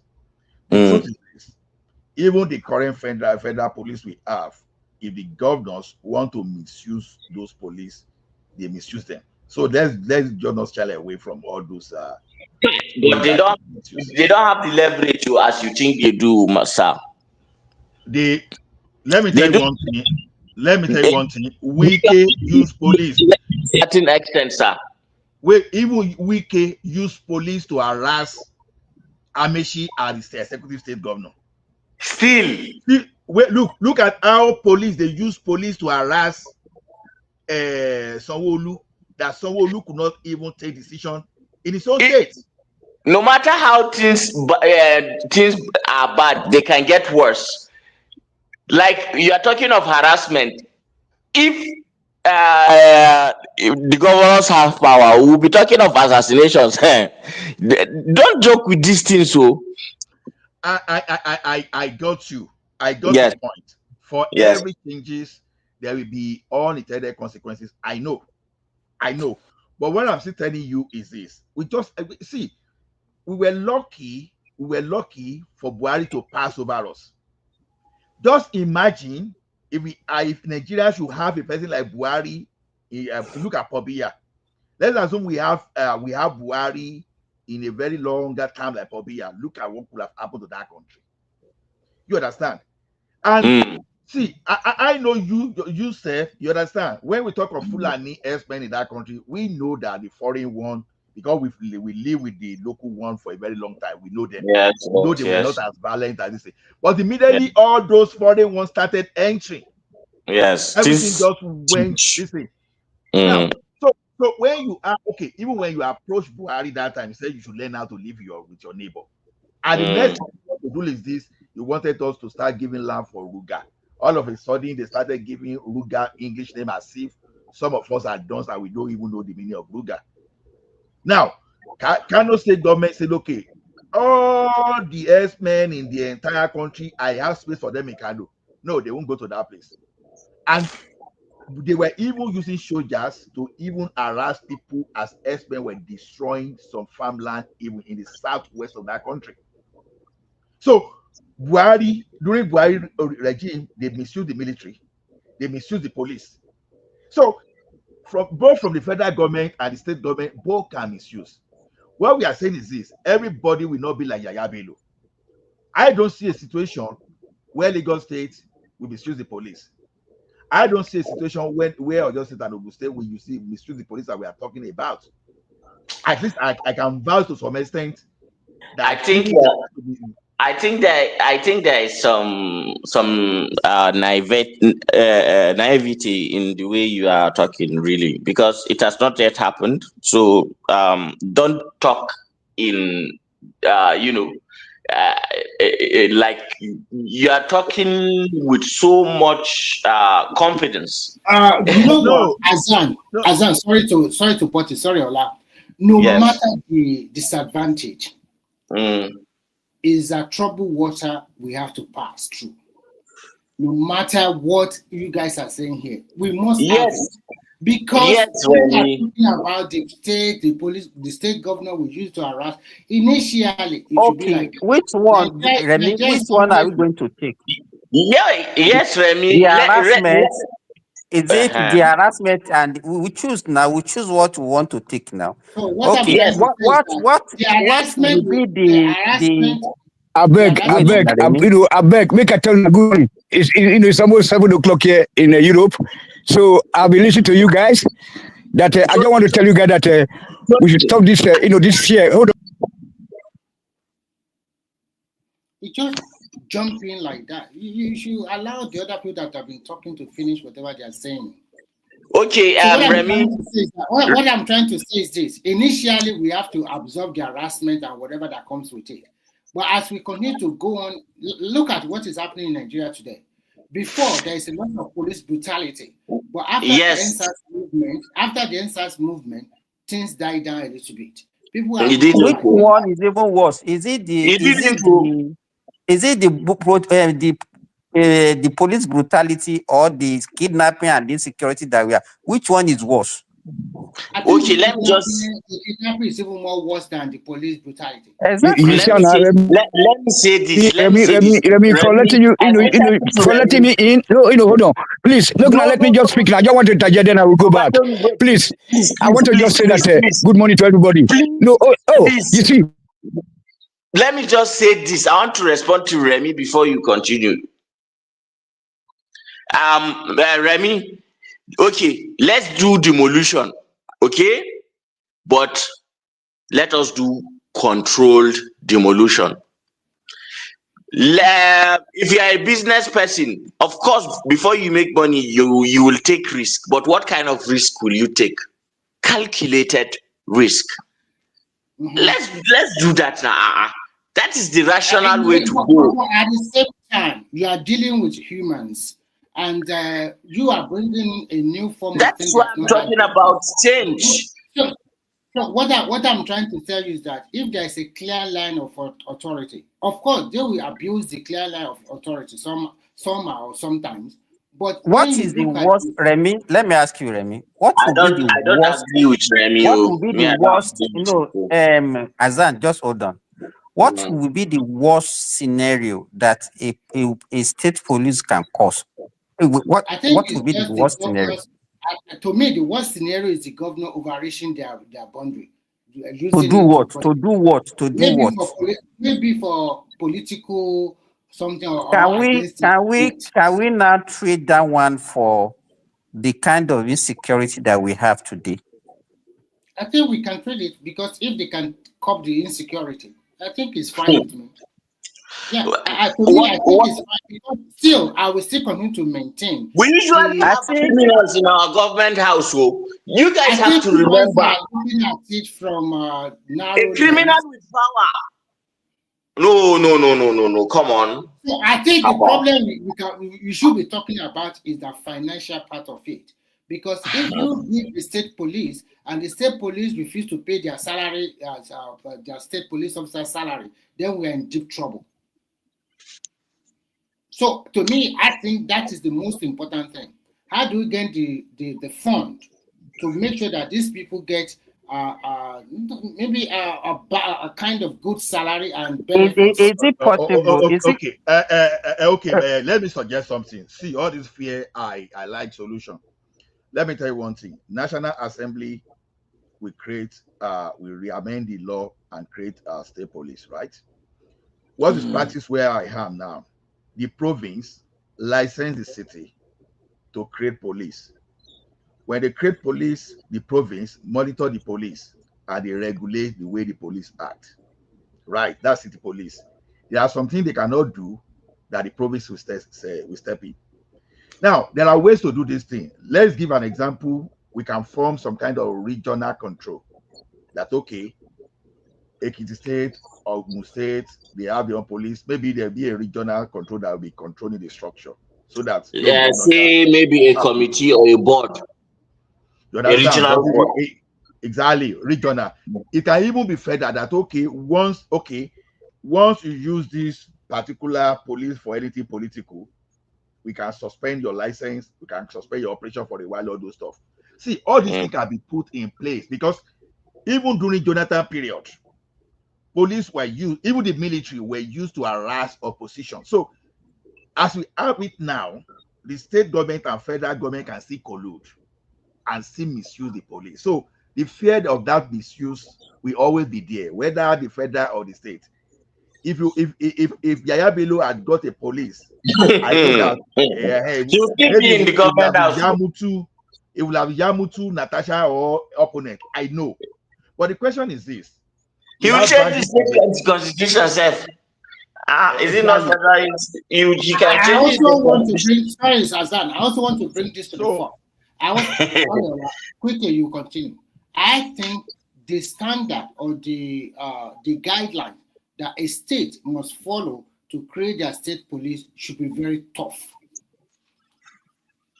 If it's very tough, at the end of the day, you will not have all the 36 states having that state police until they put some parameter or some things on ground before you can have it. That way, things will be more organized. And then, secondly, you must give us what kind of remuneration and training, and how do you recruit your police officer? Do you recruit the minimum? Should have a OND or maybe HND or bachelor degree? Then we are talking. But you cannot just go and take somebody from dropout or school start and the person that don't know the constitution, doesn't know nothing, and you just put him as a police officer. it defeats them. And luckily for Nigerians, all the 36 states are having state police, state university, and the rest. So everybody can boast of at least they can pull out at least 1,000 graduates, put them in the police force, give them good remuneration and So good you mean that all our police should be graduate? Is that what you are suggesting? I don't mind it. I don't mind No, at all. how can you mind? How can you mind when you But don't it's know the not implication? practicable. It's not practicable now. No, Uh, Why it's not is it not practicable. No, Remy, see, you can finish from Okay, secondary school. okay, fine. What would you No, suggest to wait be the now. minimum No, qualification? yeah, The minimum you can qualification. finish your SUSAT secondary is school. enough. Finish Excuse secondary that. school. I don't take. Wait now, Remy. You can finish your secondary school and go to the police college for constabulary training. So Yes. maybe you can train them for a year or all those stuff. Yes. So, but a graduate, you think graduates who don't misbehave in Nigeria? You've never been to NEPA, my friend. I work in NEPA. Some graduates are worse than Luomo. So don't overrate. Even in US, can they tell us that all their police are graduates? Where you are living, their police, all of them are they graduates? No, they are mostly high school. They are mostly high school. Then So what are you talking about? To me, I still think ONG should be minimum qualification. I beg you, stop that, Remy. I want you to stop that. No, high school SSC is enough. Okay. Let me tell you one thing. Credit, maybe 4, 5, 6 credits in SSC, including English, will be enough. Because you don't need to. Let me tell you, Ola, in Nigeria, if anybody has English and mathematics, you will not go for police. You will not go. So once you have a secondary education, irrespective of what you get, I think is enough. I think the training they will give them is actually what is more important than what you have. To your ND, to your NC, whatever. So if you are going to get that ND you are talking about, whatever training they are getting within that police institution should be equivalent to whether ND is what you want. But it's just like when you go for NDA is equivalent to bachelor degree. So let whatever training they are going to have be within the institution. So you expected me to go and read the medicine and surgery, and you expect me to come and join police. It won't happen. So if I wanted to join police, I would join right away from secondary school, and I will attend the training. The training will be 1 year or 2 years. I will join because I know that I want to pick a career in the police, in policing the country, not as an option. Being a graduate and be joining police is an option. That's how you because you have the passion to protect. Exactly. So rather than out of necessity for looking for a job. Exactly. That is what you want. Okay, so let me just say this. All of us have been arguing, and I think we've tilted more towards the individual side. How about we zoom out a bit, and let's say we are building. Okay, we are constructing a building. We have to start with the foundation, ensure that we do what is sufficient for that building to last at least 100 years, as the foundation. Then we get building to the lintel, and then we then at some point we'll begin to talk about the aesthetics, the fittings, and all that. So what I'm saying is, how about we first deal with ethical issues, then our next concern should be legal issues, especially around Nigeria's fundamental, human rights, because there will be serious more threats to that when governors have the control that Remy is advocating, especially this fiat that we should just give them. And then on top of that, we will talk about then the financial. In that order, then I think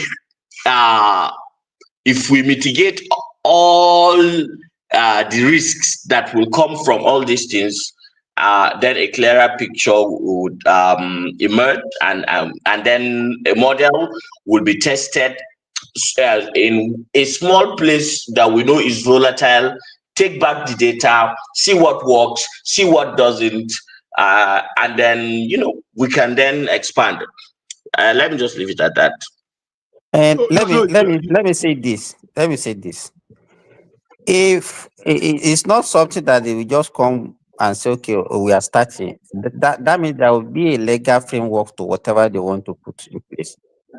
I still think that the worst fear that we can entertain cannot be more than what we are experiencing today. If we think that having state police will provide the solution to the insecurity that we have now, I don't think there's any other thing that the governor can use them for that will be worse than the kind of insecurity that we are experiencing everywhere in the world. Then when you look at the National Assembly can put a legislation on and define their role in the society so that they can actually don't give them a role whereby they will be the normal people policing the normal people within the township, so that the governor will not be using them to witch hunt their political enemies. That is why. Then when you talk about the issue of finance, and since the most of the state, I mean all the states are still getting their allocation from the federal government, I think maybe they can set aside certain percentage, or they can be, because what even the primary education now in Nigeria is actually being sponsored greatly by the federal government. So they can have like a board that will be in charge of the state police, so that it's not paying salary of police will not be directly under the jurisdiction of the state government. If that is done, it will also reduce the power that the state government will also, I mean, the governors will have over the police. That's what I want to say about that. So basically, like we said, if that fear is what is the problem, like I said the other time, create jurisdiction. We don't need regular police, no problem. Stay within the city, manage the city and the city alone. But any matter inside the bush, it should be the forest police, and the forest police should have power to prosecute. The other power of prosecution should not be given to police alone, because that is what they use to No, harass. do you I don't Ola, which one is the forest police? Which one is the state police? No, that's what I'm saying. No, we can say this is state police, but the jurisdiction is to guide the forest for the state. That's what I'm saying. Okay. So now, when that kind of fear people are talking about, at least now the regular police, they take the harass now. It will start from that place. If the police in the forest cannot operate in the city, then that matter of harassment is out of it, because the opponent can ask for police protection from the regular federal police too. You understand? Like I gave an example here now, when Wike was the minister, he used the police to harass even Amechi, that was even the River State governor. But the thing is this: Amechi had his own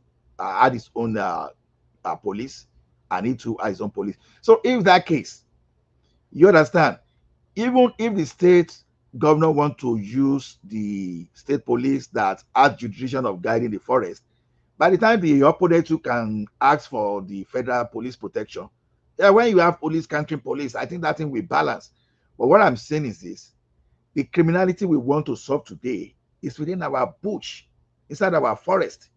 So when we carry them into our forest and they secure our territory, that's all I'm after. If we can do that with jurisdiction. Can I interject you for a second?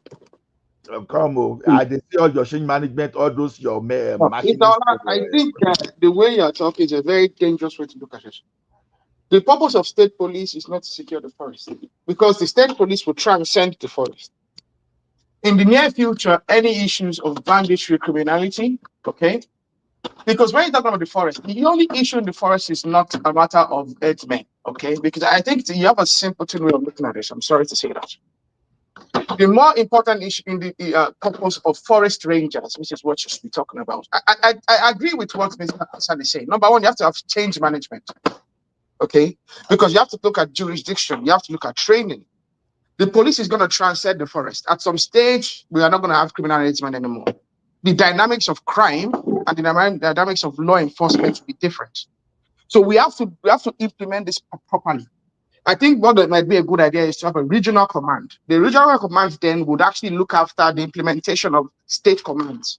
How each state domesticates their laws, okay? And also, I think the federal legislative would also be able to look at those laws and make sure that each state domesticates the laws and the laws are in accordance with the Constitution of the Federal Republic. Because Mr. Hassan noted something. Yes, you can have state police, okay? But the state police will be guided by state laws. Each state will have to have their legislative, bring up laws that guide the states. But those laws must be in accordance with the Constitution of the Federal Republic of Nigeria. We can't have different laws in different states and have the state police, implementing different laws in different states in the same country. I think we have to be very careful when we talk about state police. We have to be very careful. We have to do it properly.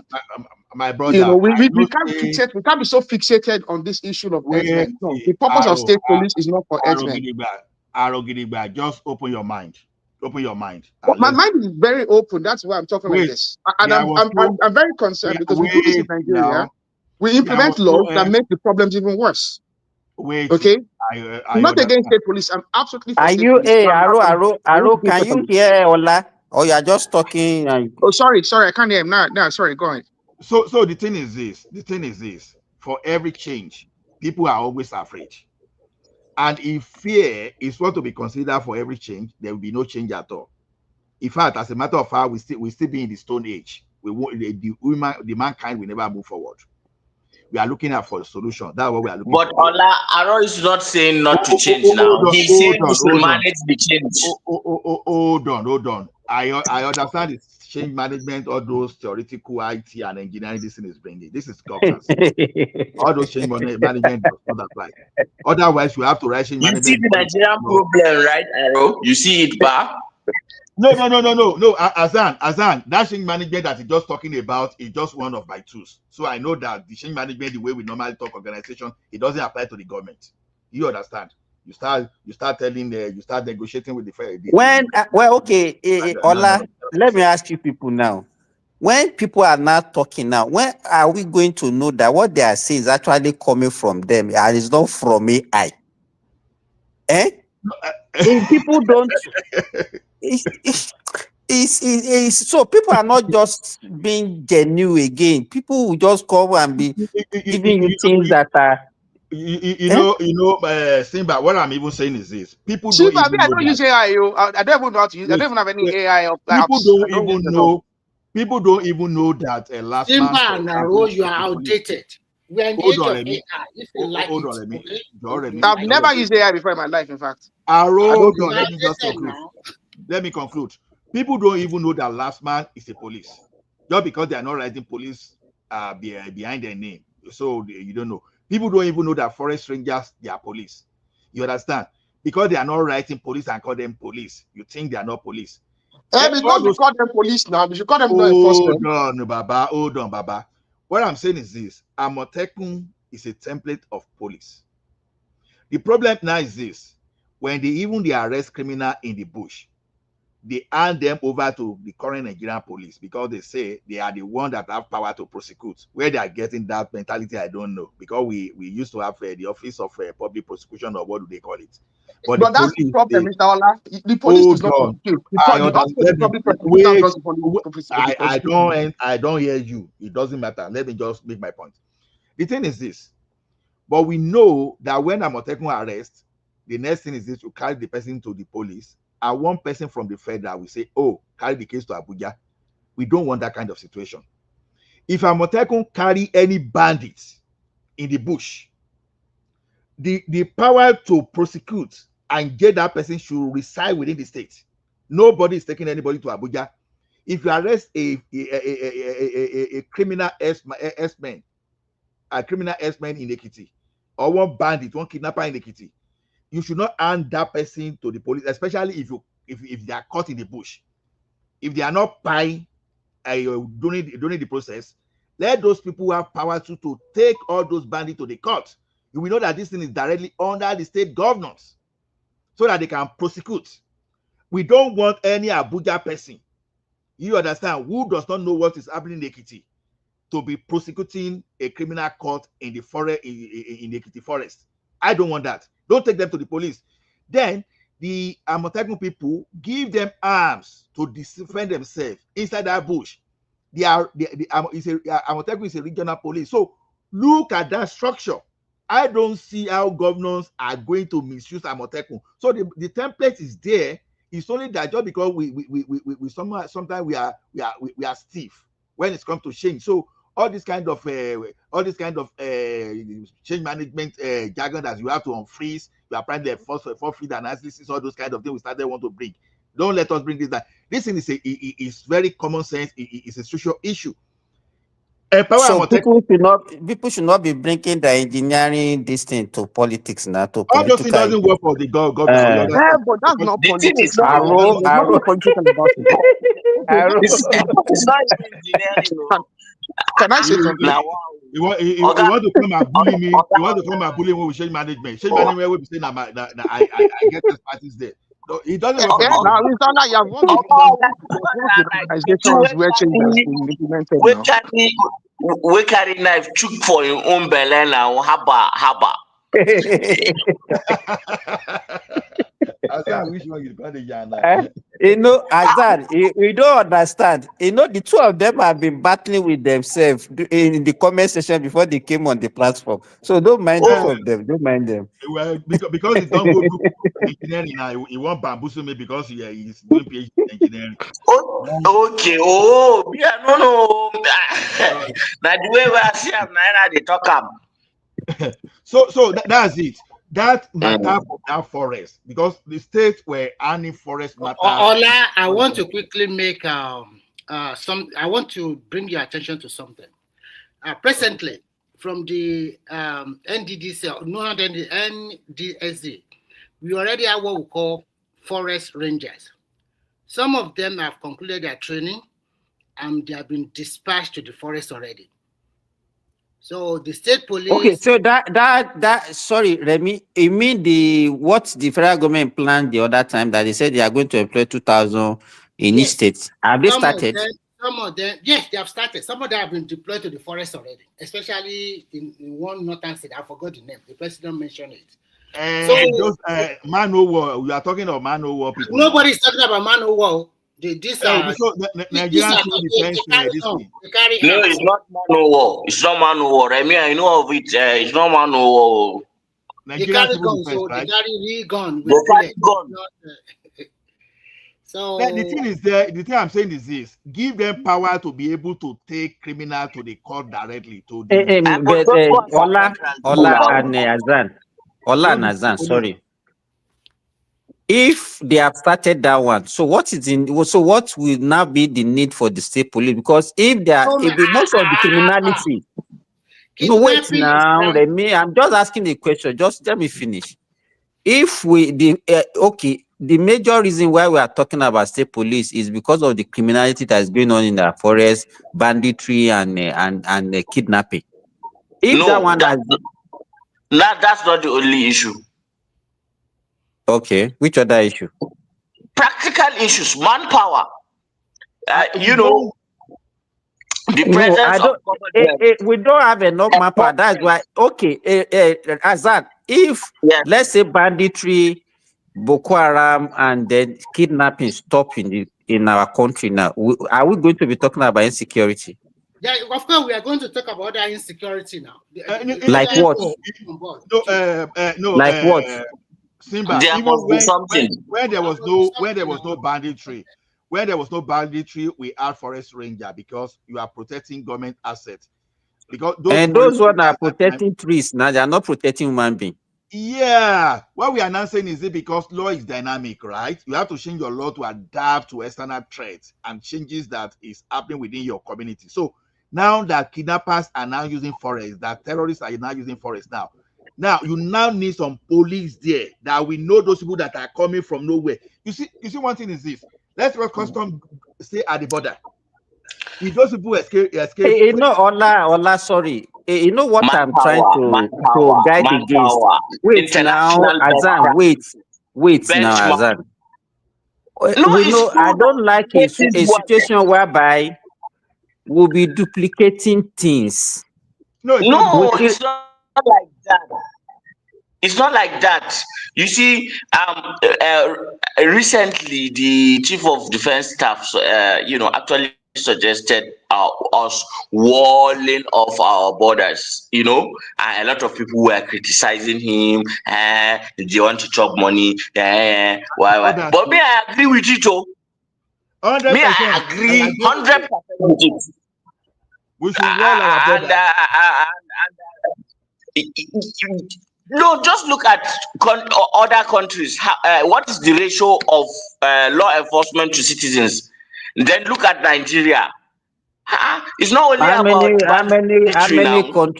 many countries wall with their borders? How can we be talking? How many countries wall their borders? It doesn't matter. No, it doesn't matter. You should be practical. Whatever you are saying now, you should be practical in what you are saying.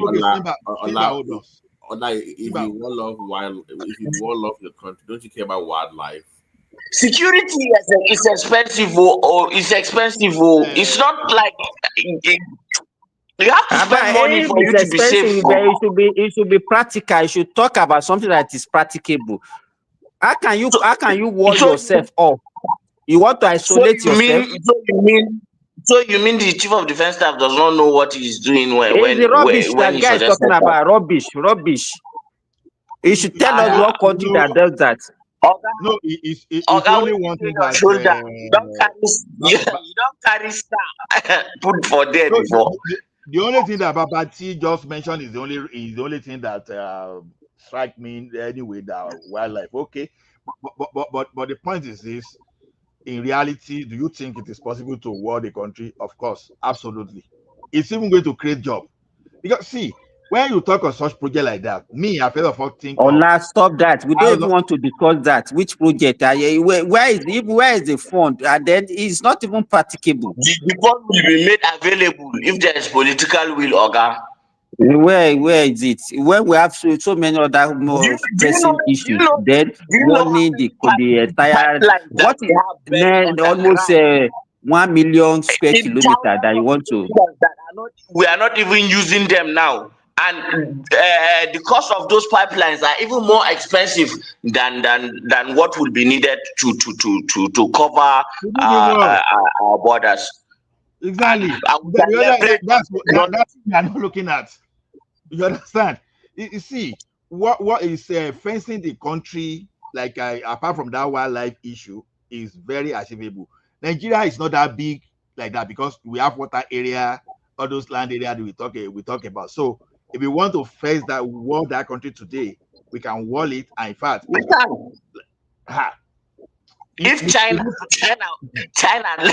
wall their country, no, that's a lie. They did not wall their country. They didn't wall their country. And what the chief of defense staff is talking is not walling the whole of the country, just some section. Probably border area now. The idea is the idea of refusing extra. Okay, if you are fiting a disease, do you go and just manage symptoms or you get to the root cause? Azan. You can see now, no matter how dumb you are, you also have your own followers. I think that is what happened between them and the chief of defense staff. No. I'm supposed to sit here and listen to somebody who has no military experience, who has not done anything in security. What of Western and Eastern Germany? What of Eastern and Western Germany? Position and say my chief of defense staff is dumb. Don't mind Simba. How will you be saying the general in the military is dumb? Don't understand Simba. Simba is abusing Ola and We put down. I No, want to Simba give cannot at example. all. Simba cannot agree Simba, with me now. Simba. The border between Poland and Belarus is fenced. Fenced completely. Western Germany, Western and Eastern Germany. How many miles? Yeah, No. it Hold was on. Hold on now. How many miles? Give us the number that was fenced. very long. Even the one between them How and how many kilometers that was fenced? Give us a number. remember any part of the territory. Wait now, any part of the territory that share border from between Belarus and the EU country, they are all well fenced. And not quite long where they did it because of this What is security even and the whole because Belarus? What is the size of the whole Belarus that you're even talking about, sir? What is the size of the whole Belarus? geography. You carry map. You doubt too much. I'm not a geographist, so please carry map. You measure the border there. All of them is fenced, and they are very effective. It's not visible. Forget about it. Don't let us be wasting our time on that. It's Let not me tell you visible. something, Midwest. Most of the European countries are very small.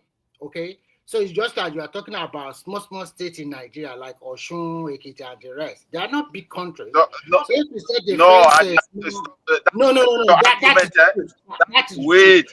There are bigger. Wait now, there are bigger countries in Europe, please. Because so that you European, can know. because don't argue that because of European Union proper arrangement. That is why they don't fence European borders. Places. I am telling you. But you can't. The reason Belarus is not an EU country now. That is why it's fenced, and because it's allied with Russia. It's not big like that. It's allied with Russia. The reason for the fencing is because it's allied with Russia. That's the only reason. It's not because of any other reason. The reason why they fence it is just because of immigrants. When the Russians and Belarus brought a lot of immigrants, they were trying to abuse that route, pushing them to European Union to destabilize the system. Then the Polish government said no. They fence it immediately.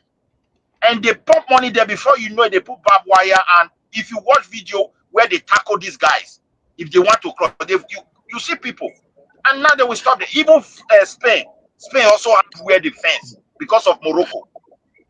Most of the island share with Morocco is fenced. For me, security can never be expensive because there is no premium on human life. There is no way you make a financial argument over human life.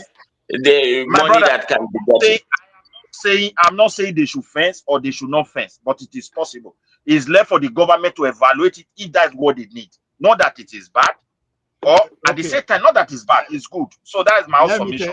I'm not for it, I'm not part of it, but it's possible.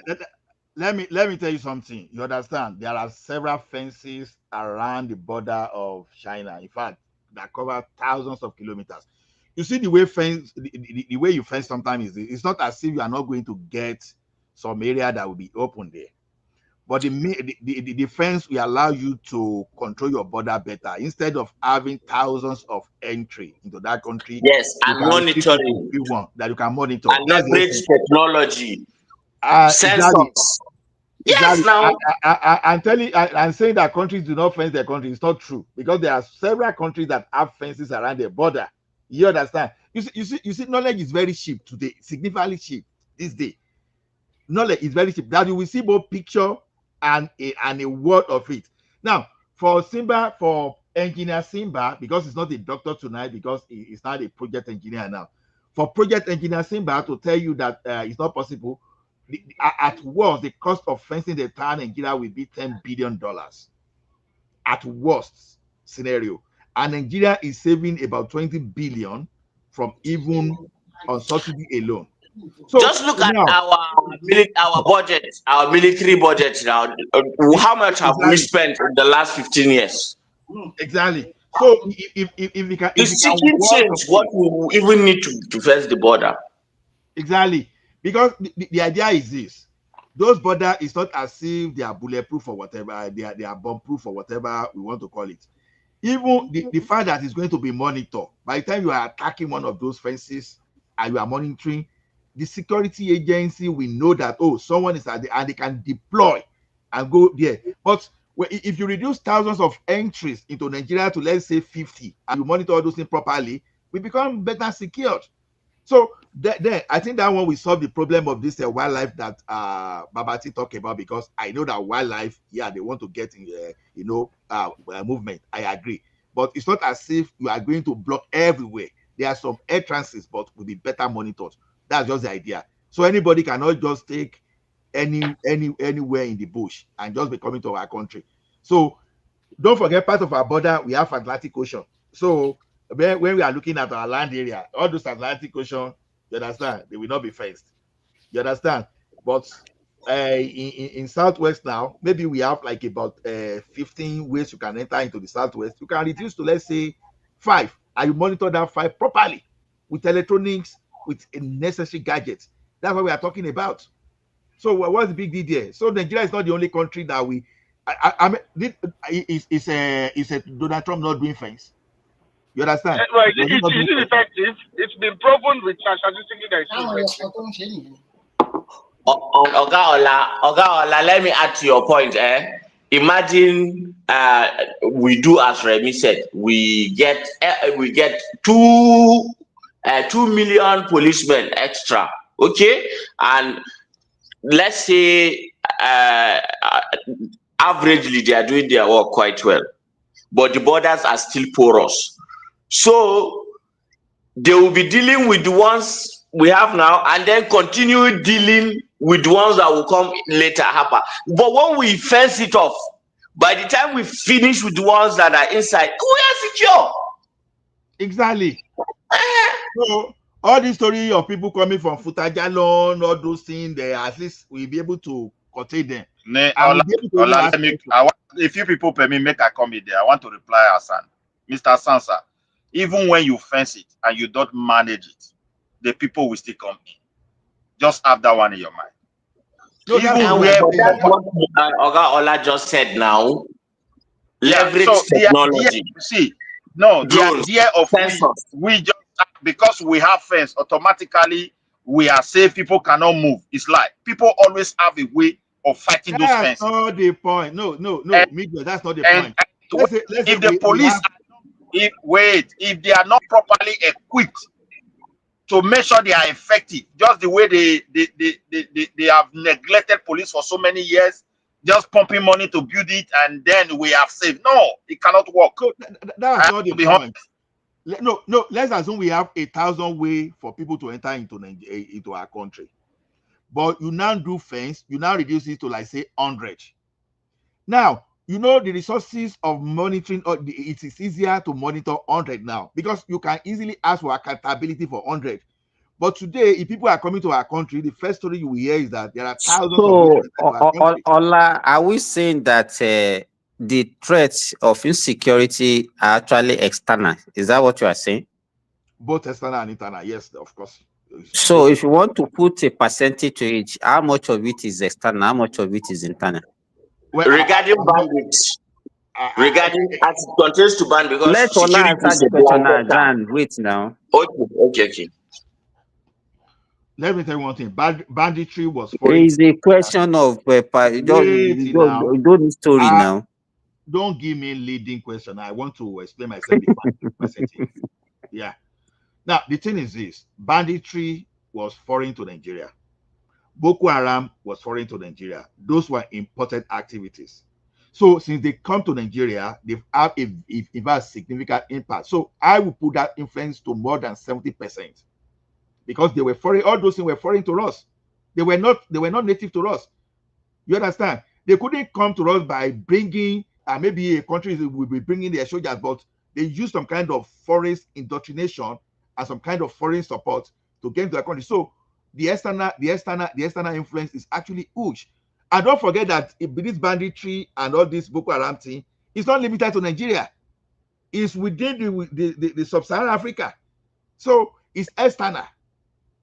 It's external. So the external influence is higher than the internal. If we are able to stop all those external, then we can deal with the internal brutally. That's just the point. Why were they not there during Abacha period? Why were they not there during Obasanjo period? You understand? How come that it was between 2012 and now that the thing became so prominent? So external threat is very huge, to be honest. Okay, so in essence now, so if we wanted Nigeria to build fence, no I problem. support what that defense person because I support him. Ola, make I reply you small. You see, the problem has nothing to do with external. It was an internal problem. When Obasanjo, when we entered this democracy, places like Maiduguri, I think late Yusuf, so at least that's the guy that really actually introduced this Boko Haram. During his time, it was just like a normal preacher born in Nigeria, talking about the excess bad behavior of our northerners, so-called elites, who send their children abroad, why they allow many people to be beggars everywhere. So the guy got a momentum. He became a celebrity. People listening to him. And from there, they were now pushing for Sharia law. A Sharia law that carried discipline. I don't belong to their religion. But what they were portraying then is like that with a law that will check everybody. So they put pressure on the governor there. You understand me? It's not internal.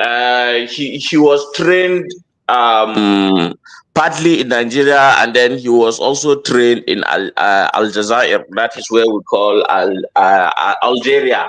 There is a particular Wait, let me quickly hit you point. Because even when you say somebody is trained, I don't know the kind of training. You can explain that later. Because even that's one dimension. Second dimension, the fall of Libya, proliferation of assault rifles. Remove Libya because I want to tell you what was an internal problem. Let me wrap up. External problem. How can you say it's internal just like that out of your will? Let's talk. We love to blame one outsider for our problem. Hassan, let me round up what I'm trying to present before you. When these guys were raising their voices, they never even threatened any life. I'm telling you the truth. They were challenging the elite in the northern part of Nigeria. And that didn't settle well with the politicians. So what they did is that at a point, they have to work with the governor, the man for Sharia law, and those laws, even the governor at the time, they wanted to use it to also play politics. So as time continued, they started permitting them, and as they were permitting them, but they focused on the elite, and that thing became a problem in the northern part. Midwest, you are not getting it. The fall of Libya gave these people access to weapons. Let me tell you one thing. I want to wait. You see, I agree with you. Hold on. Wait. Before Obama, they used to carry. I'm just making an analogy. The type of bandit we used to have before, they used to carry, let's say, club. You understand? Let's say club, stick, all those stuff. But 1,000 men in a bandit force with stick cannot be as potent as even 10 men with guns. You understand? But when these people started having access to you don't see where I'm talking about. No, wait, if you talk Gaddafi fall, I agree. He played a role in escalating the situation. But the genesis of the problem, what Nigerian government did during Jonathan time, arresting that Yusuf, no trial, and that is the end. That was when those people thinking of let's fight. That is when the motivation came out. Extrajudiciary killing of that Yusuf led to where we are today. We have to be honest. And when Gaddafi fall, it became like an opportunity to escalate the whole thing. It's because our borders are porous. So indeed, I agree. But even if you face it, you think with fence everything is okay. The answer is absolute zero. Because there are a lot of things that are going on. You are not getting that concept of that fencing. As of today, there are hundreds, if not thousands, of ways of entering into Nigeria through the bush. It doesn't mean all the whole European countries you have way of going to any country. Nobody says you. If you carry police now and you say custom, you say man the border now, they will tell you that there are areas they cannot man now, no matter the level of human capacity you have. Except maybe you want to employ 1,000 or a million of custom officers, you put them in border, and you put another million of immigration officers, you put them. around our border. You understand? And yet they can still compromise because they are difficult to monitor them. But if you reduce 1,000 border in Nigeria to, let's say, 100, and you put control, electronic control, there will be better accountability than where you cannot you cannot hold anybody accountable for someone that entered through Ekiti, Sokoto, and different areas. That's what we are saying. So, but you are reducing the number, the entries into the country. You have 1,000 where you are reducing to, let's say, 100. You'll be able to manage better. I think I agree with you, but what I'm trying to say here is that there's the need for state police. I'm not against that. No, because we all agree. We are just talking of formality. This in Nigeria, as it is in Nigeria today, to recruit people Guys, to Nigeria army. I'm going to go and get ready for work. Let me pray salad and go for work. God, it's been nice talking to all of you. All the best to us all. See you tomorrow. Hey, thank you. Thank you, Mr. San. So, Ola, as I was saying, to recruit people to Nigeria army these days is becoming very difficult. The distrust is very big. People from the south, they are no longer willing to go in there, particularly when they see it's going to be of starting afresh, low rank, and all those kind of things. They are not interested. And when you look at the police themselves, almost the same thing. But when you come for these local vigilante, you see boys are willing because that is their land. I think that is the last hope. We need that state police. But what the government need to do is to look at the good, the positive aspect of it and the challenges that may occur so that they start putting measures in place to avoid it. You understand what I'm saying? So, but if they don't do, they just say they want to throw state police into it. Maybe at the beginning it will be good. Maybe on the long run, the way I'm seeing it, I don't know, it will be somehow as well. That is my own submission there.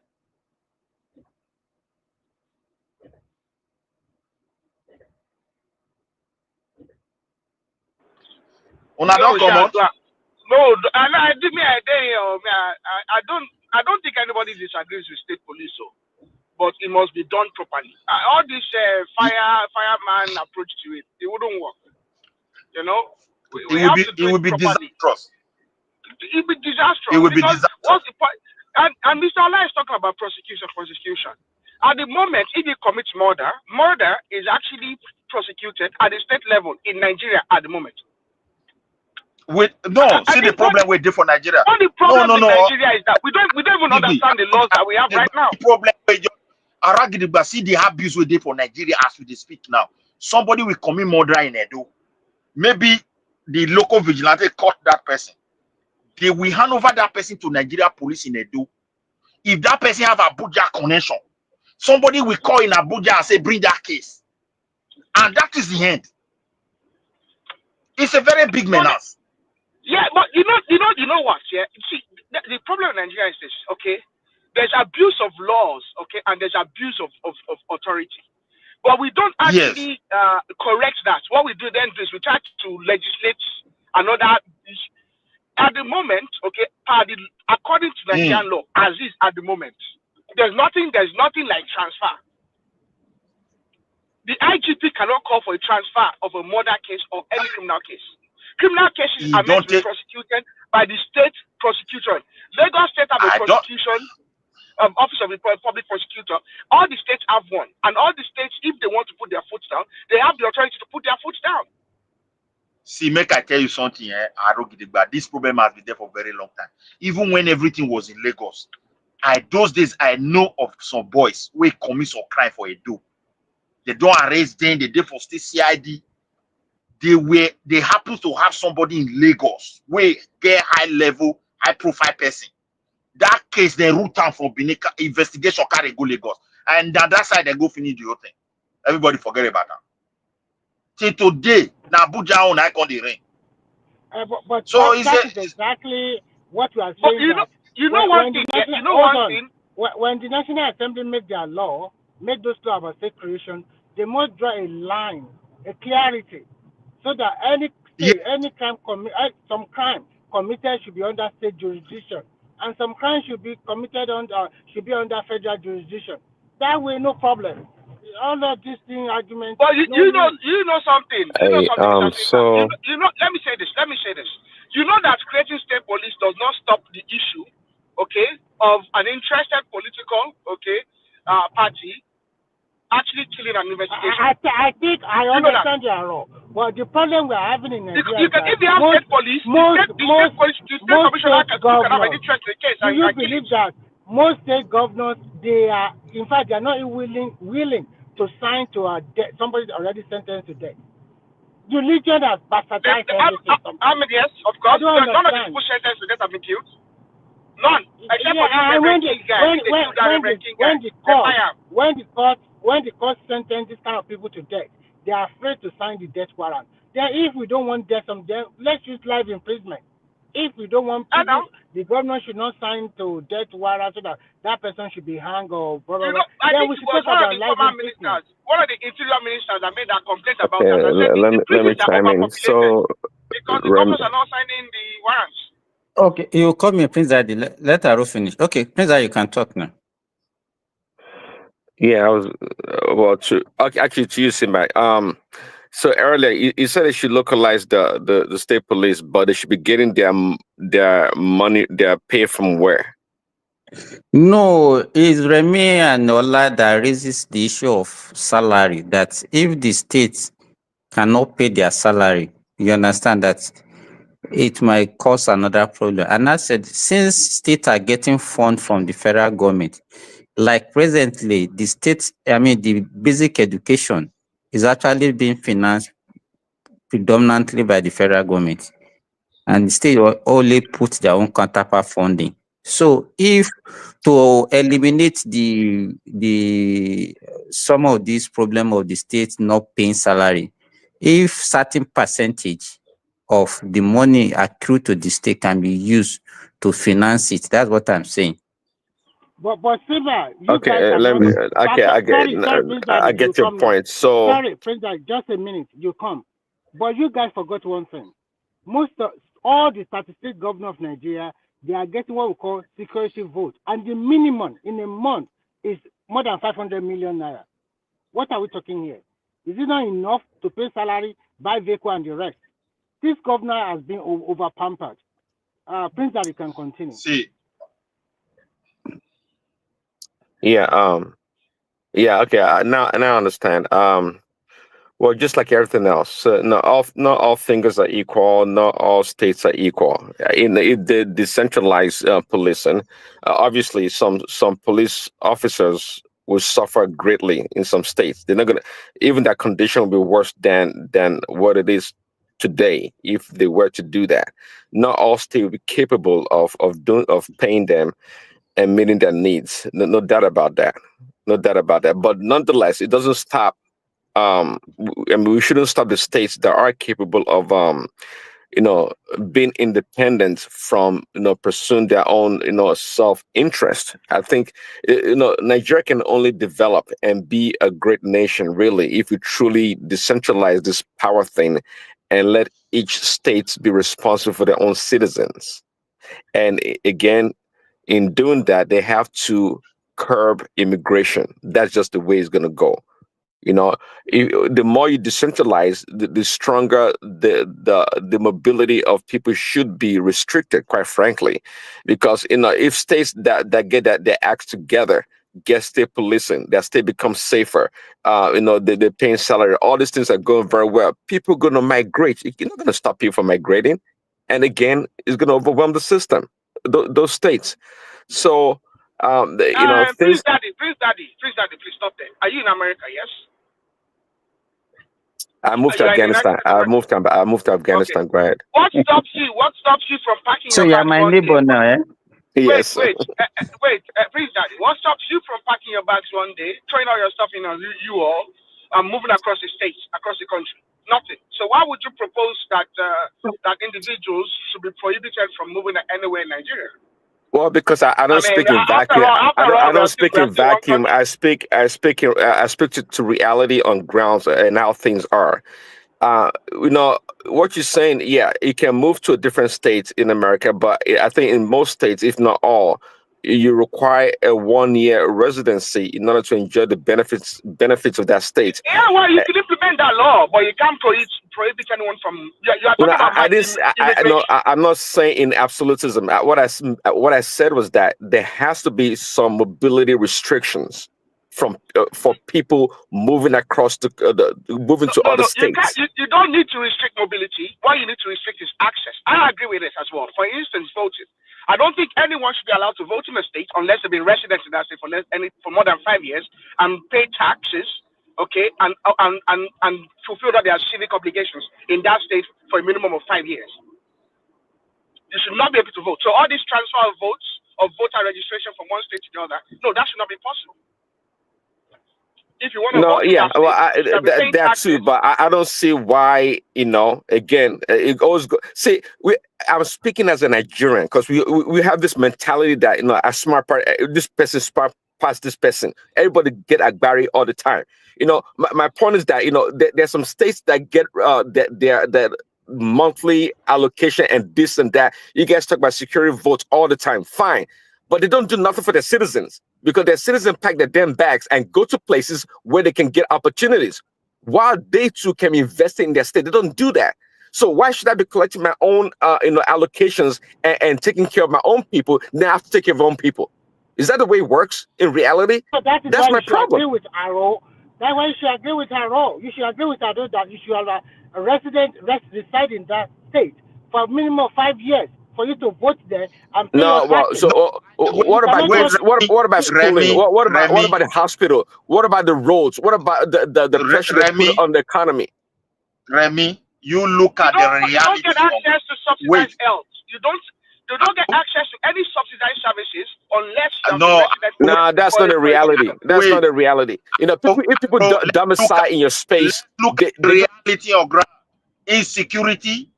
People is becoming very difficult to police citizens. There should be a need of restriction as we speak today if we are serious, because the free movement is contributing to this insecurity more than 60%.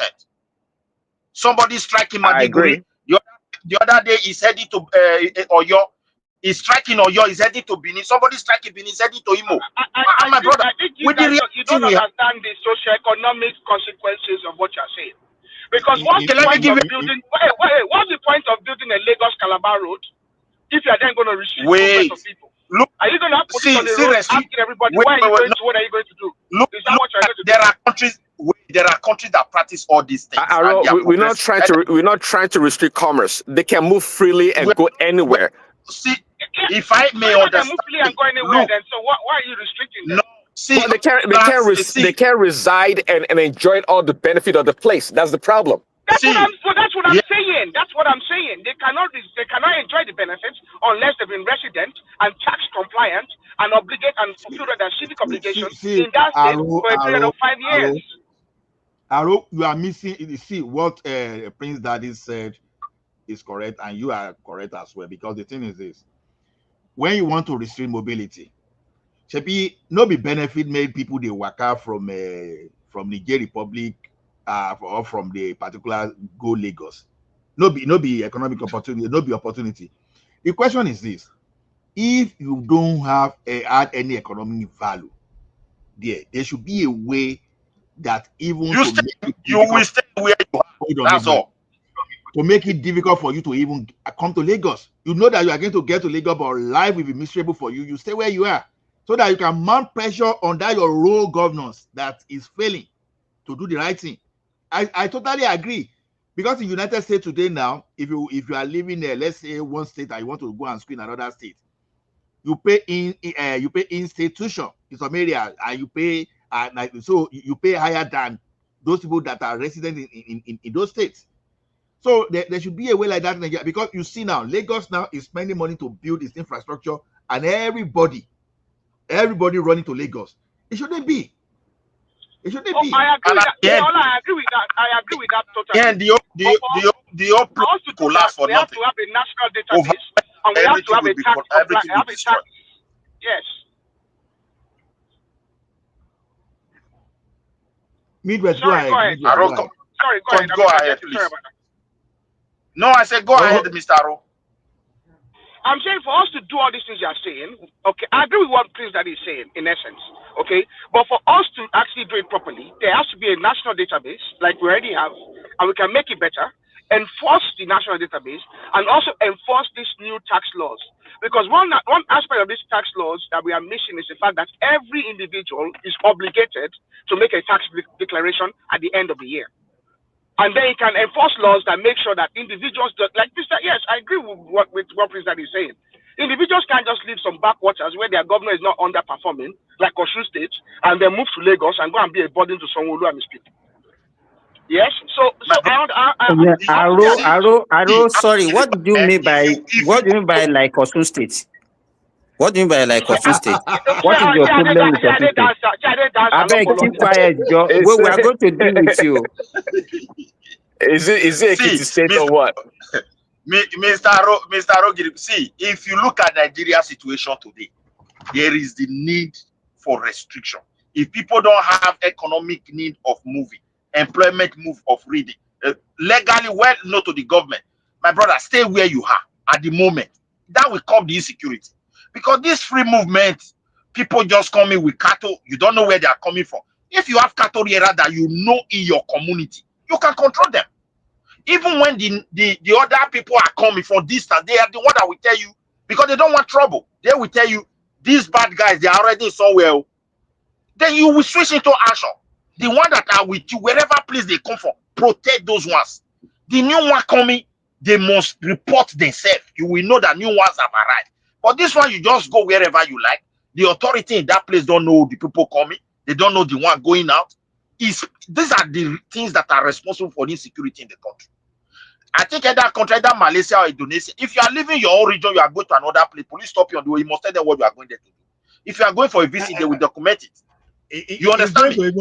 No, let's even assume that will be able to be difficult, right? Because we are playing with plenty. Let's assume that will even be difficult. Except we have AI, you can't even capture everything. It's going to be difficult. So the thing is this: me as a day here in Canada today, as a day Alberta now, if I move to Ontario, everything that I'm going to pay on health care for the next 3 months, we have to be out of my pocket. Insurance not going to even look at my face. So if I want, if I want to see there, no. Hold on, Ola. I want to ask you 2 questions. Sorry, Midwest. Ola mentioned something that if you move from Ontario to Alberta, are you going to change your insurance, or what are you talking about? I don't get it. No. You know that there is there's a provincial level of insurance arrangements, right? Health insurance arrangement. So if I move from Alberta now, you understand? If you land in Alberta now, from day one, health insurance covers you if you're a permanent resident or a citizen, right? You're from your day one. That's Alberta only. But if I move from here to Toronto to Ontario, I cannot access their health insurance for the next 3 months. Everything I do will be out of my pocket. It doesn't matter whether I'm Canadian or whatsoever I be. The region where you live will not pay for it. Oh, the wow. Region So they did that to deliberately kept you in Alberta or Ontario where you are living now. That's just their policy. So that you cannot take their money away. No. It will make that where you are residing to continue to grow. And most of this region will have a kind of incentive from various regions to keep you. I cannot go to Ontario now and access the province student loan. No, because before I can access a student loan in Ontario, I must have resided in that province for at least a year.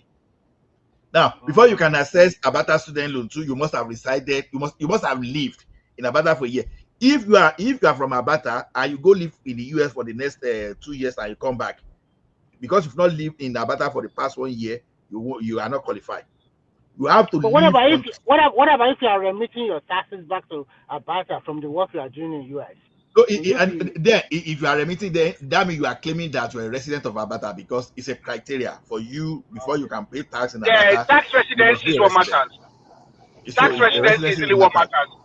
So if I'm in Nigeria and I'm remitting taxes, so now my tax is saying that I'm the resident. So it doesn't matter, but the fact that I'm contributing to the economy of Alberta, I'm a resident, because I must have a physical address before I can pay tax. See, as you are remit today now, you can't just come from Finland and come and pay tax in Canada. Government no go even accept that.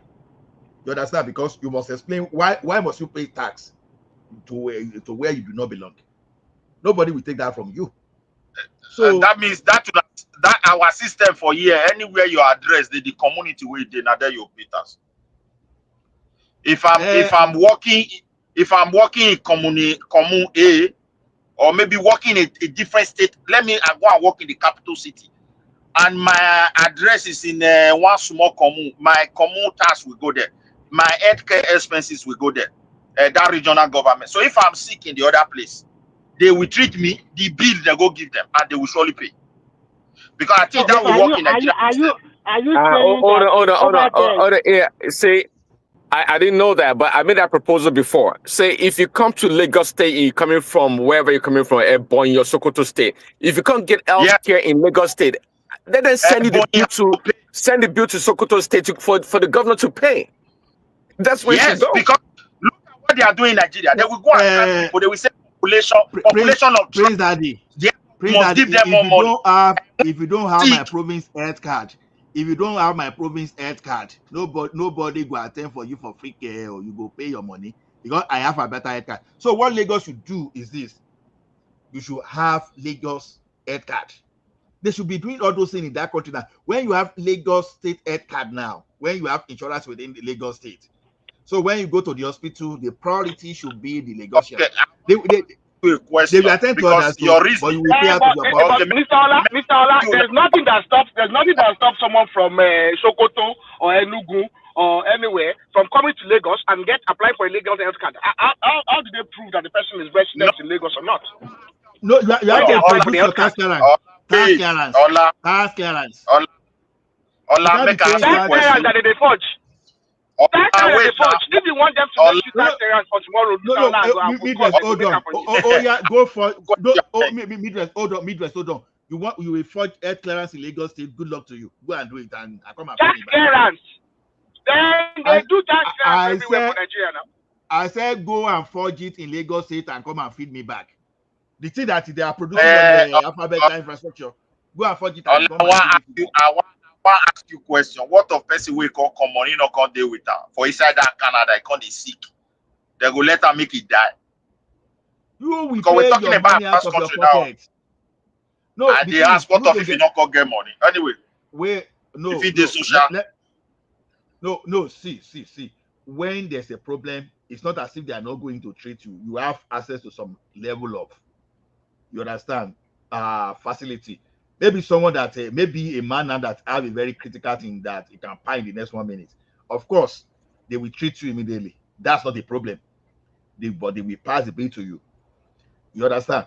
But what we are saying is this: there are some kind of sickness that once the doctor assesses you that you know if you pay for the next 1 month, they will just leave you there. All those guys can people they carry, yeah. Exactly. They go. So the thing is this: if we don't stop that, there are some states we keep sponsoring mass wedding, mass burial, and all those stuff, and they will not do normal social infrastructure like healthcare.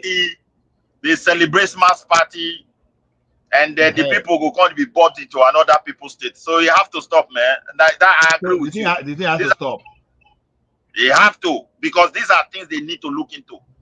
Because people are taking advantage of others in that country, and it has been so. And some of the problem we are having today, these are the genesis of it, where everybody thought they are smart. You know, look at all this. Whereas when you look at all this stupidity that is flying around now that Tinubu is contracting on Lagos and Southwest. Very idiotic. The question is this: when you are saying the Lagos is getting the largest part of the allocation, is Lagos even getting enough? You understand? When you are having like what the percentage of the VAT they make in Lagos, you understand? You have Murtala Mohammed that is generating heavy money for custom in Lagos. You have Nigerian Seaport that is generating heavy money. You have a VAT. You have a lot of things coming from Lagos. You understand? And you are still contesting. So if you are generating, let's say you are generating, 10 trillion in Lagos, right? So your state is generating, let's say 100 million. So you are expecting yourself to share the same amount of money with Lagos. I can't find the logic. See, Ola, no, you see this. See, Ola, why we have problem in Nigeria, I just want to tell you. You see the federal government trying to take charge of everything and later giving governors money. Is the genesis of our problem.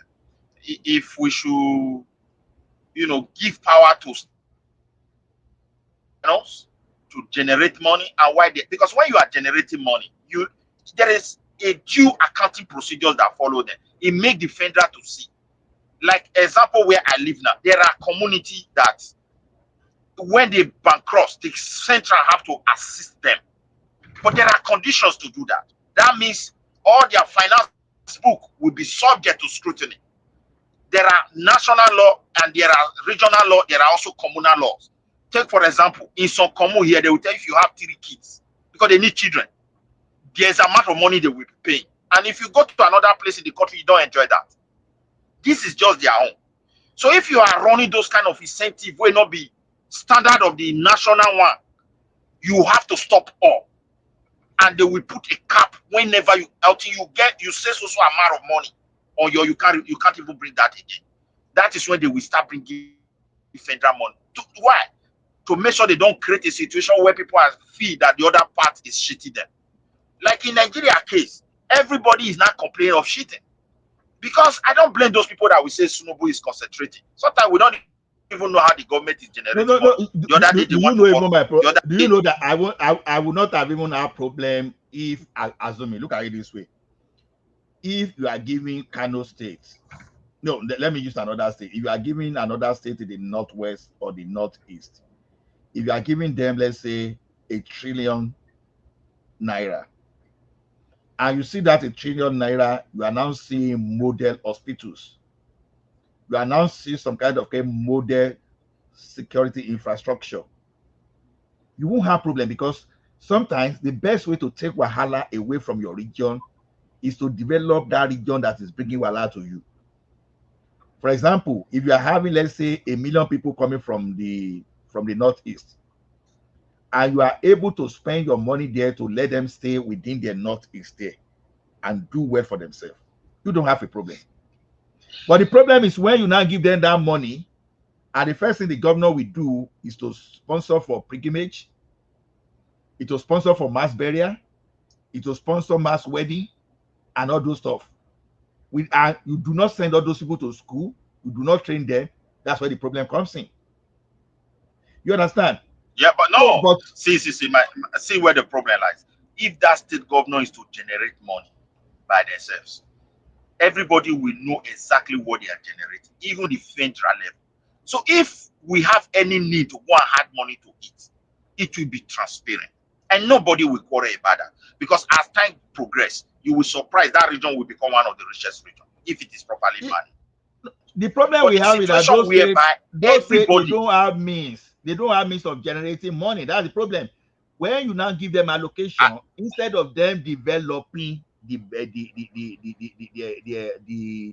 what will bring them revenue, they put the money on what they will never make revenue. Okay, let me give an example. Nigerians at a particular point in time, they started looking for foreign degree to the point that they went to Cotonou, they went to Ghana. You understand what you can do in Nigeria? Foreign what? Stop that? Okay. There was a time that Nigeria was going to Cotonou to go and get degree. They were going to Ghana to go and get degree. Because they know that was the time. Because let me maybe diploma or whatever we want to, you understand? Because now the thing now is this: what stop when they give you, let's say, 1 trillion of naira in a state, instead of using that into sponsor Hajj, to sponsor let me just say pilgrim, or to sponsor mass wedding, mass burial. If you use that money to build world-class education facility, it's just a matter of time. Within the next 10 decades, people will start recognizing you, and they will even you start making foreign money from your schools. No. They are not doing that. They won't do that. Yeah, I think that is why they will rather buy RAM. They will rather buy RAM, Christmas, all those things for people. But they will not develop people to even be able to make all those stuff. That's the problem. But for me, I think the major problem we have in Nigeria is that we have cultural differences, reasoning differences, trying to put us together through this centralized system. Is part of the genesis of our problem. And if we decentralize everything, if they lie, let them go to Hajj. Let them do whatever they want. If the Hajj you see one thing, anybody can correct me. Sir Ahmadu Bello took different approach from these current rural politicians in the north. Sir Ahmadu Bello was very competitive. He was building school, he was building universities, he was building the economy. Free education. He was performing very well. But all these crooks we have today in those areas, they are the ones that triumph in creating crisis. And that it's what I was trying to explain to you. That is how they, when Yusuf came in, the way he was exposing them, it gets to a point he did not settle well with all of them. Midwest. You know? What that guy don't portray that guy as if what he was preaching was actually good. The way you are portraying him as if he was just exposing the elite is not true. That's not the good. That was what he's doing. So don't you've been promoting this guy like as if he was doing something great. He was not promoting the elite, to be honest. Let me tell you. He was not fighting against the elite. He was actually fighting against Western education. I want to fight against Western education. That is the narration they gave to us. Because what's the meaning of Boko Haram? Wait, language is very complex. When you say no, you are saying it's not the narration. The question is what's the meaning of Boko Haram? Don't ask me those sheep. We are online. Don't ask me those sheep questions. Language is one of the most complicated something. Let me give you an example. If you see a Spanish, no. Midwest, what is your point now? Are you saying what you are saying is wrong? That the guy was actually doing what was right? You speak for me. You speak for me. Speak what you feel is in my mind. If that's the case, we have to listen to one another. The truth of the matter is that language is one of the most complicated something in this world. When you want to do something, you want to interpret somebody's language wrongly, and you say this is what it meant, so that people can, journalists, everybody will just carry it. The guy is wearing foreign clothes. They were not condemning America because we have a bus, or America is in our country, or the Europeans are in our country. They were not condemning them because they are helping us to mine resources or building industry. They never even condemn that European ideology. And in summary, when they talk, they will harm at what their leaders are doing. That is a shit into their region. In summary, they always point to it. But because we want to interpret language literally and capture the audience, your point now? What's your point? We condemn them.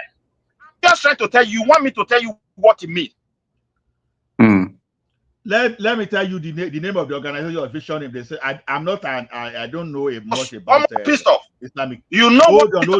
If you want to introduce it, just wait so that in case Simba is listening to this thing, because I'm not going to pronounce it correctly. So let Simba correct me. So when they form Boko Haram, the name is Jamatu Aile Suna Lidawati wa Jihad. Simply translate that people committed to the propagation of the prophet's teaching and jihad. Look at that word. People committed to the propagation of prophet's teaching and jihad. Are they not still pushing it today as their faith?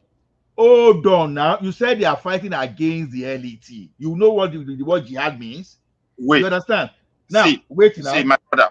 Wait. That faith. I'm not defending that faith. Wait now. I don't even understand that faith. Part of the indoctrination was that Western education is forbidden. That was why Hausa now use the phrase. That is your own. That is your own. That is where we created the Boko Haram. I said that is your own interpretation, not them. Sorry, excuse me, guys. We always deceive people with. Sorry, excuse me, guys. To be honest, I'm kind of confused with this conversation. I don't know, like the whole thing is just, it's not. I don't know, like what are you guys talking about? See, let me explain it to you. Let me tell you. Wait now. Wait, was the one that brought that something. See what I said.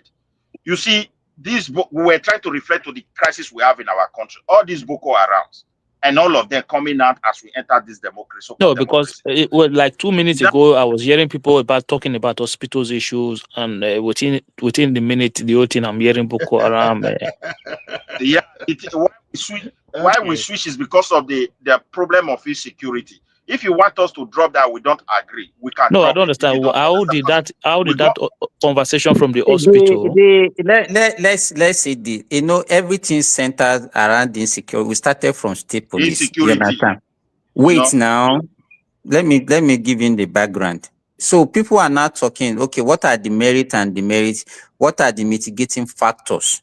So people talk about finance. So that's what led to how, okay, they are not giving an example of how states in some countries, how they operate their own. And that was how some people are using the example of even health insurance. Some people are saying, okay, let the state even be generating their own fund so that they can determine how they will spend their own fund, since the federal is the one distributing. So that is how you hear all those things. It's not so they are related. Maybe they are just waking up. That's why you cannot follow the trend of the discussion. But the one that we are talking about now, Midwest just brought this issue of the Boko Haram, and he has been promoting the guy since morning that the guy is a good guy, is the only fighting elite, is the government that made him to. My brother, So I did not say he's a good person. Nigeria government were the one that created that problem. When they arrested him, they're supposed to try him. Why the extrajudiciary claim? When you know someone is a popular person, you arrested him and that's all. Then the guys that he has been preaching to for years, he has been leading. They were not even harming anybody. They don't have much record. Like, just take this thing, go and attack church or attack mosque. Did you forget what they did to the army staff, to the army general, to the chief of army general? They blocked the road. No, that one is a different case, though. Don't bring that one in yet, because when that guy, when they caught it, Midwest, ask this when question. When they removed that guy, Midwest, was when we know what we have today.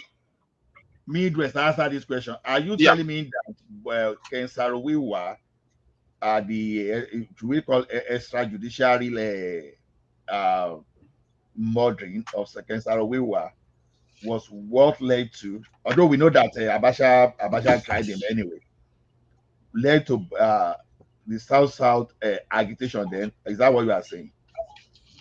No, I think what I know about Saro. No. I'm just asking. I know. If I may understand your question, you know, when you take somebody to court, the person will bring his own evidence. If he sentence the person to death, then the law has taken his own part. But when you arrest somebody that is popular, you know this guy is leading group, he's preaching to them, and you just take that person away without trial. Sometimes you put your people into confusion, and that confusion, people will exploit it. That is what I'm trying to point to you.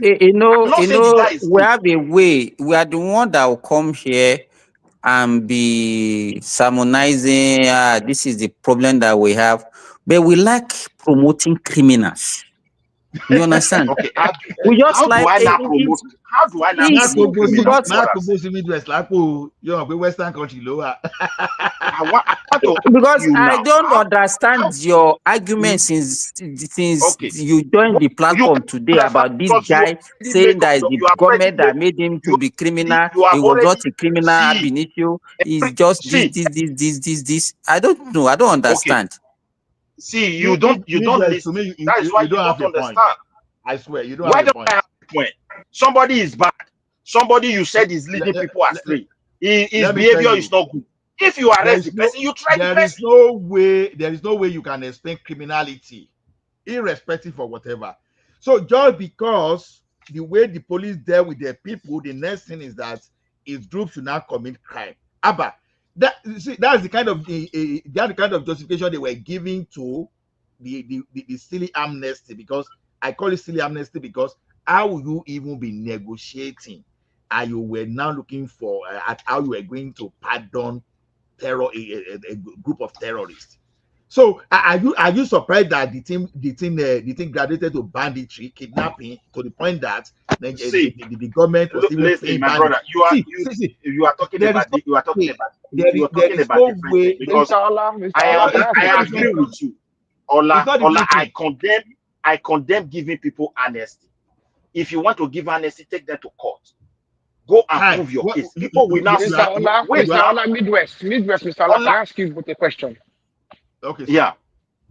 So you people are talking about amnesty. Are you opposed to the amnesty that was given to the militants? You see, anything honest. Wait, anything honest. If the government wants to do, they should create a committee. Wait, Midwest. I blame Yaradua that is set a very bad precedent.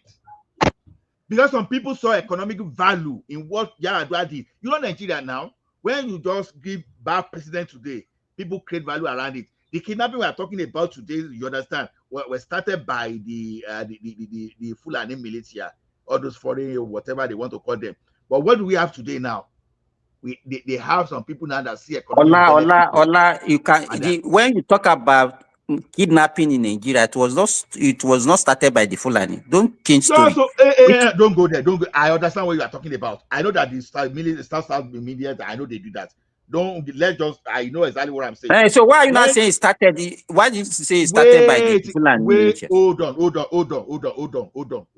We are talking of the recent one. When the militants in the South were doing kidnapping, they targeted, you understand, because their own was defined around the oil and gas infrastructure. The target were those don't talk that one though. The people that go do that they're don't let us rationalize what they did though. Who is rationalizing? Hold on, don't put words in my mouth. They were kidnapping all those expatriates, all those stuff. They have definition around the agitation, irrespective of whether they have the definition. For Yaradua to go and give them, you understand, to go and pay them like you are giving amnesty. No, I disagree with that, because after that, the thing escalated to kidnapping in the Southeast. It was terrible. It escalated.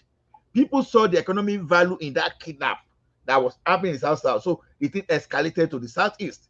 Now, when the like of Peter Obi tried to solve the problem, because they got to say they started demolishing building that they used for that, you understand, the thing looked like it was dying down, right? Until 2015, until towards 2015 election, when all these criminals, they go bring me a foreign militia, they're thinking that Jonathan will not hand over. And so what happened there? The thing escalated. That is, those are the stages. You understand? The current trend is what I'm saying. You understand? We know the one that happened in the past. The current trend is the one that is terrible. It was terrible because even the government was looking away to the point that these kidnappers now, they now extended to try to be hijacking train.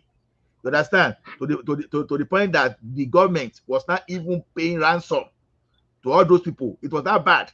So Yaradua said that bad precedent, and people see economic value, criminals see economic value, and they started doing all those stuff. So to me, no matter how you want to justify that of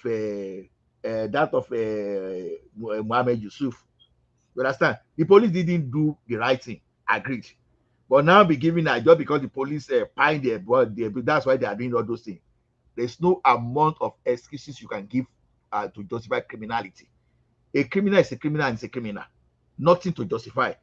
So to me, if we don't have Ola, the cause is not a cause of revenge. The cause is an ideological cause. So you cannot say because the police buy that guy, that was why they became what they became. That is not because they have an idea. Midwest is saying now. That's what No, saying. because it is based on an ideology of being against anything that is westernized, Western education and Western ways of life. So the idea is to implement Sharia's ways of life. That Boko Haram is an ideological driven stupidness.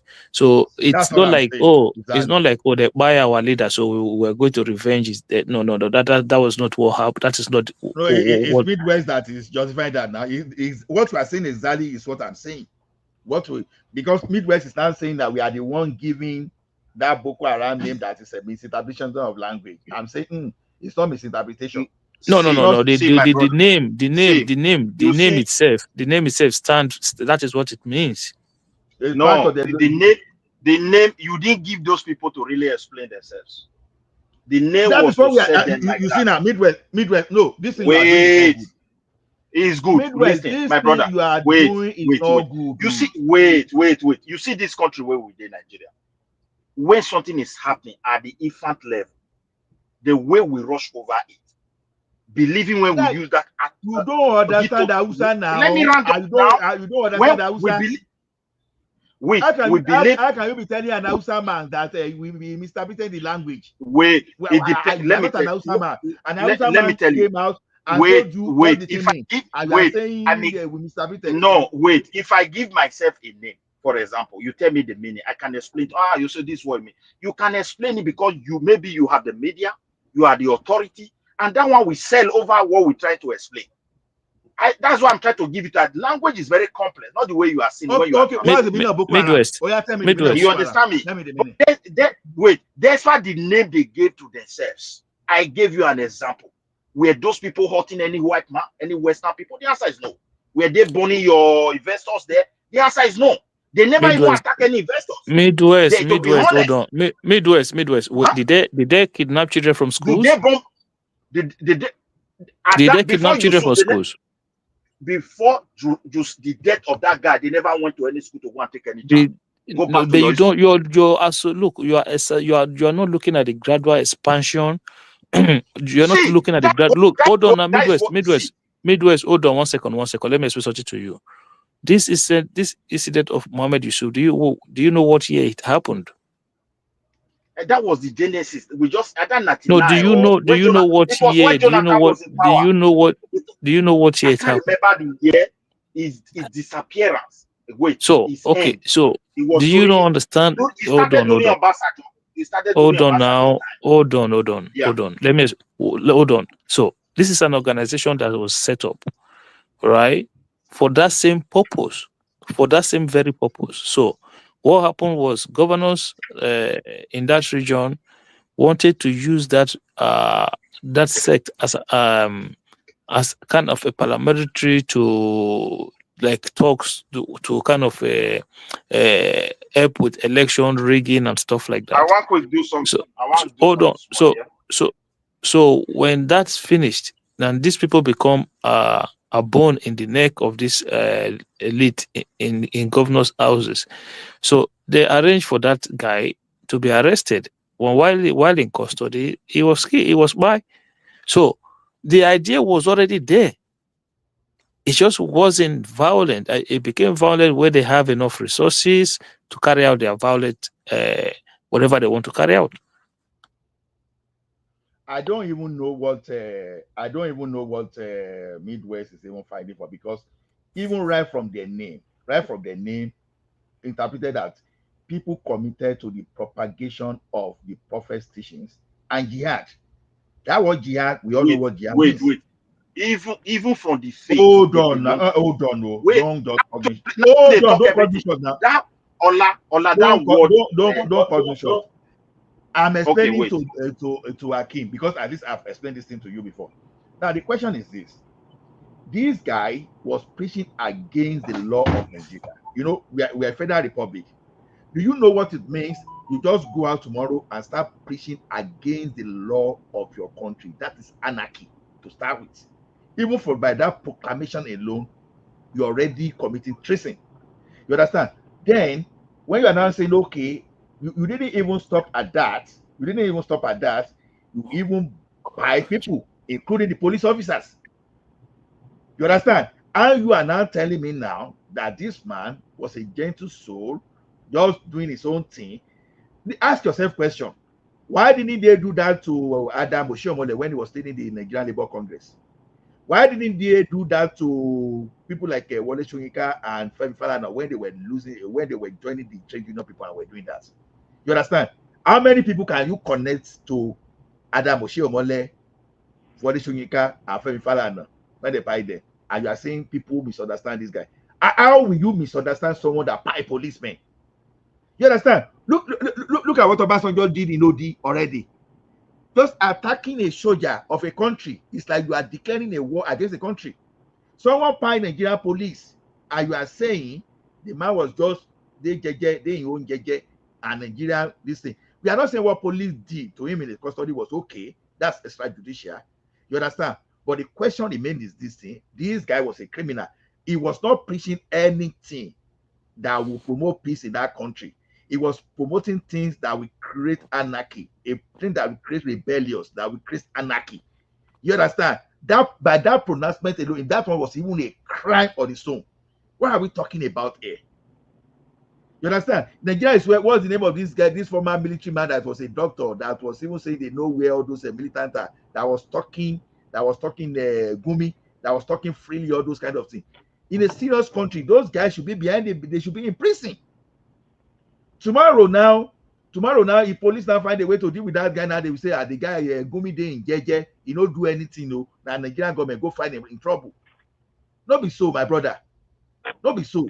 So in addition to what you have been saying, no country will allow fanatics, whether on the side of Islam or Christianity, to let them overrun your country.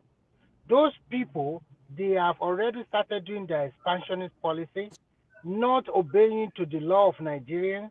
And you could ask yourself a question, even when by the time they buy that guy, how do they get enough resources as quickly as that and mobilize?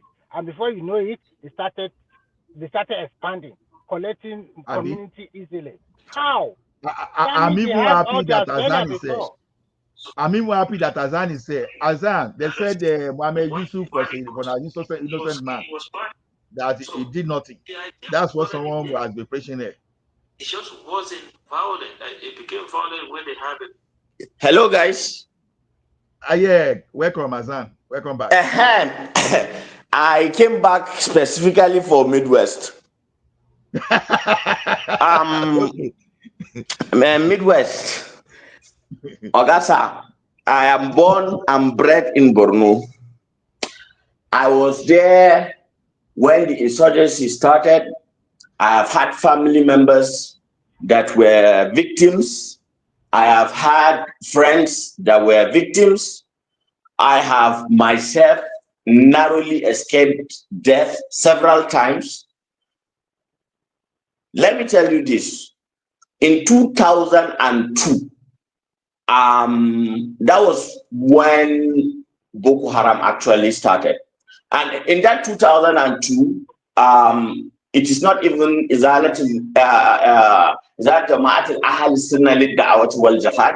that they were calling themselves.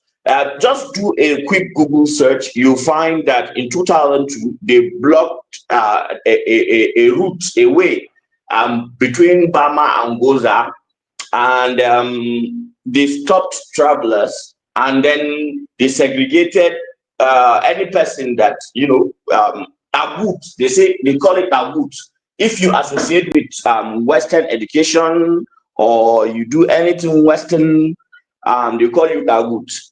And there is this way that people say that they are trying to bring Sharia law. What Sharia law? Their type of Sharia law is not the Sharia law that you people know. It is an extreme version of Sharia law. In fact, these people, even in the time of the Prophet, they are called Hawarijites. The Prophet of Islam actually condemned them because they have history. And what the Prophet said about them specifically is that when you see them praying, you will underrate your own type of prayer. When you see them conducting themselves, you will underrate your own method of conducting yourself. But these people, they leave the religion and are not part of the religion as easily as an arrow, faster than the split seconds that an arrow leaves a bow. Okay. Mohammed Yusuf was trained in Aljazair. Aljazair is Algeria. He was trained around the 1990s, late 1990s. Actually, Mohammed Yusuf's father is an adherent of Metetine. If you guys know the history of northern Nigeria, there was a time that a religious group too, like that, they called them Metetine, had a run-in with the military government at that time. they were also crushed. It was Buhari that crossed them that time. Azan. It was Buhari. Yes. It could be him. I was not born, but it was even under Shagari. It was under Shagari, but Buhari was the one in that command that. Okay. So Mohammed Yusuf has right from his early bringing in the home he grew up with. His father is an extremist. He is an extremist, but his own type of extremism changed when he went in the 90s to Al Jazair. Now, Al Jazair is Al Qaeda in the Islamic Maghreb. Akim. He was trained there, in this version of Islam. This version of Islam has no middle ground. Like, if they catch you, okay, there are pockets of places where Boko Haram used to control, okay? And they have what they call Khalifa. Now, the Khalifa is like the spiritual leader. They just imagine themselves as being the right and doing the right thing, and nobody else knows Islam or is going to go to heaven than them. That they are the only Muslims. Any other Muslim deserves to die. Like, there's no middle ground in their interpretation of, so there's no small crime. They catch you smoking, gone. They catch you fornicating, gone. They catch you in the wrong place at the wrong time, kill. Yeah, your children, your young daughters, they kidnap them, rape them, impregnate them. No. Please, Oga Midwest, go and understand this thing. There are a lot of resources out there. Azan, Anola, what baffles me? And please don't make that mistake again. Can you hear me, Azan? Yes, sir. Can you hear me? Yes, I can hear you. What baffles me about Nigerians is, I don't know why we have sympathy for criminals. We'll be the one shouting. Our elites have wronged us. Truly. Simba. Our elites have wronged us. Like, it's true. Simba. It's not that. Sorry, 1 second. It's not that. And that is the entry point for criminality. People who have other agendas to bring people to their cause. Yeah, you get it. Ola, Simba, it's not fully. And thank you very much, guys. I'm going. I will send you a link and an ebook too, regarding the history of Boko Haram. I'll send it to one man so that he can give everybody who is interested. All right, thank you. We'll talk later. Bye bye. So Simba, so like that question you ask now, it's not that they kind of fully sympathizing with the people that are doing wrong. It's just to find a fault with the government. It's always to find a fault with the system. It's always to find a fault with the country. It's always to find something wrong. Like something have to be wrong with our country for somebody to do something bad. Something have to be wrong with our society, with our government, for somebody to commit crime. So like we push. It's just that hatred, that anger towards the country, because we come to a country to live in a country that we don't even know how they built their country. We did not know what they went through before. Nobody in this platform now that live in the Western world saw the development of these nations. None of us. And them being developed, none of us knew what they went through. None of us know the kind of sacrifices that this country have to go through for them to get to where they are today. Before they become nations that have 24 hours electricity, that have all these beautiful buildings, beautiful roads, good education. Nobody knows what society it was then. If you read back history, you will see that a lot of this country, it was not uhuru for them at the beginning. They went through difficulties. They went through challenges. No, I totally agree with you. I totally agree with you. That is how an average Nigerian behave these days. Yeah, because we've come here, we've seen. We find excuses for anything but government. We just want to put everything. And when you are talking, they will say, yeah, you are not following the masses, you are not sympathizing with the people. Is that the way we're supposed to continue? So the situation is like people come, you that live in UK, you are speaking like this, but do you know what the UK went through? You that live in Germany, do you know what they went through before they get to where they are today? You just got there, you saw all the shiny road, all the beautiful building, and you thought maybe it's always been like that. No, it was not always like that.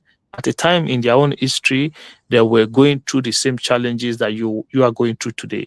But what they didn't do is what you are doing now. That's the difference. I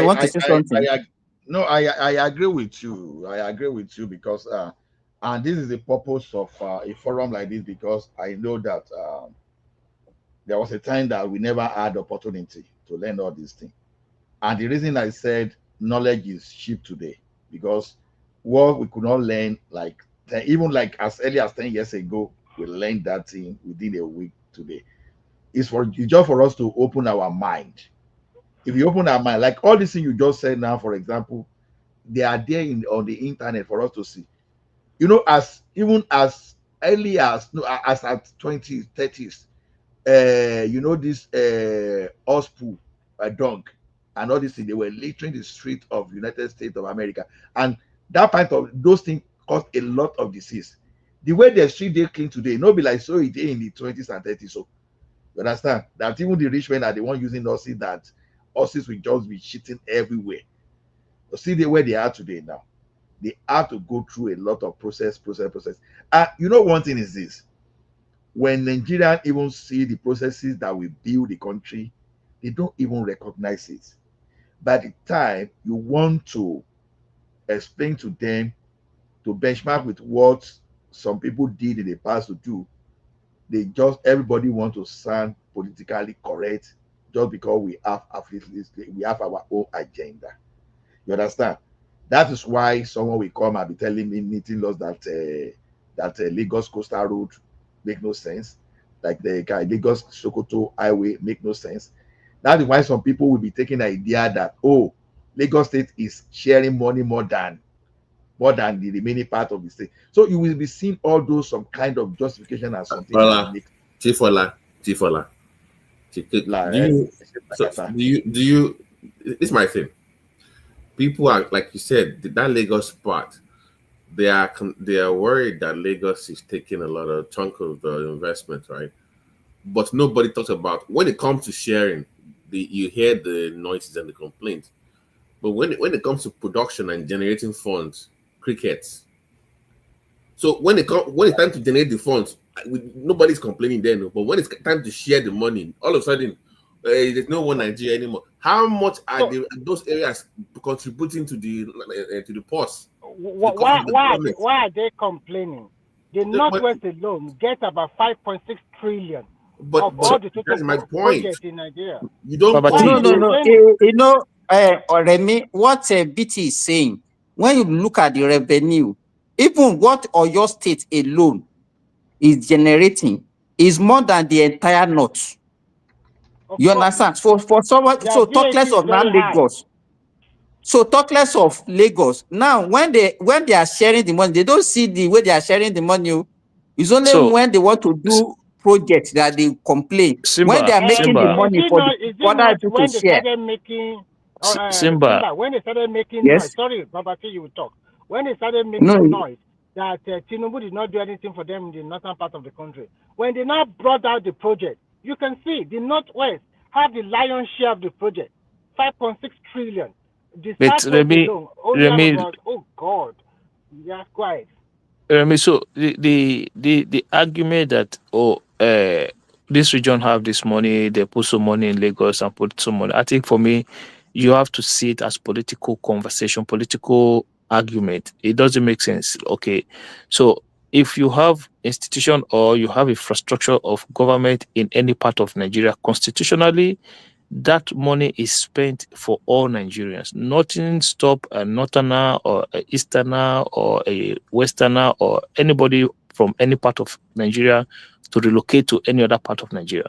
You can go anywhere. We But understand. Remy, point of hold on one second. contention Remy, hold on here one is second now, 1 second. But these same people were alive when a president was building railway to another country with our own taxpayers' money. And it was okay then. Nobody come to complain that they were using our money to build railway to another man's country. But today they are complaining that we are spending the money to develop our own constitutionally geographical space, right? Yeah. For me, it's just political talk. If the government today is building anything in Kano, I don't have anything against it. If you build anything in Benin or on Imo or Anambra, I don't have anything against it. Midus, I have a problem. Let me tell you why. The progressive. Let me tell you why. Lagos is getting shafted by everybody. That state needs more, and everybody knows that. If I'm giving the country 400 billion and I'm barely getting 120 billion, that is armed robbery. We are robbing that state. Let's be honest. And people keep trooping to the, like, this is my point. You are giving the country 400 especially billion from every part of the yeah country. You're giving the country 400 billion every year. You're barely getting hold on, please. You're barely getting 100 million, and people are trooping into your state every year, and you must take care of them on the streets. Security is getting worse every day, and people keep taking from your state. And when I say they should give them at least half of what they're generating, you tell me, oh, I'm from that part of the country. I'm the one making the money in Lagos. Do you live in the East? You barely spent two weeks over there, and yet you want to spend money over there. You live in Lagos, for God's sake. If you live in Lagos, you should fight for Lagos. How can you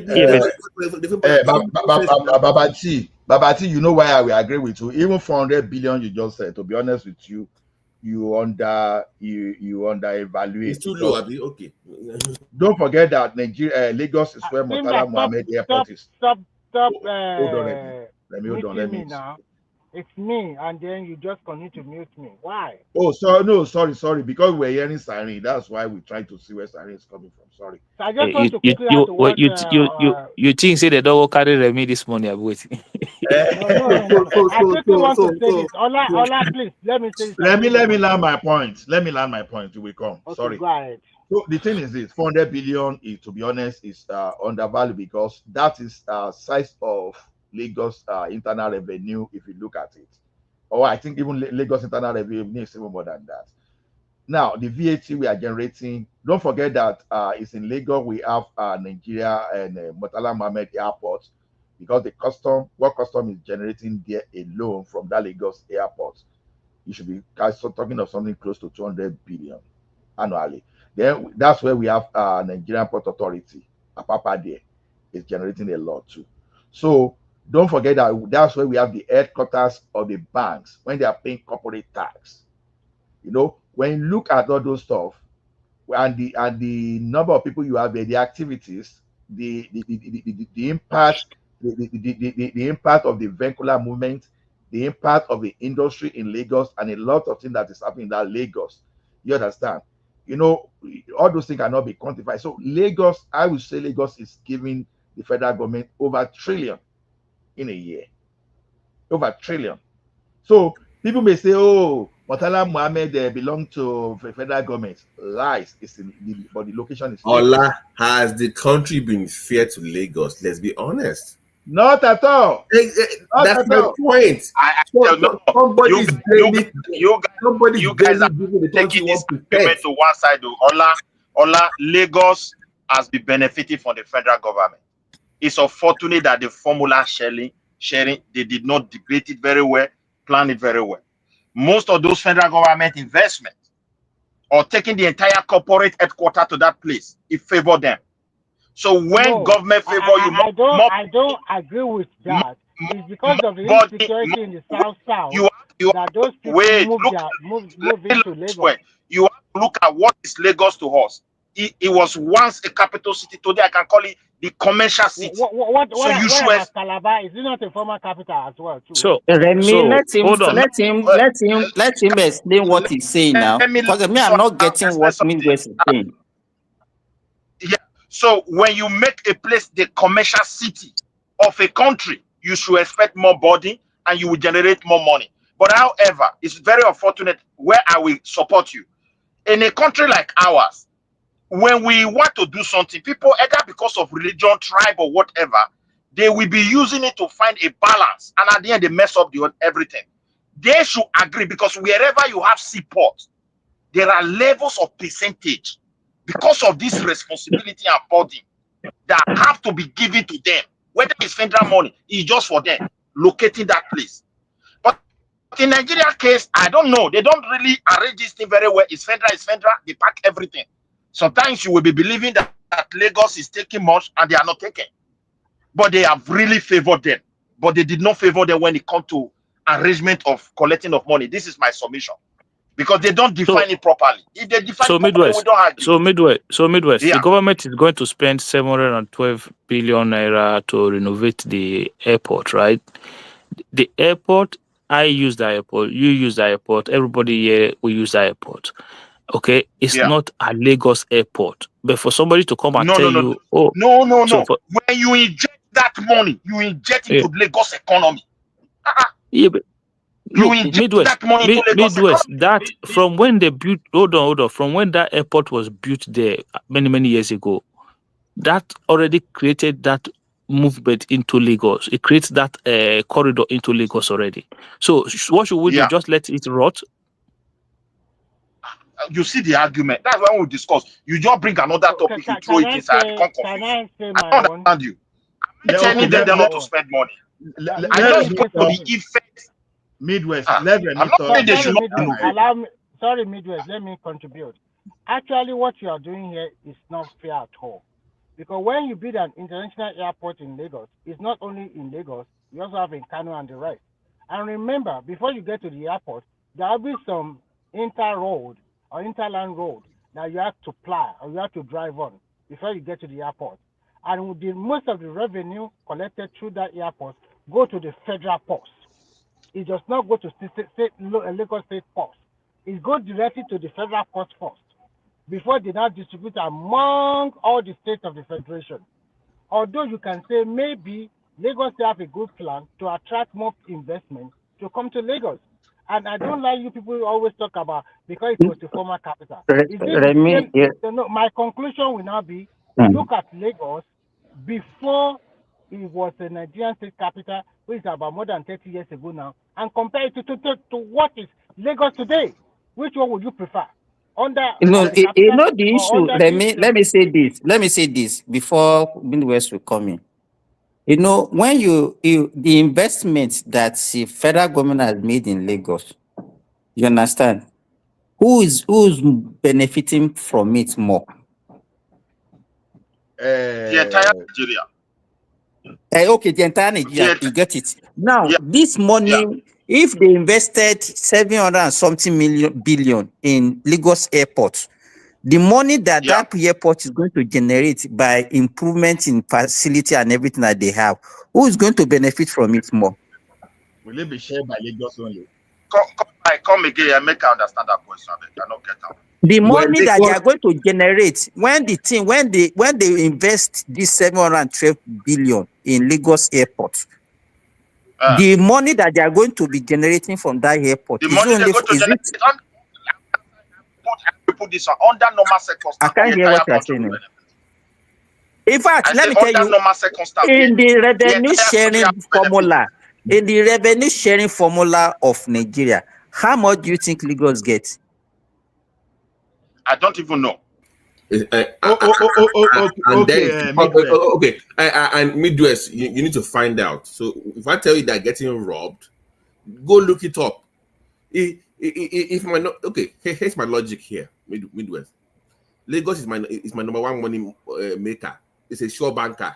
If I put money in Lagos, it makes more money. I can share with everybody. Logic says that place should be taken care of more. That you have that status compared to everybody else. you should not be depriving that state of what they need to make, because if they make more money, because if they make more money, you get more money. So I don't get, they don't know, hold on. There is this Lagos hate that I don't like from Nigerians. If Lagos get A, just 10 naira, they say, Lagos get the. So Babati, it's politics. It's politics. It's annoying. No, Akim, it doesn't matter if it's politics. Hold on, Midwest. It doesn't matter if it's politics. The fact that common people are buying into it, it makes that thing annoying. Especially, you can't be living your life in Lagos. Lagos is where you are making your activities. Lagos is what makes you a multi-millionaire. But when they are now investing in Lagos, all of a sudden you remember your village that is not even giving you 100,000 a month. Even common, even the top mainland bridge that say it's in danger. So we should wait until that place collapse, Abi, until we fix it. Don't see. Let me tell you something. Midwest, hold on. Just hold on. You people that you are saying federal government invest in Lagos, thank you. You said it, but let's be realistic. You understand? There's a difference between Eco Federal, and Lagos State. We get that thing. Before that time, the Western region had 14 industrial estates in Lagos. That's where you have all those Oregon, you have Oshodi, you have Surulere, you have Yaba, you have Ilupeju and all those stuff. Developed by the Western region government. Activities in the Southwestern region attracted people to the Western region. So what you have with Lagos we are talking about was administrative. Hello. We should understand the difference between administrative and industrial activity. Now they hear me? We they hear you. We can hear you now. Now, let me tell you one thing. When Babangida asked all the corporate bodies to move to Abuja, including the headquarters of bank, it did not take them 2 years before all of them ran back to Lagos. Why were they not going to Abuja? Why Abuja is not being made the state of the entire money that they've invested in Abuja, the Nigeria the Lagos did not get 1/200 of it in the history of development. Ola, I'm telling you, Abuja, people still forget that Abuja is a completely new city that did not exist before. People still forget that. I know, but look at the money they spent on Abuja. There was nothing like Abuja before. I know. You understand? See the money they put on Abuja. Lagos did not see 1/200 of that money in 100 years. Do you know, Ola, do you know how much of the federal allocation, a percentage of the whole allocation of Nigeria, money Nigeria generates that Abuja gets every month? 1%.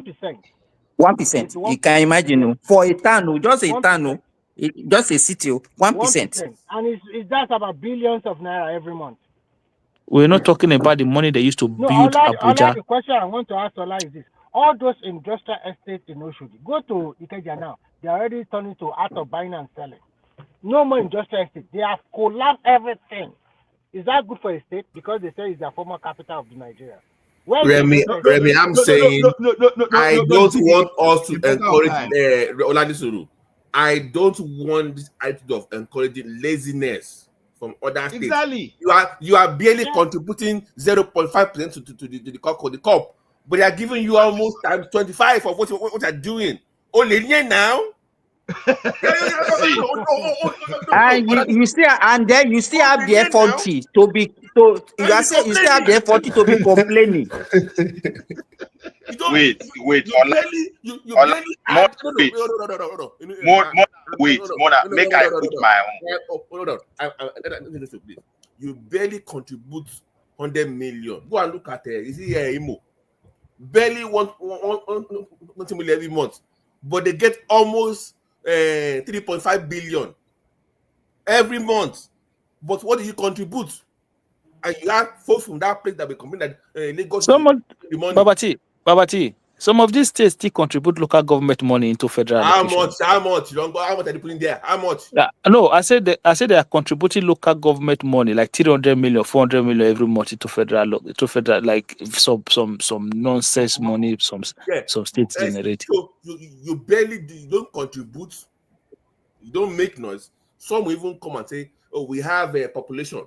So they will brag about population when it's time to share.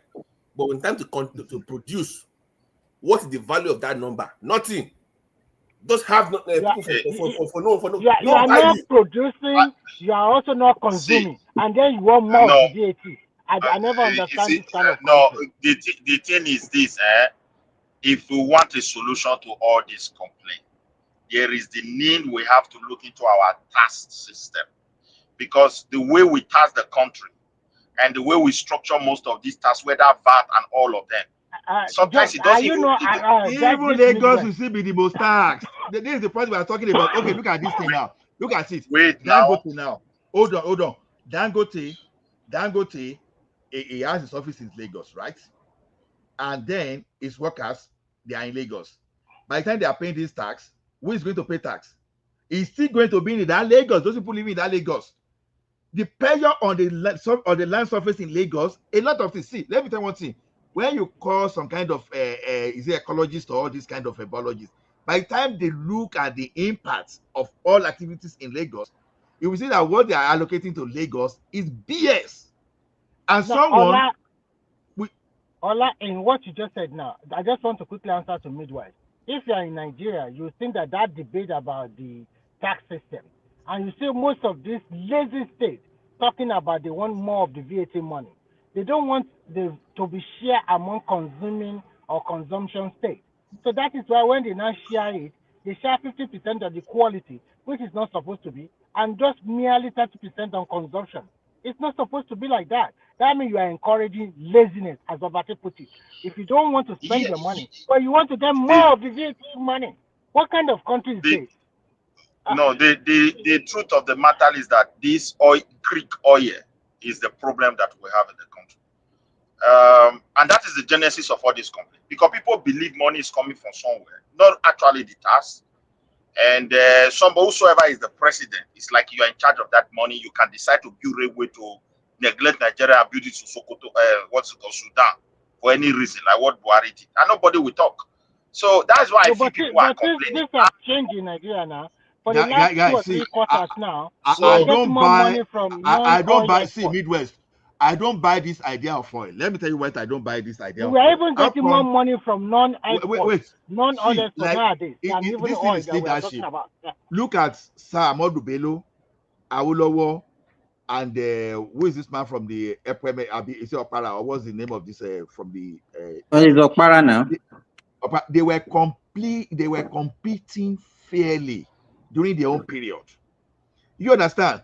You see, you know, I've been saying this thing. If they're supposed to be the Midwest now, you just a call person. The thing is this: if they're supposed to be, I've said this in over time. The northern part of that country is supposed to be the richest in Nigeria. It's supposed to be the richest, not even southwest, not even the south. Now, why did I say this? Those days they used to plant cotton. By now they should be responsible for our garment industry. Look at Ogun State there, that I didn't have no land now. Ogun State now will now be responsible for garment industry. Now, Kano should be responding to anything leather that will be doing in that country today. Maybe you are doing your shoes, you are doing your cars, leather, shoes, everything. They were supposed to bag. They were supposed to be responsible. A lot of resources there, and these people, they have enormous human capacity. Because when you boast of your population, you are supposed to use that to guard us in terms of production. Ola, be careful. Ola, you have to be careful. What of the population that are not skilled in nothing? You just go and be doing Boko Haram and banditry and the rest. Forget it, Jerry. The question is, how was you can't force them to? They don't want to learn any skill. They don't want to go to school. They don't want to do nothing. The question, how was Ahmadu Bello training them? See, the reason why Sam Ahmadu Bello, all this Awolo, we were able to do what we were. The Queen was still the one in charge of the country, almost 100%. They just tested us on a regional level. Then we have got independent, and when we got independent, yes, the structures was there. What you produce in your region, that's why everybody still said, let us go back to region if it's possible, or structure the state. Whatever you produce, the government have a chain system for accountability because they are expecting a percentage to the federal. So they work to make sure you don't cheat when you are giving record. So whatever percentage they are having, they use it to run the federal. Why you take care for your people? But in Nigeria case today, because we are selling free oil, they centralize it and use tribal hegemony to silence everybody. They get this money, you don't even know what they are sponsoring your land, but they are giving the figure. We are spending so billion. But if the federal were to be getting those money, if the federal government were to be getting money for region, there will be true accountability. Even how to spend it, there will still be an accountability. I Because even disagree if you're with your you. region, I disagree with you, Midwest. I disagree with you because others. This man from Benin Republic, why are you defending this guy? What's going on? I disagree because of many people. If you disagree with me, you can tell me the area where you disagree. The people from Seme border. Because you know that because of this creation of states, local government more, the money can then people, many states, many local governments are not benefiting from it. If order becomes regional, that's what brought the civil war now. Because some people are just Alex, all these things you are just talking about is different from what we are saying. I disagree with you because it's up to go down. Wait, if they created states, since they created, we are referring to the past now, the good days. Since they have created states, when was the good days? When was the good days? The good days was the early stage of this country and getting to the independence of this country.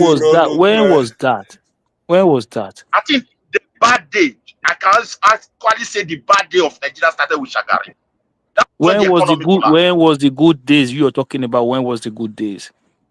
A good days when, I don't know what you meant. Good days I'm talking about is when Nigeria was happy with their country. If they go to abroad to go and study, after school they go back. Farmers can even buy a car. They can send their children to abroad. I'm talking about local farmers now. So you was alive. You was there. You was there then. You was there.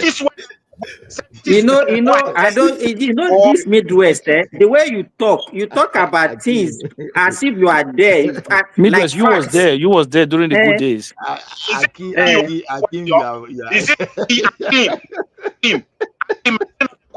To me, a lot of people in Benin those days that went to UK to study, raised their children in our midst. We grow up together. Those children were born United Kingdom. It was this early stage of Babangida. All of them started moving. Nobody processed those documents, but they were just registered as a citizens. So I am telling you, if you don't know that those days once exist, I don't know where you are coming from. Okay, yeah, but you're talking about Midwest. Listen. Leave that one alone. We're not going that far. It was not even an achievement of. It was not even an achievement of the First Republic. These were Nigerians who had the opportunity when Britain was still open door, who were able to travel, who came back and they immersed themselves into the civil service. Listen, Midwest, a lot of those people that came back, how many of them were working in private companies then? I met villagers, my own village, 2 or 3 people bought car, new chassis, and they were local ones. That's not true. Midwest, that's not true. Midwest, that is not true. Where are you born? Midwest, that is not true. In that your village, I can guarantee you. In that your village, I can guarantee you, nobody had televisions there. Not a single person had television in that your village. Wait. I did not tell you television. My village there was no light. Okay, so and then three farmers went to buy new cars. Come on, man, what are we doing here? 1960 car, you come to meet it. See, let me explain what I'm trying to tell you. Before me, I grew up to know something. They have already bought this car, and inside that independent after the Civil War, they bought them. But as time progressed, nobody. You cannot be shifting these things, man. You're just moving the goalpost every time. What are we doing here? Talking with people like you who like throw questions and you don't have a person to explain to you. If you did not see it in your Akim, village, Akim, if you did not, I like if you did not see Midwest. it, You know what? if you He if you will did not see it in he your will town, talk loudly on something that he's not sure of, and he will say it boldly and calmly. That is good. so With The confidence. let me tell broadcast 1960, and you were born in let me tell 1940. wait. I am not talking about Amadou Bello time. When Ogbemudia ruled our time, that is when they bought these vehicles. That's not true. And No, that is not true. okay, why is it not true? Because you have to go and I just ask you a question. How many people were able to buy television? Ask yourself.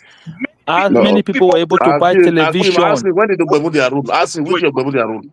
Which year? Wait. Ogbemudia ruled 1970 something.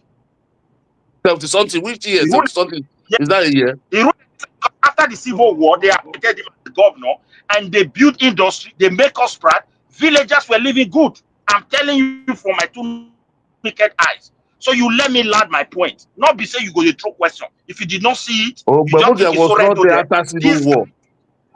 Okay? that's what It I'm was saying during the now. Civil War. After Civil War, yes. After the Civil War, the economy was good. It was okay for the people. They don't migrate.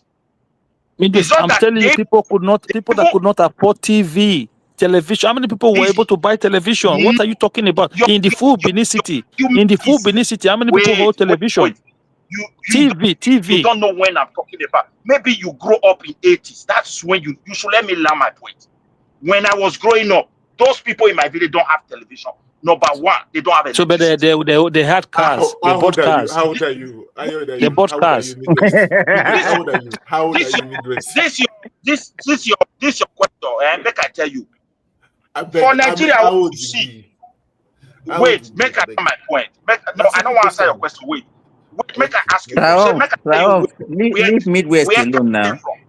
This car, they bought it new. You can still go and find out. They were managing it. When before Babangida came or during Shagari, the economy collapsed. Even who should have managed it? No, I say when this what I'm talking about.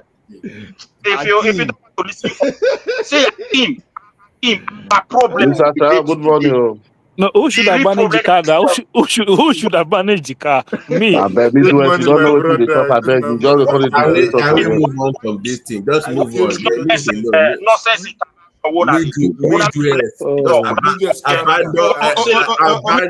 Midwest. Abandon ship. Abandon ship. Let's move on. It's okay. Let's abandon ship. Midwest, hold on. Babati, guys, listen. You see, people that were, you see those high-level civil servants, those top civil servants, the permanent secretaries, right? Those were the people that were driving cars back then. You're saying farmers, in your village. They gave them. It's a mortgage, you. They got them on mortgage, you. Let me just land my point. You will listen very well, and you will understand what I'm talking about. Even when Babangida came into power after that Shagari era, when Babangida don't enter, nobody can even afford a car in that country anymore. No single person. Now those governors with them, you talk, and you go to extreme when you are talking Midwest. Babangida era was one killing all military. Cannot buy a car. Bicycle, machine. Babangida era. Okay. Oh my God. Babangida era, if we enter taxi, he go tear shirt when I grow up. If they put me taxi, no, that was Abacha. That was during Abacha. That was during Abacha. Let's say you are just almost 40 years, but you want to claim like I said 80 years. No, that is during Abacha. That is during Abacha, not Babangida. Say the first inflation where you enter Nigeria, the Babangida time start. How can you say that Babangida time is start now? Midwest.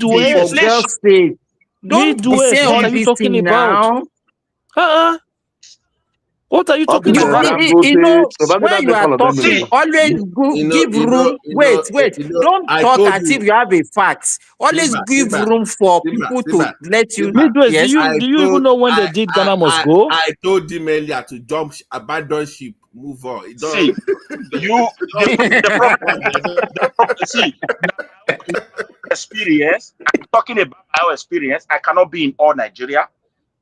prior to the ending of Babangida administration, people started traveling in Benin, and they started bringing vehicle we call Bejon today. Before, till that time, we don't drive Bejon in our country. It's new chassis car. Go and find out. When they start bringing in, people started. It was Benin people that start to bring used car to Nigeria, right? You see where we always love to.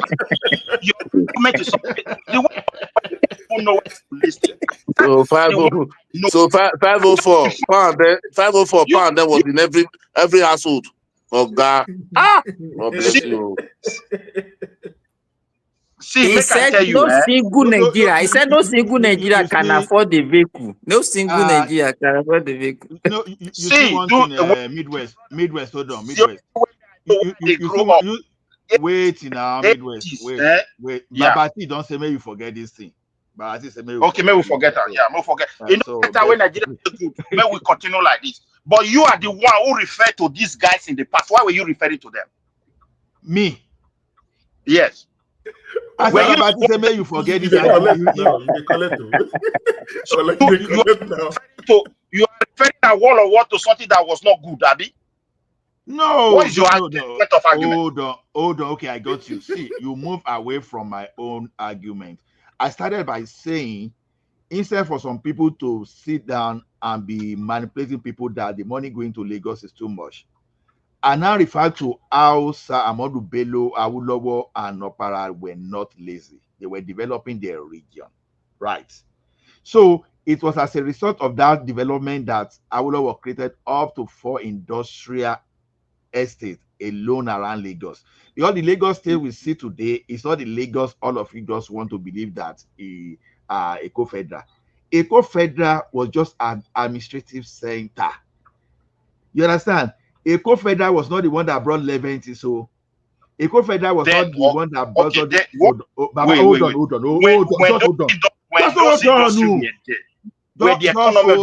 on. Guy, just hold on. Eco Federal was not the one that built Ilupeju Estate. Eco Federal was not the one that built Oshodi Solo. Eco Federal was not the one that brought Sonny Ade and Obey that were singing. And all those people that were creating around entertainment. Yeah, Lagos has an advantage, we know. But despite the fact that everybody was competing in their own region that time, Lagos was still attracting. Small time now, they would see all those Ikeja, all those Ogba, they were part of Western region, not part of Lagos. Ilupeju, they were part. So all those areas of Eco Federal that everybody is talking at Lagos, it's not that significant in this thing we were talking about. People just like lying to themselves today. You understand? How much federal presence do you have in Ikeja? How much federal presence do you have in Ilupeju? Let me ask you. Talk more than 10 minutes now. I'm just talking. I never speak for more than a minute. You didn't even want to talk. You were asking me with different kind of questions, unnecessary questions. I'm changing you from that question now. You said no. Am I not the one that brought you back? The question now is this: it is not Ogun State that is supposed to be leading in garments, in apparel manufacturing. It's supposed to even be the northern Nigeria where you have vast land, you can plant cotton. The government should be thinking of how they can have irrigation system to do 365 days of farming. They are not doing that. Instead, they allow some manipulated people to use religions to create banditry, to create Boko Haram in their state, in their area. All those areas that, despite the religion, does something that's Ahmadu Bello airtight, that the economic activities of that place was booming those days. So we should be telling all these governors that you go back. Okay, don't look at Lagos now. Take example from Ogun State. Even take example from Anambra. Let me just say Anambra now because of this guy that's a manufacturing guy there. Go and look at the example of what people are doing in their own state. Instead of you crying that they are spending in Lagos, just go and talk to Italian. See, you have to point to genesis of a problem. The resources in that land. The resources in the land, the federal government. Okay. According to you, hold on. So let Midwest make his point. Let him make a point. Let us see what he's telling us that oil caused the problem and he's keep moving around the cycle. Let's move to the solution. We are talking. We are saying the oil. I told you that oil is not an excuse. Before the military government damaged Odua investment. Because it is the that destroy those structures for region to make their money. That's the federal government. Investment. To a place. Investment. Wait, Delta State produced for Nigerian government more than Lagos. Was created in 1976. Oh, that investment was created in 1976 when federal government was stylishly the.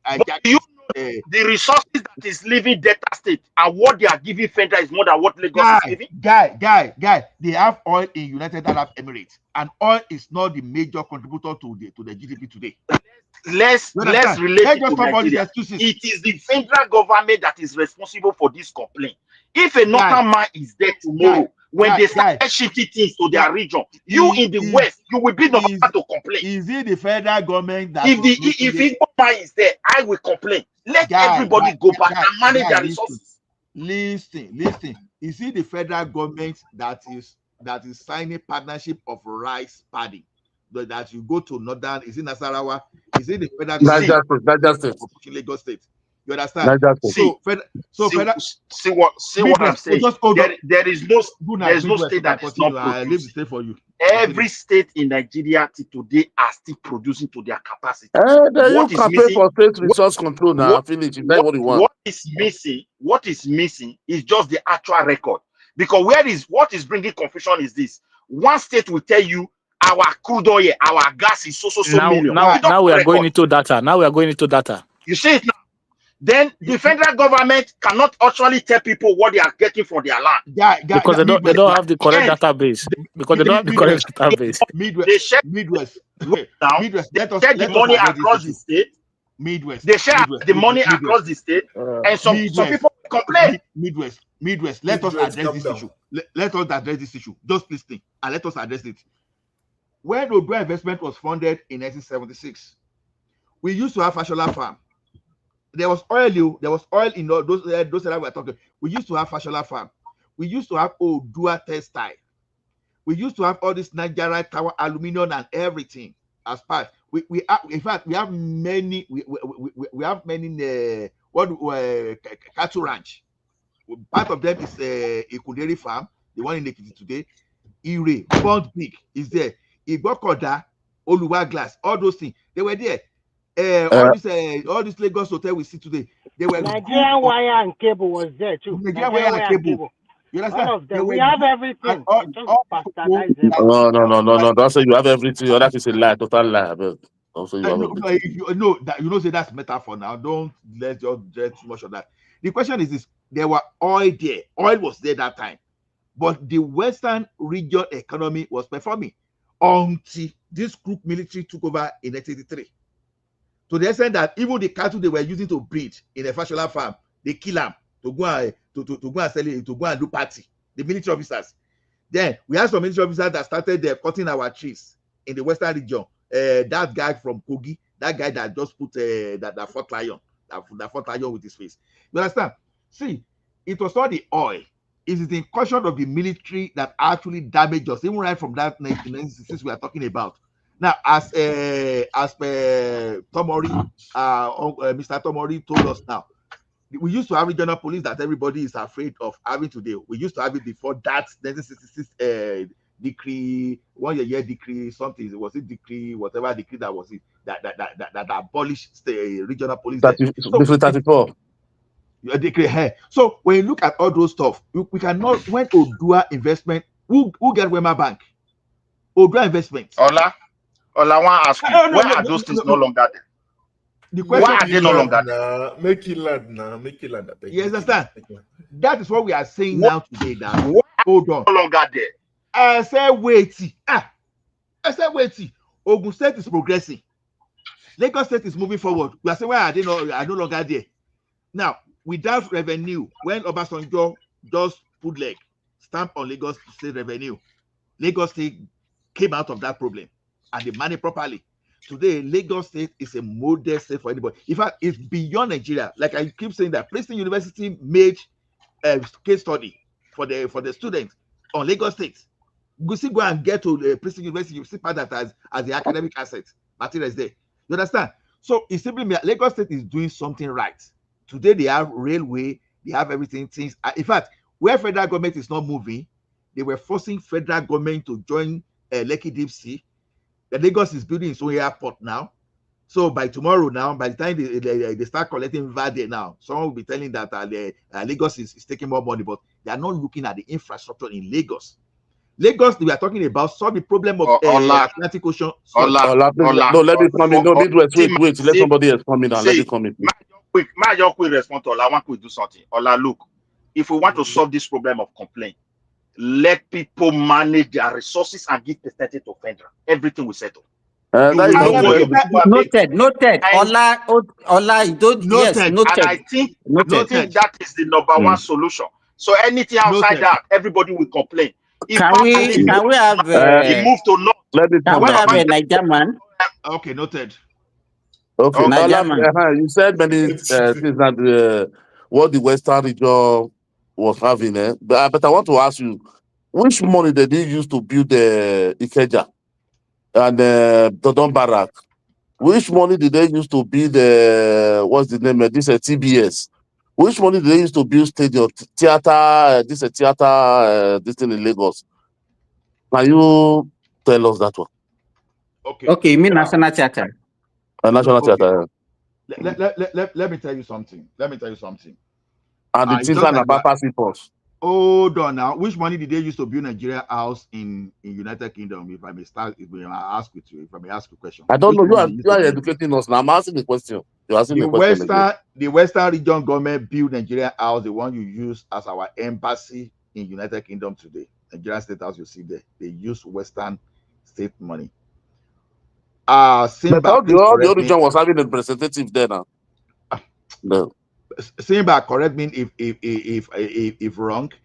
Or Bafem Awolowo University, they use the Western state money to build it. That was when derivative really worked. Cocoa House, money from the Western region. You understand? All those Western region industrial estate, including Ikeja, including the up to Lupeju and Ikeja, Ogba, Oshodi, everything. All those money came from mother Western worked region. for Cocoa Board those days. Wait, hold on. Then you know that government will collect tax from all those things. From that tax, it was going to the federal government. I just want you to know the genesis. Now, the region were contributing money to the federal government. Basically, the region were developing the central as at that particular time. They were sending money to the central. And I keep telling you that it's this central we are talking about. When you say Eco Federal, it's just a small area in the entire Lagos state, too. Not the entire Lagos state, too. That's where people are making. So now, when you talk of those Murtala Mohammed Airport now that you are talking about, it was not oil money they used to build Murtala Mohammed Airport. Don't get it twisted. Murtala Mohammed Airport existed before oil money. You understand? And all those Awapa ports you see there, you understand? They were Murtala Mohammed was commissioned by Abasojo in 1977 now. It's still there. The placard is there. Is the airport there. So that is not debatable. It's 77. Go and look at it. It's there for Abasojo. What I'm saying generally is this state were contributing to the development. Even as at that time we were talking about, even when oil was still coming, even the Western region was still contributing because we manufacture what we eat locally. So which money now? This is that name now. Which money? Just be specific. Let us know. I said the region contributed. The region were contributed to the federal purse. The region were contributing to the federal purse. So in a nutshell, what you are saying that it's all Nigerian money that they used to build those parts of. I know that's where you are going to. It's a question. If I'm not wrong, you say I'm wrong. But what you said now, that is what you mean. What money did they use to build the Port Harcourt airports? All those federal airports. Which money did they use to build them? Which money did they use to build Abuja? Which money? It's all here. They used to build Abuja and they give Julius Berger all here now. It's all here. It's crude oil here. It's straight by barter. So it was not cash. Abuja was not built by cash. It was crude oil. So everybody know that one.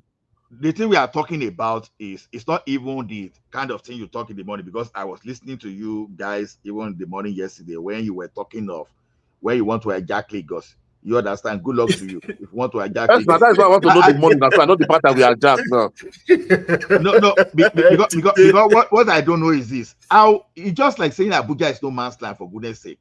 As if Abuja came from some people, Abuja was just a virgin land and nobody was living in Abuja. How can you? Because when you talk of Lagos, You're changing the conversation. The Southwest. Wait, let me see. Ask you one question now. If you are saying this thing again, so what? Before people come to Lagos or to Lagos, did that place demarcated the right in Southwest land? Guy, let me ask you. Everybody have border with each other, my brother. So hold on. Was Ikeja part of Lagos? I mean, no, Ikeja was not part of Lagos. Everybody know that one. So I don't. Okay, I know was that one. part of Lagos? No, those are former Midwest. Later, when they come together, they brought all those things to it. So now, how did federal government build Ikeja? How did federal government build Festac? How did federal government build the Lupeju? The federal government have built Festac now during when they hosted 28 countries. They want to do some. Okay, yeah. Sorry, not even that. I was going to say, how did the federal government? You see, Festac is still our own money. You know, Mr. Niger. You see, this is interesting about Lagos. And you wonder what are the other 35 states doing? Just sleeping and nobody built you, nobody put their money there. Lagos has been favored. Lagos has been favored. See the problem there. Thank God infrastructure is in Lagos. It's person from Northern that said this thing 2 days ago now. You see, Mr. Hold on, guys, please. Favored, justifiably so. The other place has been deprived also. No. Do you understand? No. Deprived. Can you let me finish so I can make my point here. I'm saying that Lagos is our number one money maker, right? Do we agree with that as a country? It's our money maker. So whatever they're getting right now, they should be getting more, as a matter of fact. Now, if you say other places have been deprived, it's not because Lagos sucked them up or they moved resources. It's because of the failure of how they managed what they got and how to grow that resource. It's not because Lagos did anything wrong. My point to you is that when we discuss Lagos, there's this animosity, unfair animosity towards Lagos for even getting any dime right now. Yes, I must be there now. For 100 years, at least, minimum. 100 years. How old is Nigeria? No, for the next 100 years, the investment that they've done. Okay, let's remove international airport in Lagos. No more airport in Lagos. Yes. No, wait. That airport you said. Let me debunk your lies. No. What do you mean remove? No, Babati. A second, Babati. You said Lagos was only renamed Murtala Muhammed Airport in 1976. Don't tell me that kind of story again. Sorry, I was caught unaware. Lagos. Look at it now. Check it now. No. Murtala Muhammed was initially founded in 1947. What are you talking about? I just talked this kind of misinformation. It was founded in 19, but wait now. Go out. The placard there, right? You told me that oil money was used to build Murtala Muhammed Airport, and I was telling you that Murtala Muhammed was funded. I didn't say oil money. No. Are you talking about renovation? I didn't talk about oil money for Lagos. Are you talking about renovation? Are you talking about renovation? 77, yeah. It's there. The placard is there. And that is renovation, but it's not built. It's not built by Obasanjo. It's not built by Obasanjo. It was funded in 1947. That could not be oil money because the question you're supposed to ask yourself: okay, which airport were we now using before 1977? Are you saying that we don't have an airport before 1977? We have Kano now. So it's Kano that they are anyway. All the when they are the British Queen, all those people when they are coming that time, Kano they came through. Simba. That is what if you want to say that. If you want to say that. That means the Northern we said is their granite money that they used to pay. Hold on. You see, this oil money build Lagos excuse is to absolve your own that's of failure of their own failure that you don't face. That is the honest truth. Just common licensing of airlines. Port Harcourt, we are there hearing of Lagos in anything. Exactly. Who is the man with Arosuya? I can't see your name, so I can't hear you. The question is this: Calabar. No, answer the question before we are hearing of Warri and the Port Harcourt. We are then hearing anything about Lagos. Sorry, who is Prosuya? Who is the guy? I can't say anybody's name. Who is the guy with the picture? Let's remove this thing. Remove this thing. Who is the Buffett guy? I'm just trying to look at who you are talking about. I'm not seeing the Nigerian man. Who is the guy? Where's the guy? Where's the guy? Is in the Suya. comment I'm discussing section. Suya. It's below Barbecue this thing. I don't know can't who that find his is. name here. Maybe someone don't Remove this thing you put in the front so we see the name very well. Against anybody. With comments. I don't know who is talking when I'm seeing the comment, but I can't really see the person. I can see. No, remove the comment in the screen now so that you can see the name very well. Okay. Just hold on. Let me see. Let me remove the comment. So, my point to you, Nigerian man, is this. Let me calm down. Suya, okay. Is it me that you are calling Suya? It's Simba now. There's nobody Suya. No, it's not you. It's not you. It's not you. It's Mr. D. Sorry, Mr. D. You kept quiet. And you kept quiet. You know I was trying to find. It's Mr. D. Don't mind Mr. D. My point to you guys is on the more serious. It's my point. We should be ashamed as a country that there's so much pressure on Lagos. We should be ashamed of ourselves. We should be ashamed of our leaders. No. Where they come from? From the moon?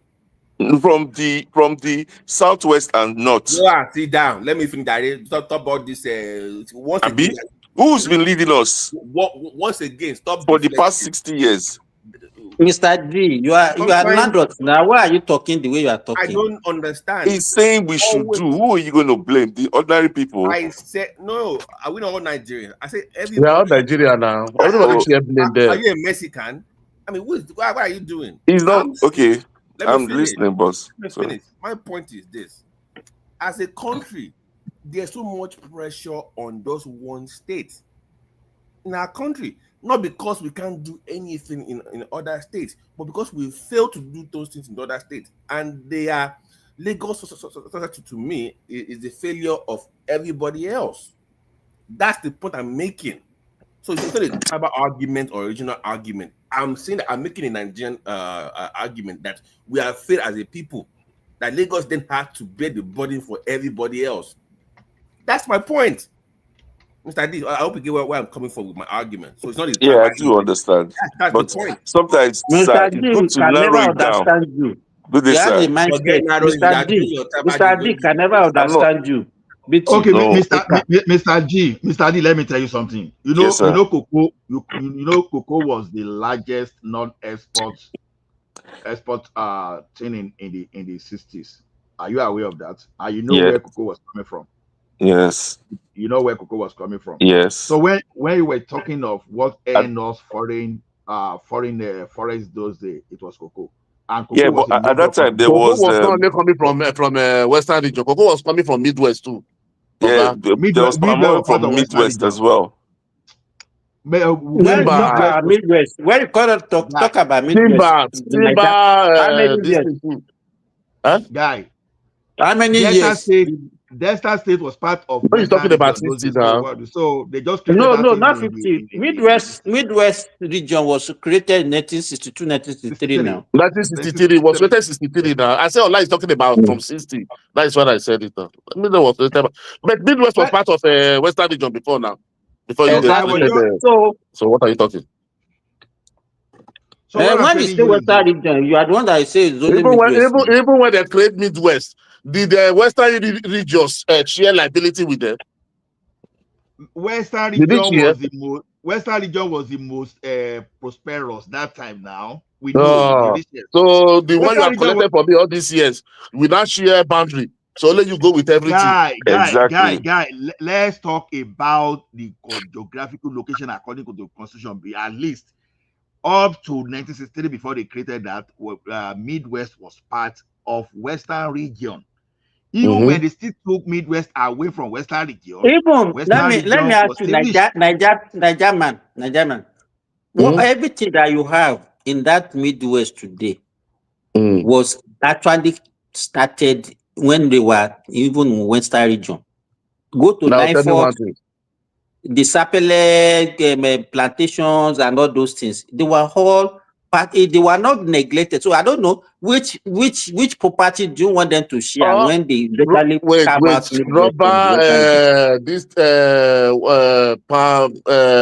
What do they call it? Palm kernel, all these things. When they are together, everybody bring it together. When they're one region. When they share, they're supposed to share assets and liability together. Yeah. But the Like Western region never did that. Like airports. Like what? and all Like those what? things.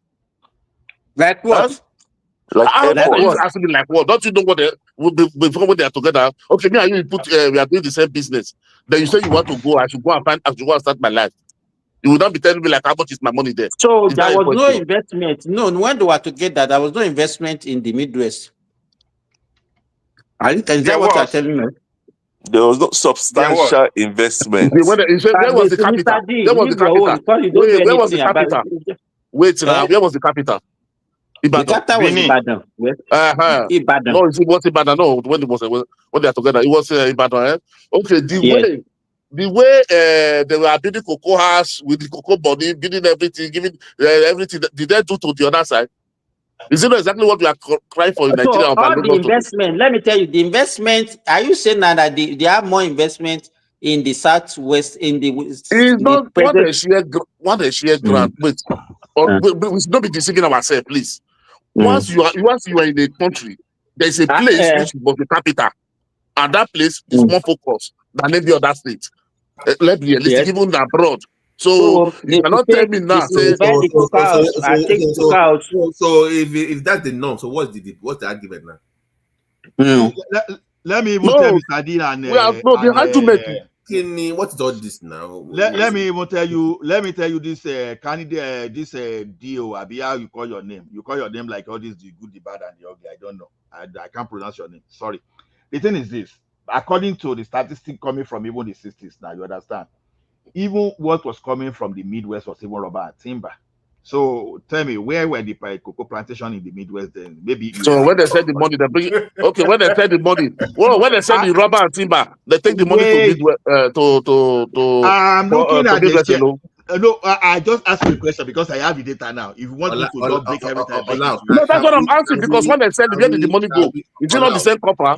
When they sell the timber, don't be central copper. Go. Let me listen to Baba-T. I beg. Let me listen to Baba-T. Change topic because Mr. D and I came here for something. They I are came still here for help. They are still stuck in the 70s. Can we change topic and find some justice? No, Baba-T, don't tell me we are talking. He's the one going to 60. Then I follow him there. Okay, please, Ejo, Professor. I'm hearing you guys have been laughing and everything was fine. I came for something because of I'm doing development in my area. I want to know if somebody can send me address. The money is not the problem. Address of a learning center. I can send people down any part of Nigeria to go and learn productivity, either farming, anything, mechanism, anything. Just for me, then I send them back. Just to later, I will help them just to develop their tools. That's why I came in. I've been hearing you guys since yesterday. Go your village. Send people to my farm now. Pay me now. Wait, just go to your local government. Midwest Oberenia. Hold on. Before you contribute, because I will soon run now, let me just break the bottle before I go. In the old Western, now we have 4 regions in the old system. Look at this now. The Western region contributed 40 to 50% to the GDP of Nigeria, right? The Northern region contributes 20 to 25%. Eastern region contributes 15 to 20%, and the remaining small share came from Midwest region. Honestly, Midwest region was not really contributing so much in those early days. Jesus Christ. Your data now, you see the problem we have. That is fake data. He was contributing very well. See, it was not really. He didn't say the percentage again. Maybe 0.1. They said it was not really. So if I'm bringing 10,000, okay, don't let me. Okay, let me talk it fully. Midwest region lasted how long? Let me be accurate. Okay, hold on. Let me be accurate now. You will laugh tire now. Okay, in the reality, be adding them together and not tell me it's a lie. Southwest, Western region contributed 50%. Northern region contributed 25%. Add it together, 75. Eastern region contributed 20%. Add it together, 95. Midwest contributed 5%. Okay, that's okay. That's 5%. No, bro. I was covering you. I was covering you, but you forced me to expose you. No. You have to say it. No, wait now. Be very careful. You have to say it, Ola. No, you have to say it. I want to tell you now. Wait. You say 5%. That 5%. How much was it? You didn't say that one. And it was 2 states that make that Midwest, Abi. It's 2 states ahead, which is Delta and Edote today. One state at that time, Bengal.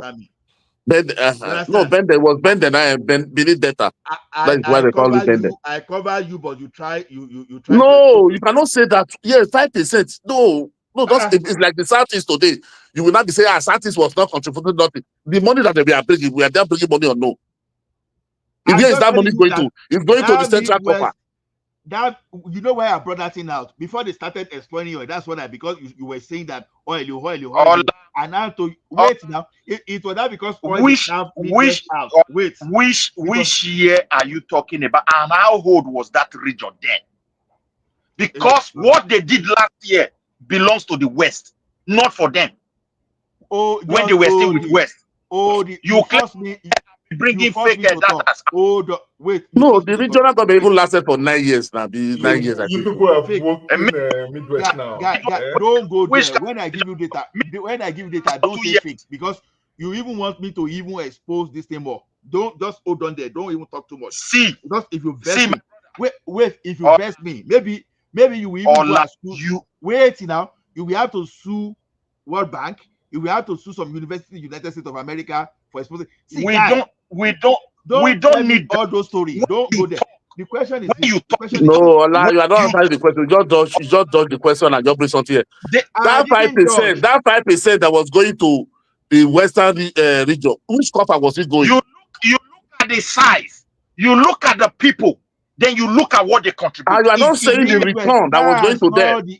That's not the issue. Someone was talking. It's not the issue now. Someone was talking as if the entire issue of Nigeria was based on oil. As if, as at when they were building University of Ibadan, oil. When they were building Obafemi University, oil. When they were building University of oil. When they hold on. If you not give a chance again to say anything, only you. Waiting. Okay, continue. The question to you, how old was that region when you got this data? Forget about the region. You say I should break it down further, and I help you break it further. You know, I didn't want to mention the percentage. You see problem. That's the problem. See, let me tell you one thing. Let me tell you. You are not. This is the problem we have. When it comes to with you sometimes. When it comes to individual interest, we always try to champion ourselves as the leading people. Why you don't want to explain the factors? You don't want to explain the you don't want to explain the factors why it is like that. You know Delta State was part of Western region because when someone was telling me here that it was oil, I'm not naive, I'm not a kid. There's a way you just say something implicitly just to tell you that we develop you. And I now push that thing back because when you think you were talking to a 2-year kid, and I will tell you that I'm intelligent enough to deduce what you were trying to say by telling me that oil built Western region. Wait. Midwestern region maybe was the first year it was created. So you cannot. Nigeria was existing before oil. Facts. Don't go there. Dry investment was not built based on oil. Cocoa House was not built based on oil. Obafemi was not built based on oil. University of Ibadan was not built based on oil. Ahmadu Bello University was not built based on oil. A University of Nigeria, Nsukka, was not built based on oil. See, this idea was not based on Unilag. Even Unilag was not built based on oil. Stop all this jargon. Lagos Seaport Airport was not built because of oil. It was maintained. It was maintained. If not, you would have been dilapidated. It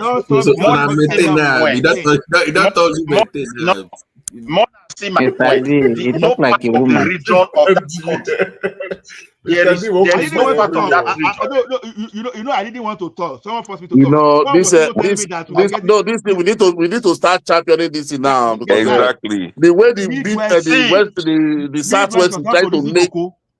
Everybody looks like they don't know what they do. Stop. I've seen sense now.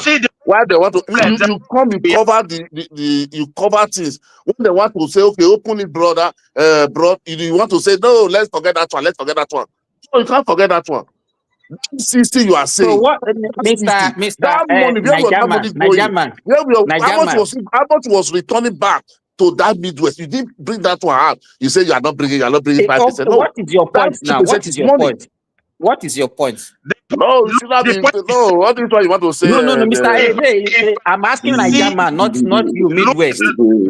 Not you Midwest. I want to listen to Niger man now. No, but he's trying to make it like as if the other the region was not contributing anything. They don't deserve something because they are contributing. No, the money that was coming. What are you doing with it? The question you are asking, Niger man. The question you are asking, when they were together, Midwest and the Western region, they have assets and they were building things across both Midwest and the Western region.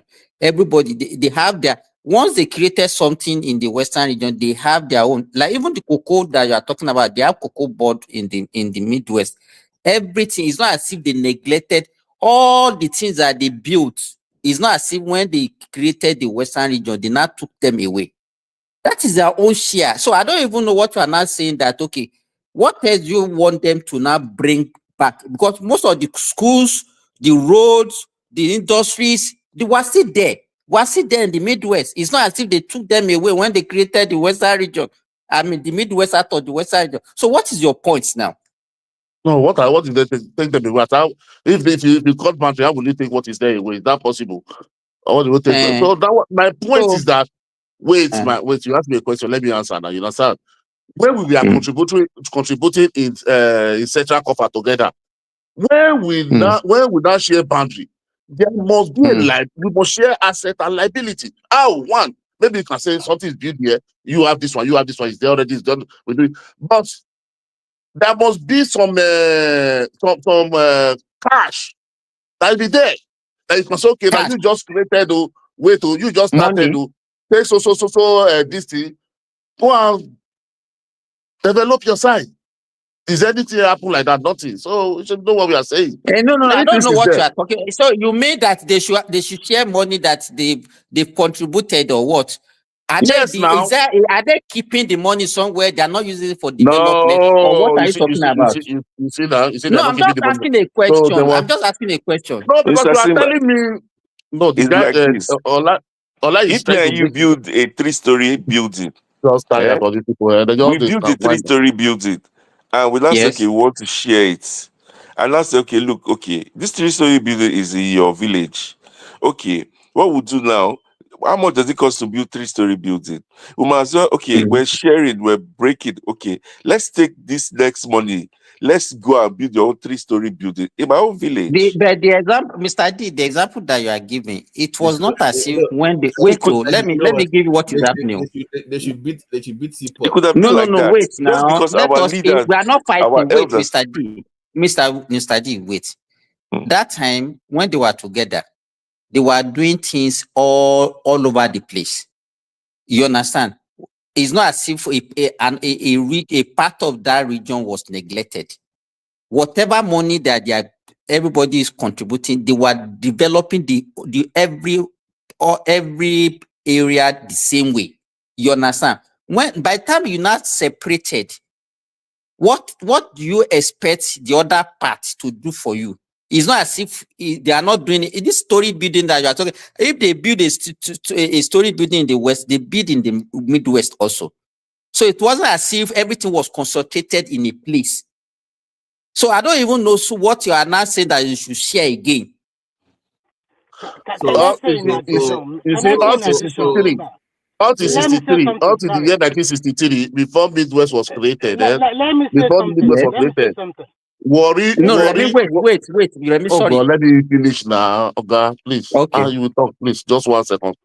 You see, before I've the already said this, they should allow you to talk now. So before the Midwest was created in 1963, Warri and Delta and those states was that Midwest region. You understand? That 2 states, the later came to that. All those and Anyoma, bros, Anyoma had a joy though. No, I I know. beg you, which one No, be it was Abioma 12. It that was time? 12 You tribe they now. talk about That means Abioma. Delta. Okay, it was 12 that's tribe. true. It was 12 Delta, tribe. that's true. That's See, true. I It never was heard 12 there. tribe. It was 12 tribe. Yeah. You see, all those worry port, all of them already be existing. They are collecting some VAT. All of them is going to the central coffer. And they are telling you that we are making money for cocoa. They build all those things. You see, we know where this thing is going. No problem. Time will But come. everybody is So, contributing now. Don't Simba, make it can I as say if something now? no. Let me. Sorry, I will allow you to talk. But it's not. Why are you making to look as if the only money that they are getting that time it was only the Midwest that are contributing it? No, that is what Ola is trying to tell us. That is where my argument come from since now. That is what he's trying to portray to tell me now. Every area is making their own contribution. So why is it now that Okay, as they build cocoa as they, why they don't you come and build vendor house there? Let me come in here. I Remy, think you guys wait. are just. I'm responding to accusation. I'm Remy, not wait. waiting. Let me say what you have been talking for a long time Midwest now. and I Remy, think we wait should now. allow I'm Remy to responding to talk. someone. I think Okay, Ola, please let I've Remy been talk, quiet for please. more than enough time now. I think what you Talkie. guys are doing. Okay, what you guys are talking about is unnecessary and it's irrelevant. Because when you float a business, listen, let me finish now. Let me finish. When you float a business and you guys contributed to the same pool, and then you want to opt out from that business, the assets and liabilities must be shared.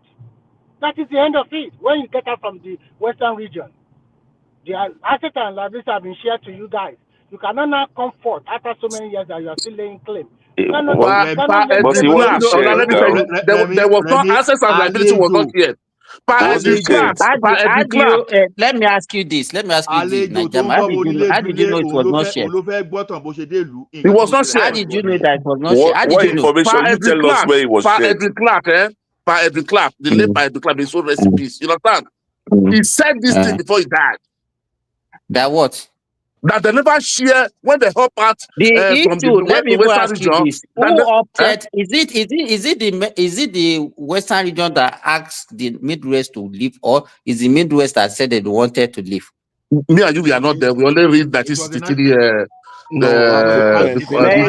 clear that everybody knows that it was Midwest that agitated for separation. Now, asked for the referendum and they went away. Yes, and they shared assets and liabilities. It's over. Yes, because you have referendum your. Okay, let us you hear have from right. Patoski. Najama, let us hear from Patoski.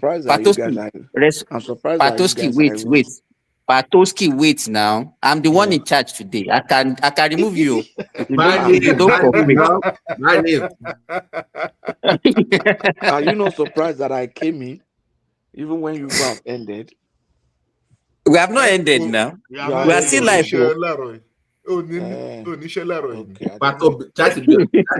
Patoski, Alpha, my guy. I know.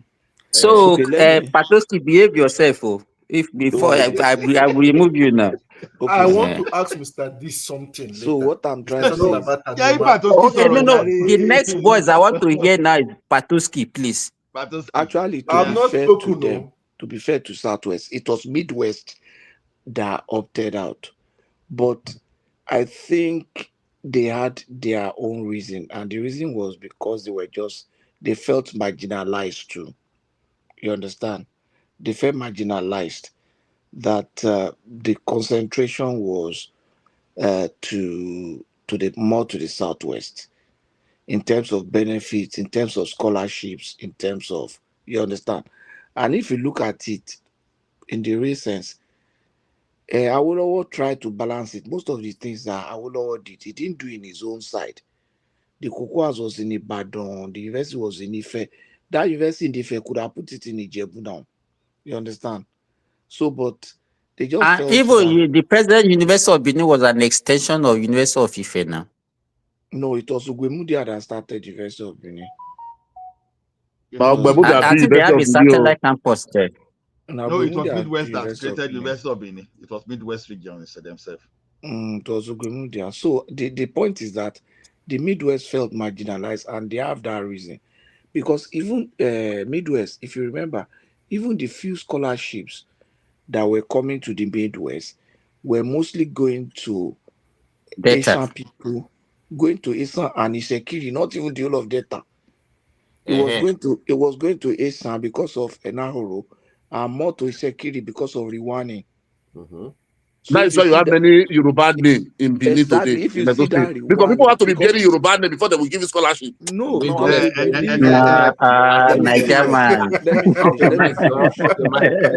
me finish. Because the Yorubas believe that Ishekiris were. It's true. And I'm not lying, the honestly. Yorubas believe that Ishekiris are Ijebu people.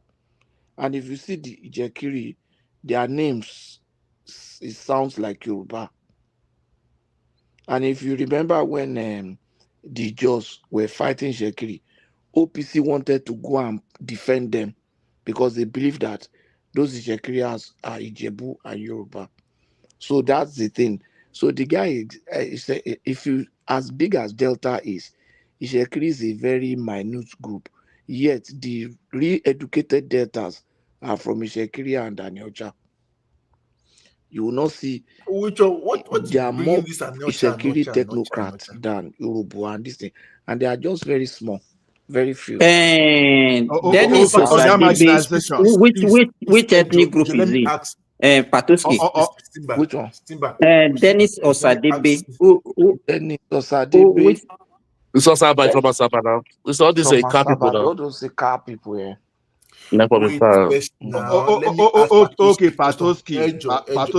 Let me ask now. But I'm not sure whether don't go to that looking for someone though. Let's stay with the topic. Please, let me ask him now. Let me just ask him. He was saying, later I'll come to Mr. D. He said the Anyocha are the intelligent people. How come? For the past 6 months, I've been doing my research on them. This is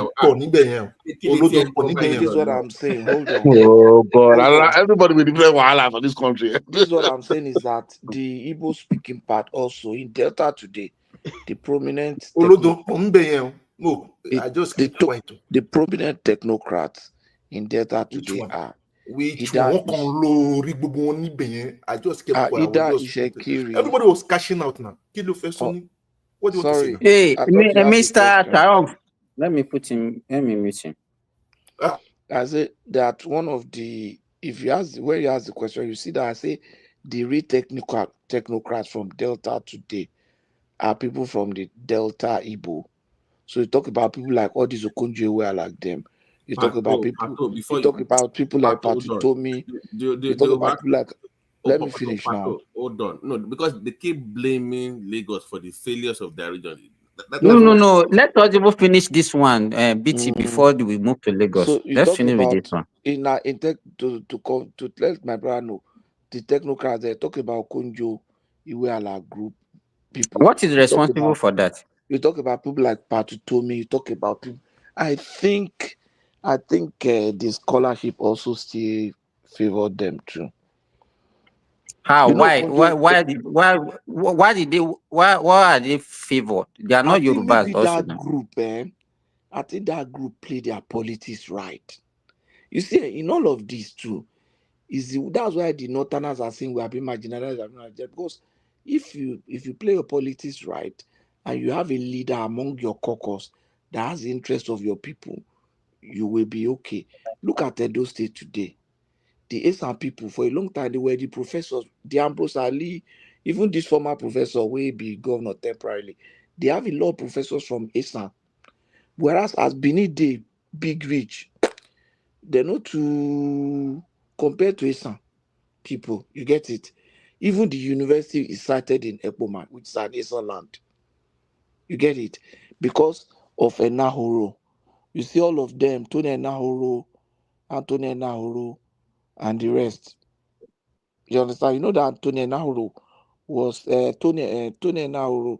Let me ask you, Ato Press. Where is Ato Press from? Ato Press. Which name is that one? I don't know. Why you that label? Is one of the leaders, political leaders, Dennis Osadebe or Enahoro, Ato Press. They were the prominent Midwestern political leaders in the 60s. Is it not Tony Elumelu? Is it not from Delta also? Tony Elumelu, yeah. No, but you won't even say Tony is a Delta Igbo now.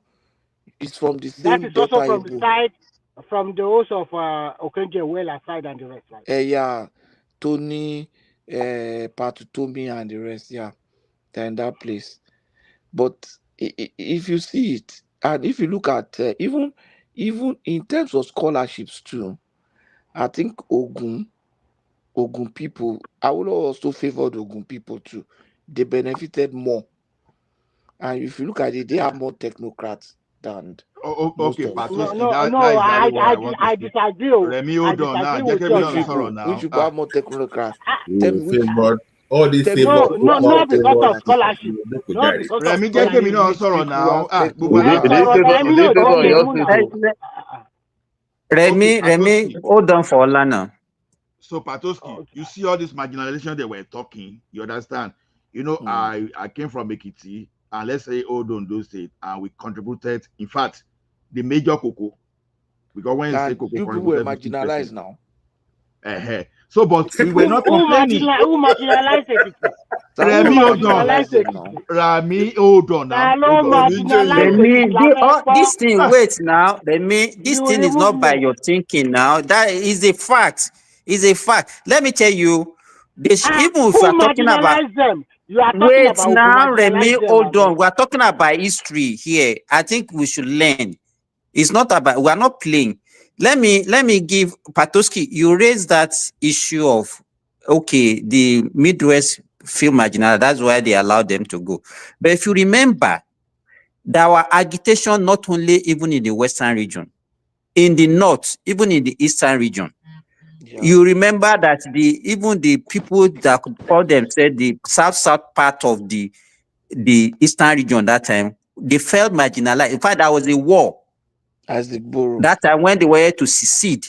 Yeah. You remember even in the North, the North Central people, especially the thief, they also wanted to leave.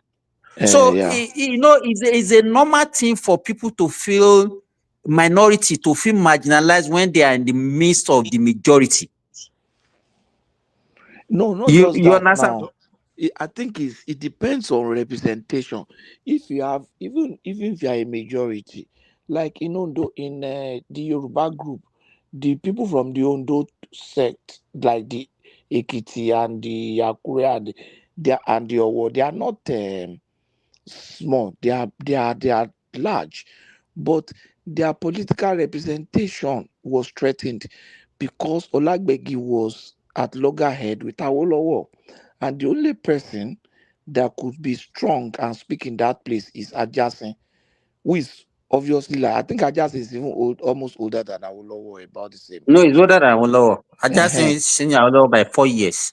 Yeah, so people like Adjacent are the people that could have been able to argue for his people, but I'm not sure he did it very well. The way Nahoro did for his people. So Ondo State was marginalized actually. Now you know why I was not even fighting so much, even despite that the fact that we were marginalized, because we have to be logical to some certain extent. Now we were getting cocoa from Ondo State, right? That's Ekiti and Ondo side together, and the record says cocoa contributed. The Western region contributed 50% to the GDP as at that time. And cocoa was the major. But when you look at it logically, when you look at the location of those industrial estates, they were actually closer to the Atlantic. Because the only argument there is this: why didn't they develop Atlantic side of Ilaje? That's Okitipupa. But when you look at the economic, the economical sense, it favored Lagos better, and Lagos was closer to the administrative center. So when you now cite most of those industries that were supposed to come to Ekiti or Ondo State to process, no, it was not even cited by Western region now. Those are federal government projects. No, yeah, Ikeja Industrial Estate, Lupeju Industrial Estate, or Oshodi. They went. No, I'm not talking of port now. I'm talking of locating all those industrial estates closer to the sea. Yeah, as a marginalization, you could have put an industrial estate in Akure, if only to process. But that would need that. Wait now, that would need you using rail, we need you using a lot of 13 to Why should transport. they And think we about will Akure cost. when Ibadan is there? Why should Wait they think now, as far Baba, away? wait. Where's the Baba, cocoa? wait. They were not marginalized. I think The what they were cocoa? given to No. Wait, Remy, wait. Let us explain to all this marginalization martian. Those are the people I'm addressing now. Because as an Ekiti person, I can be shouting marginalization as an excuse. I don't want to use that. That's what I'm trying to explain. They were actually marginalized, but they didn't complain. Yeah, we were marginalized, but we don't complain. That is exactly what I'm saying. It doesn't remove the fact that you were marginalized. It doesn't remove the fact, but you understand. But when you look at the economic, let me give you a good example. No, Patoski, you may say it's not fair, but we were educated. What is the reason why through the process is not cited in Akure? No, but if a two was just a normal, just a normal Yoruba person, they can say, okay, no, why can't they cite it in Akure? Considering they can say if is our source. No, there could be a lot of reasons. We are not complaining. That's what I'm saying. We're just telling you the marginalization. I'm just trying to teach all these people that are shouting marginalization, including those people that contributed just 5% to the GDP, that they are now saying that they should have started. So and you didn't return that, and you didn't return it to. You understand? That they are saying they should have cited the cocoa house in their district. Look, even though they were taking the thing to Lagos, but we still benefited from free education. We still benefited from Ola, there is one thing you are not taking to and people have to change their name to get scholarship to Yoruba name. Most of the cocoa merchants, very rich people, they are all from Ondo. Ola, let me say something here. Look, that free education you said, there was a concentration of school in some particular places while the other places were neglected. But there are too many. You want to be a Yoruba name before you get it. Yeah, wait now. Hold on. Midwest. That's why you have Faju in Benin today. Benin man, even make one sentence. Let me correct that. Argument go your full ground. I know that thing they get as me, my brother. Midwest. Sorry, you said there were concentration of schools in certain places. Yes, in certain places. Hold on. A number of schools that Awolowo met. Maybe if you are looking at the free education of in the 60s or the 70s, which one were you talking about? There was no free education in the 70s. We are talking about the free education of the 80s. No, 7980 now. 7980. The free education of 7980 now. Wait now. I did not even those schools. I think the governors. They come now. I don't even know whether a wall of war even ruled after the independence in history. Because before the independence, when the British want to try this African leadership, that's when they gave them chance. We were still 100% like a colony that time. You are going off now. So I don't know when I war because the only time I know in history. Wait now. Okay, let me tell you what happened. Let me tell you what you don't know. Let me tell you. Wait now. Awolowo was the premier. Was the premier under Nigeria or under still colony after the independence? That's what I want. No, wait now. By 1957, Eastern region. Wait now. Eastern region and Western region. They in quotes they have their independence and they allowed them to function on their own as a test before giving independence in 1860. So they have full autonomy of control from 1957 to 1960.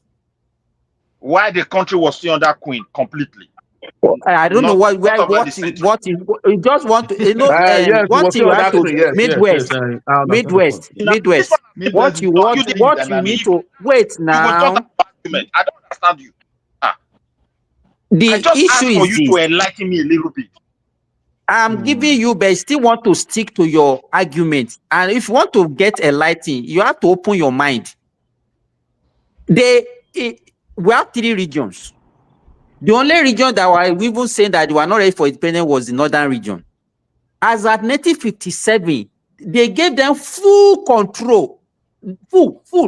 So what do you want as a country? It might not be, but they gave them full control of their region. In devoid of any interference from the British colony. From 1957 to 1960, that's what I'm saying. And let me even clarify this. To go and You know, study in history, some countries, in some countries in the Caribbean, before now, they had prime minister that were their people, full independence, but the governor general is appointed by the British, even till in the 80s. So the governor general is just ceremonial. So the Western region had something like that. They had their own premier, which is like prime In fact, minister. Patrick, the British our own general. house, the Western region house in the beating was even what they are using as the Nigerian embassy. Okay. Up to now, sir. So I think I think we when we come on this platform, I think what we need to do, we are not here to do any competition or to win an argument. I've learned a lot from this platform. So and the only reason why I learned is by opening my mind, and that's why sometimes when people are talking, I will keep quiet, because I if I don't have full information about certain things, I don't talk about it.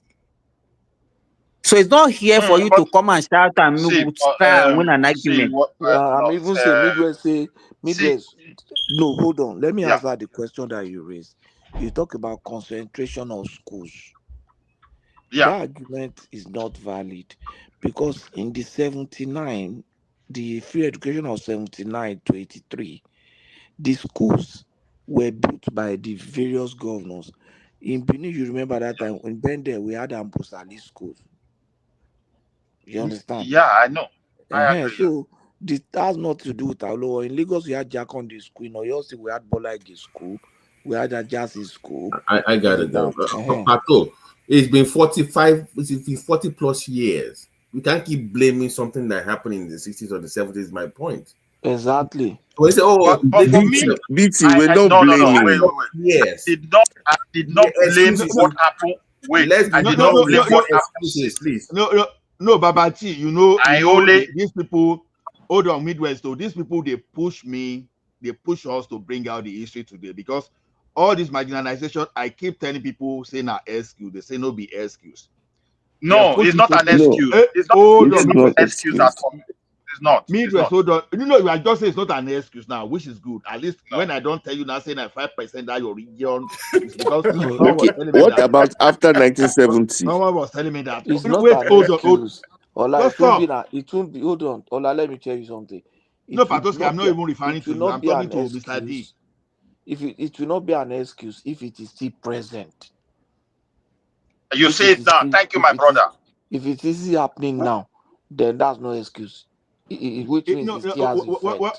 What I'm even saying is this: we're talking of I feel the East is a bit marginalized. No, Patoski, hold on, sir.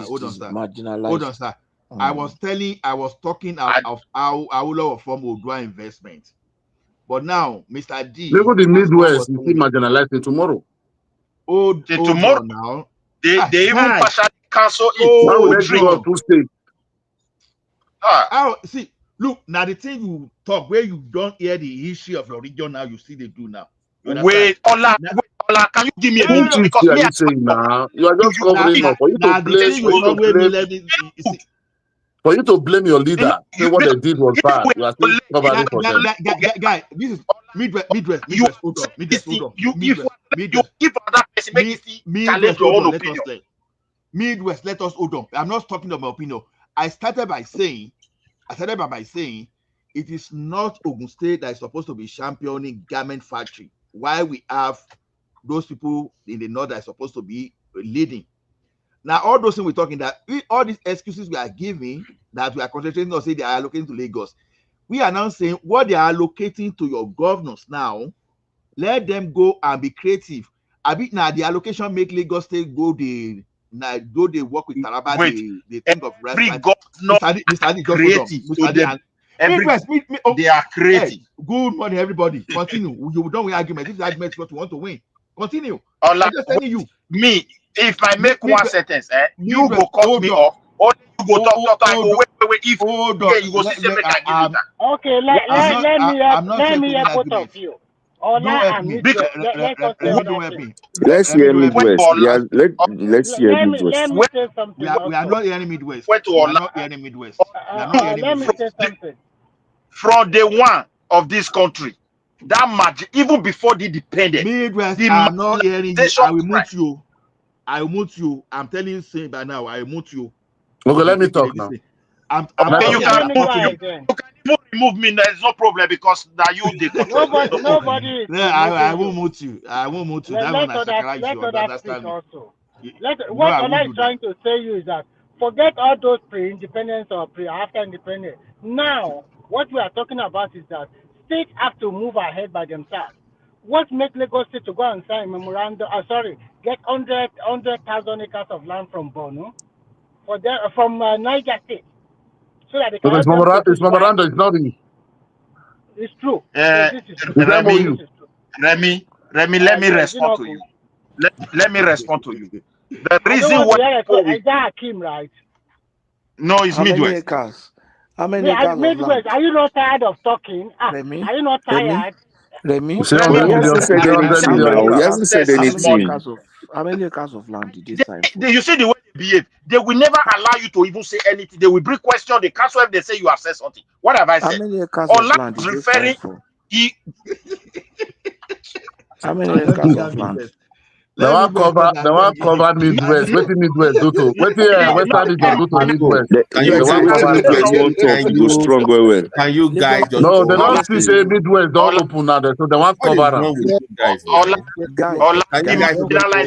are talking about the marginalization that is at this platform now. Hold on, Pato. Here's the point.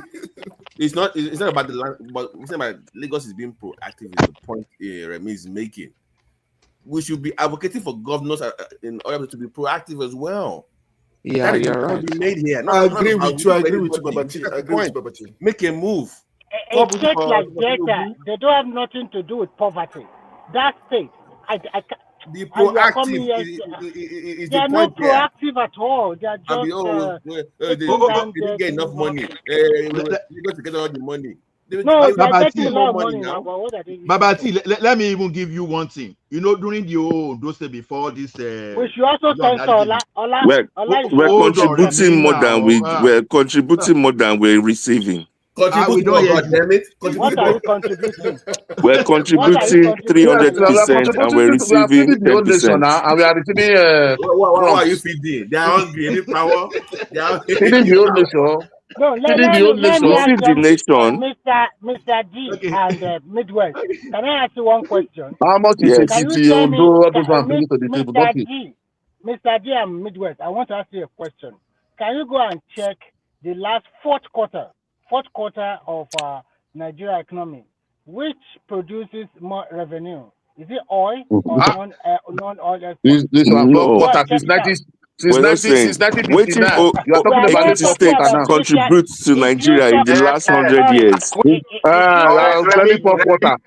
Question. No, if you talk that way, waiting Ogun State contributes to Nigeria in the last 100 years. Let's make it one by one. If you talk that way, then let me say this and you come. I'll be quick. If you talk that way, then the western regions also have a right, and also the northern regions have a right to talk to you that before the advent of oil in Nigeria, they have also used their money to also make Nigeria a better country. And that time, I will say that people born in the 1950 to like 1966 or to 1970, after the war, maybe they really enjoyed the country. So, and we have not discovered oil that time. So if you are claiming right, okay, you shifted back to that area again. We move you forward. You shift back. It's because of what you keep shifting goalposts. That's why I said that. Okay, Mr. D and Remy, please hear me out. Please hear me out. You see what I'm telling you, Mr. Adil, is this. Okay, Ekiti now, we know what Ekiti is, right? We don't have all this oil, we don't have anything. But someone built Ikogosi Resource Center. Someone revamped Ikudiri Farm. But what is Ekiti donating to Nigeria as a country? Just hear me. Hear me. When you hear me very well, you will understand what I'm saying. Now, Ekiti is reviving a bond breaks industry. So the point is this. It is not even what you are earning that matters now. But what are you doing with what you earn? But it is what you're donating. Listen, my own state. Guy, Since what are you bringing to the 1967. center, Listen, no. Let me say, my own state since 1967 has been donating oil to the general country. Let's not be And it's still nice. deprived. Okay, so no, So look, listen. Ola, we agree. Ekiti State has not donated to the Mr. country. D, wait It's now, been receiving from the country. That's what Mr. I D, mean. wait now. You know the impression that you have that is only oil that is sustaining that country. Until this last quarter, yes, when you just name until your last quarter. Wait now, I'm not finished now. Can you just meet your mind? Now, God. you are looking at it like because your state has been contributing all to the country, that is what is responsible for your backwardness or your non-development. But the little money that you have been getting, how efficient have you been spending? Which money have we been getting? We're not talking about what we're getting. What we're donating, what have you donated as your Ogun State or your Ekiti little money? What have you donated to Nigeria as a country? Mr. T, that's where we're going now. We're not going to what we're receiving. Let me ask you now. Yes, sir. Your state donated almost 300 billion from VAT alone. From VAT, compared to what Delta State is donating for. Delta State, even from the VAT from Delta State is not up to that. No VAT. So what I'm saying, resources, brother. Like what the issue is this. Wait now, why are you shouting? The issue is this. What? Okay, so what do you, for the fact that you are donating, let's say you are even donating all the oil from that Nigeria is surviving on, what do you want from Nigeria? We don't want anything. Just tell us thank you and don't make us think that we're useless. Simple. We don't even want anything. We don't even really want anything. But don't make us feel like we're useless people. They don't have anything. We need to not drop anything. You know the problem. Let me answer Simba. What I want, federal government. Let me tell you what I want, please. Sorry, federal government should leave each state resources for them to manage. Finish. Let me tell you something, Mr. D and Ijo. Let me tell you what you don't know. The GDP of the country is not about oil alone. You should know. Lagos alone is contributing close to 40% of the entire GDP of Nigeria. Deal with that. When you now add it to the entire Southwest, you can quantify what it means. So no, even only Southwest. What is the contribution of oil? What is the contribution of oil? What percentage did oil contribute to Nigerian GDP? No. Leave don't be particular about Western region. I mean Southwest. What is the contribution of oil to the what percentage? Do you know how many filling stations in Lagos? Do you know how many gas stations in Lagos? No, Simba. You don't understand the question I'm asking. Wait now. Leave Lagos alone. I'm asking.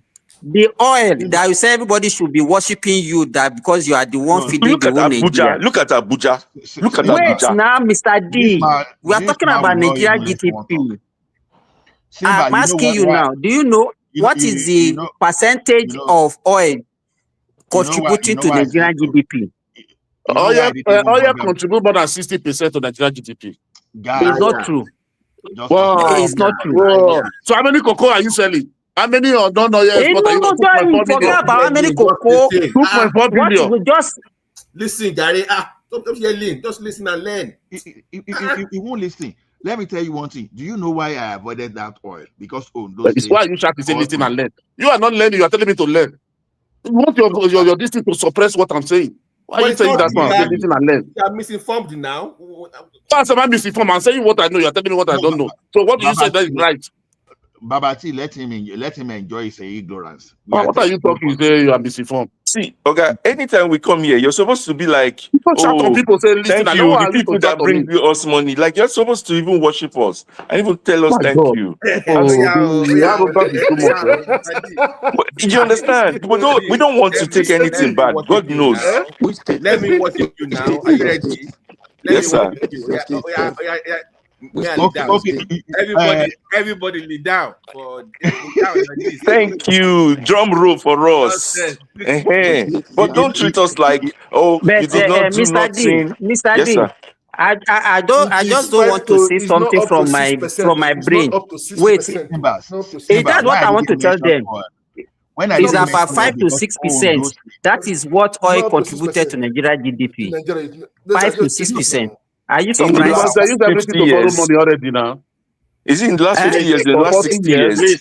30 years, It has 20 years. so it has always been below 10% right from time. In the last They use 60 everything years. to borrow money. Go and check. You know, Mr. D. I've been telling you every time when we say, even the last time we talked here, I said, try and be checking things. Don't let people be feeding you with lies. No, but see, I'm not talking now. We're talking before. Please, I'm not even Go and trying. check. I don't want to talk This thing now. that we're We talking, built. Listen, don't it's talk like you about build a it business. again. You build a Mr. D, business with from somebody. today, You put spend on oil. investments. You borrow money. from today, You pay civil servants. You pay all those things. Now, it's Nigeria now budget that is fair or not yet. you're Why saying, the oh, it's budget of now the what is country? it generating? When we put the investment. In Nigeria, without crude oil, no economy. Everybody that wants to They let sideline that them talk now. They want to finish it. No. I disagree with you now. I disagree with you now. used to feed people, and without there's no economy in Nigeria. Everything will collapse.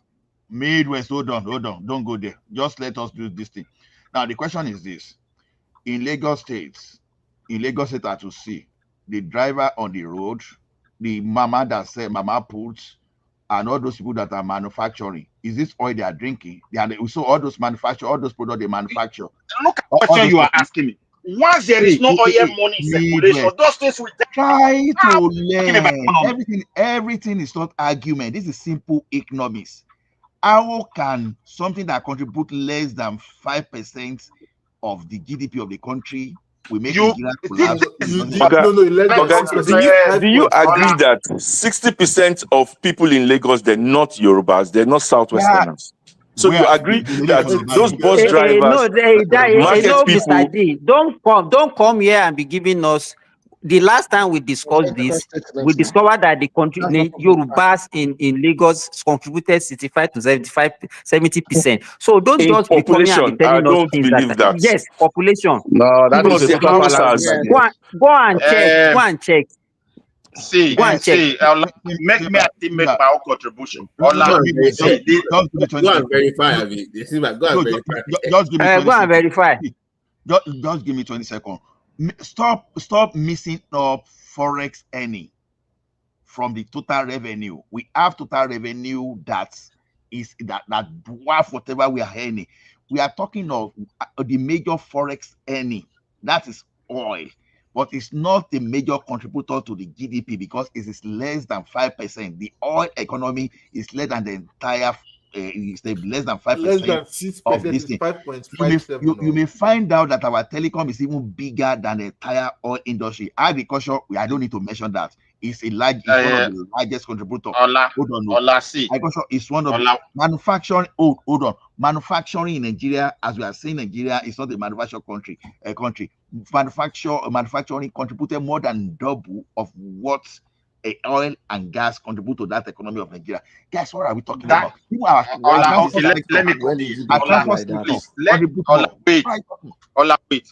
wait a little bit. Look, all these data you are reading, they are all manufactured by the so-called whites in order to deceive people.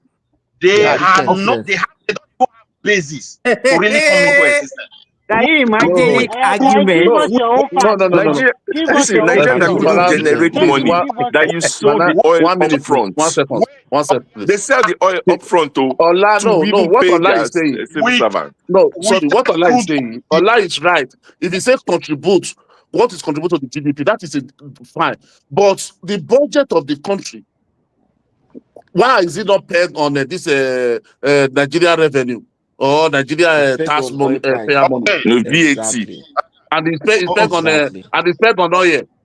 So they take Exactly. the oil for I all want to. I think, Patoski, what is your own contribution to this? I feel Just an that economist. oil is still this statistics Ola is giving is recent statistics. No, when you talk about GDP, when it has oil always is been like that. Oil is No, contributing just Patoski, 5%. Patoski, right from the one, hold on. People confuse forex with No, GDP. because if it's oil will be part of your GDP too now. GDP now. Because the But oil even right from day one, it has always been less than 10%. No, I don't trust it's that up to date. statistics. No, From five to Patoski. 6, from 6 to 10. We No, only short that today. I don't guys, trust that hold on now. statistics. No, But this thing is easier. you said 65% now, so that's not one too much. No. This thing is even easier. How much barrel? Wait now, how much barrel does Nigeria produce daily? We can start from there. How much barrel does Nigeria But now it's on 1.8 now. Now, how much is the price of a crude oil in the international 70, market? about $70.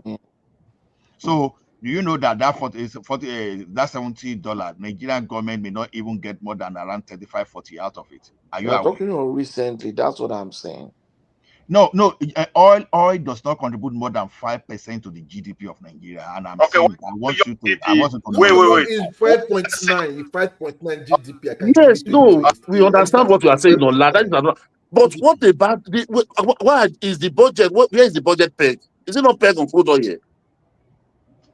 See, let me tell you one thing. When they peg it on crude oil, if they remove crude oil, Nigeria will not even borrow How one would they kobo. fund the budget? No country will give them one kobo, 1 naira. What is telling me you're bringing 300,000? Is that what fund the budget? You That are is money making here to it. the states.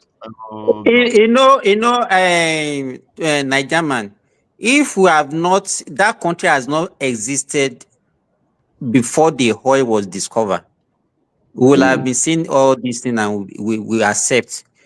I will even think that discovery of that oil is a major problem to that country. Even before the oil, Maybe there we'll was have been this more, something now. There because was let me granules. tell you, the people make even things that you don't even lay emphasis on. They make more money from it than oil. But all of us, we have this mentality that oil is the only thing that can make you money. There are so many countries that they don't even have oil, and they are making money from even ordinary cassava, ordinary rice, and all those things, more than what people are making from oil. But Nigeria is not there. Nigeria is not there yet now. We just have to diversify our economy now. Nigeria is not there yet. So no, because what people are saying is that you are saying as if the oil is not there, Nigeria will not survive. We'll look for other sources of income, and we might even be doing better. Simba, make I reply you. There is a problem with the oil. You know, they hear me. Simba, look, my dear brother, without oil today, Nigeria is nothing.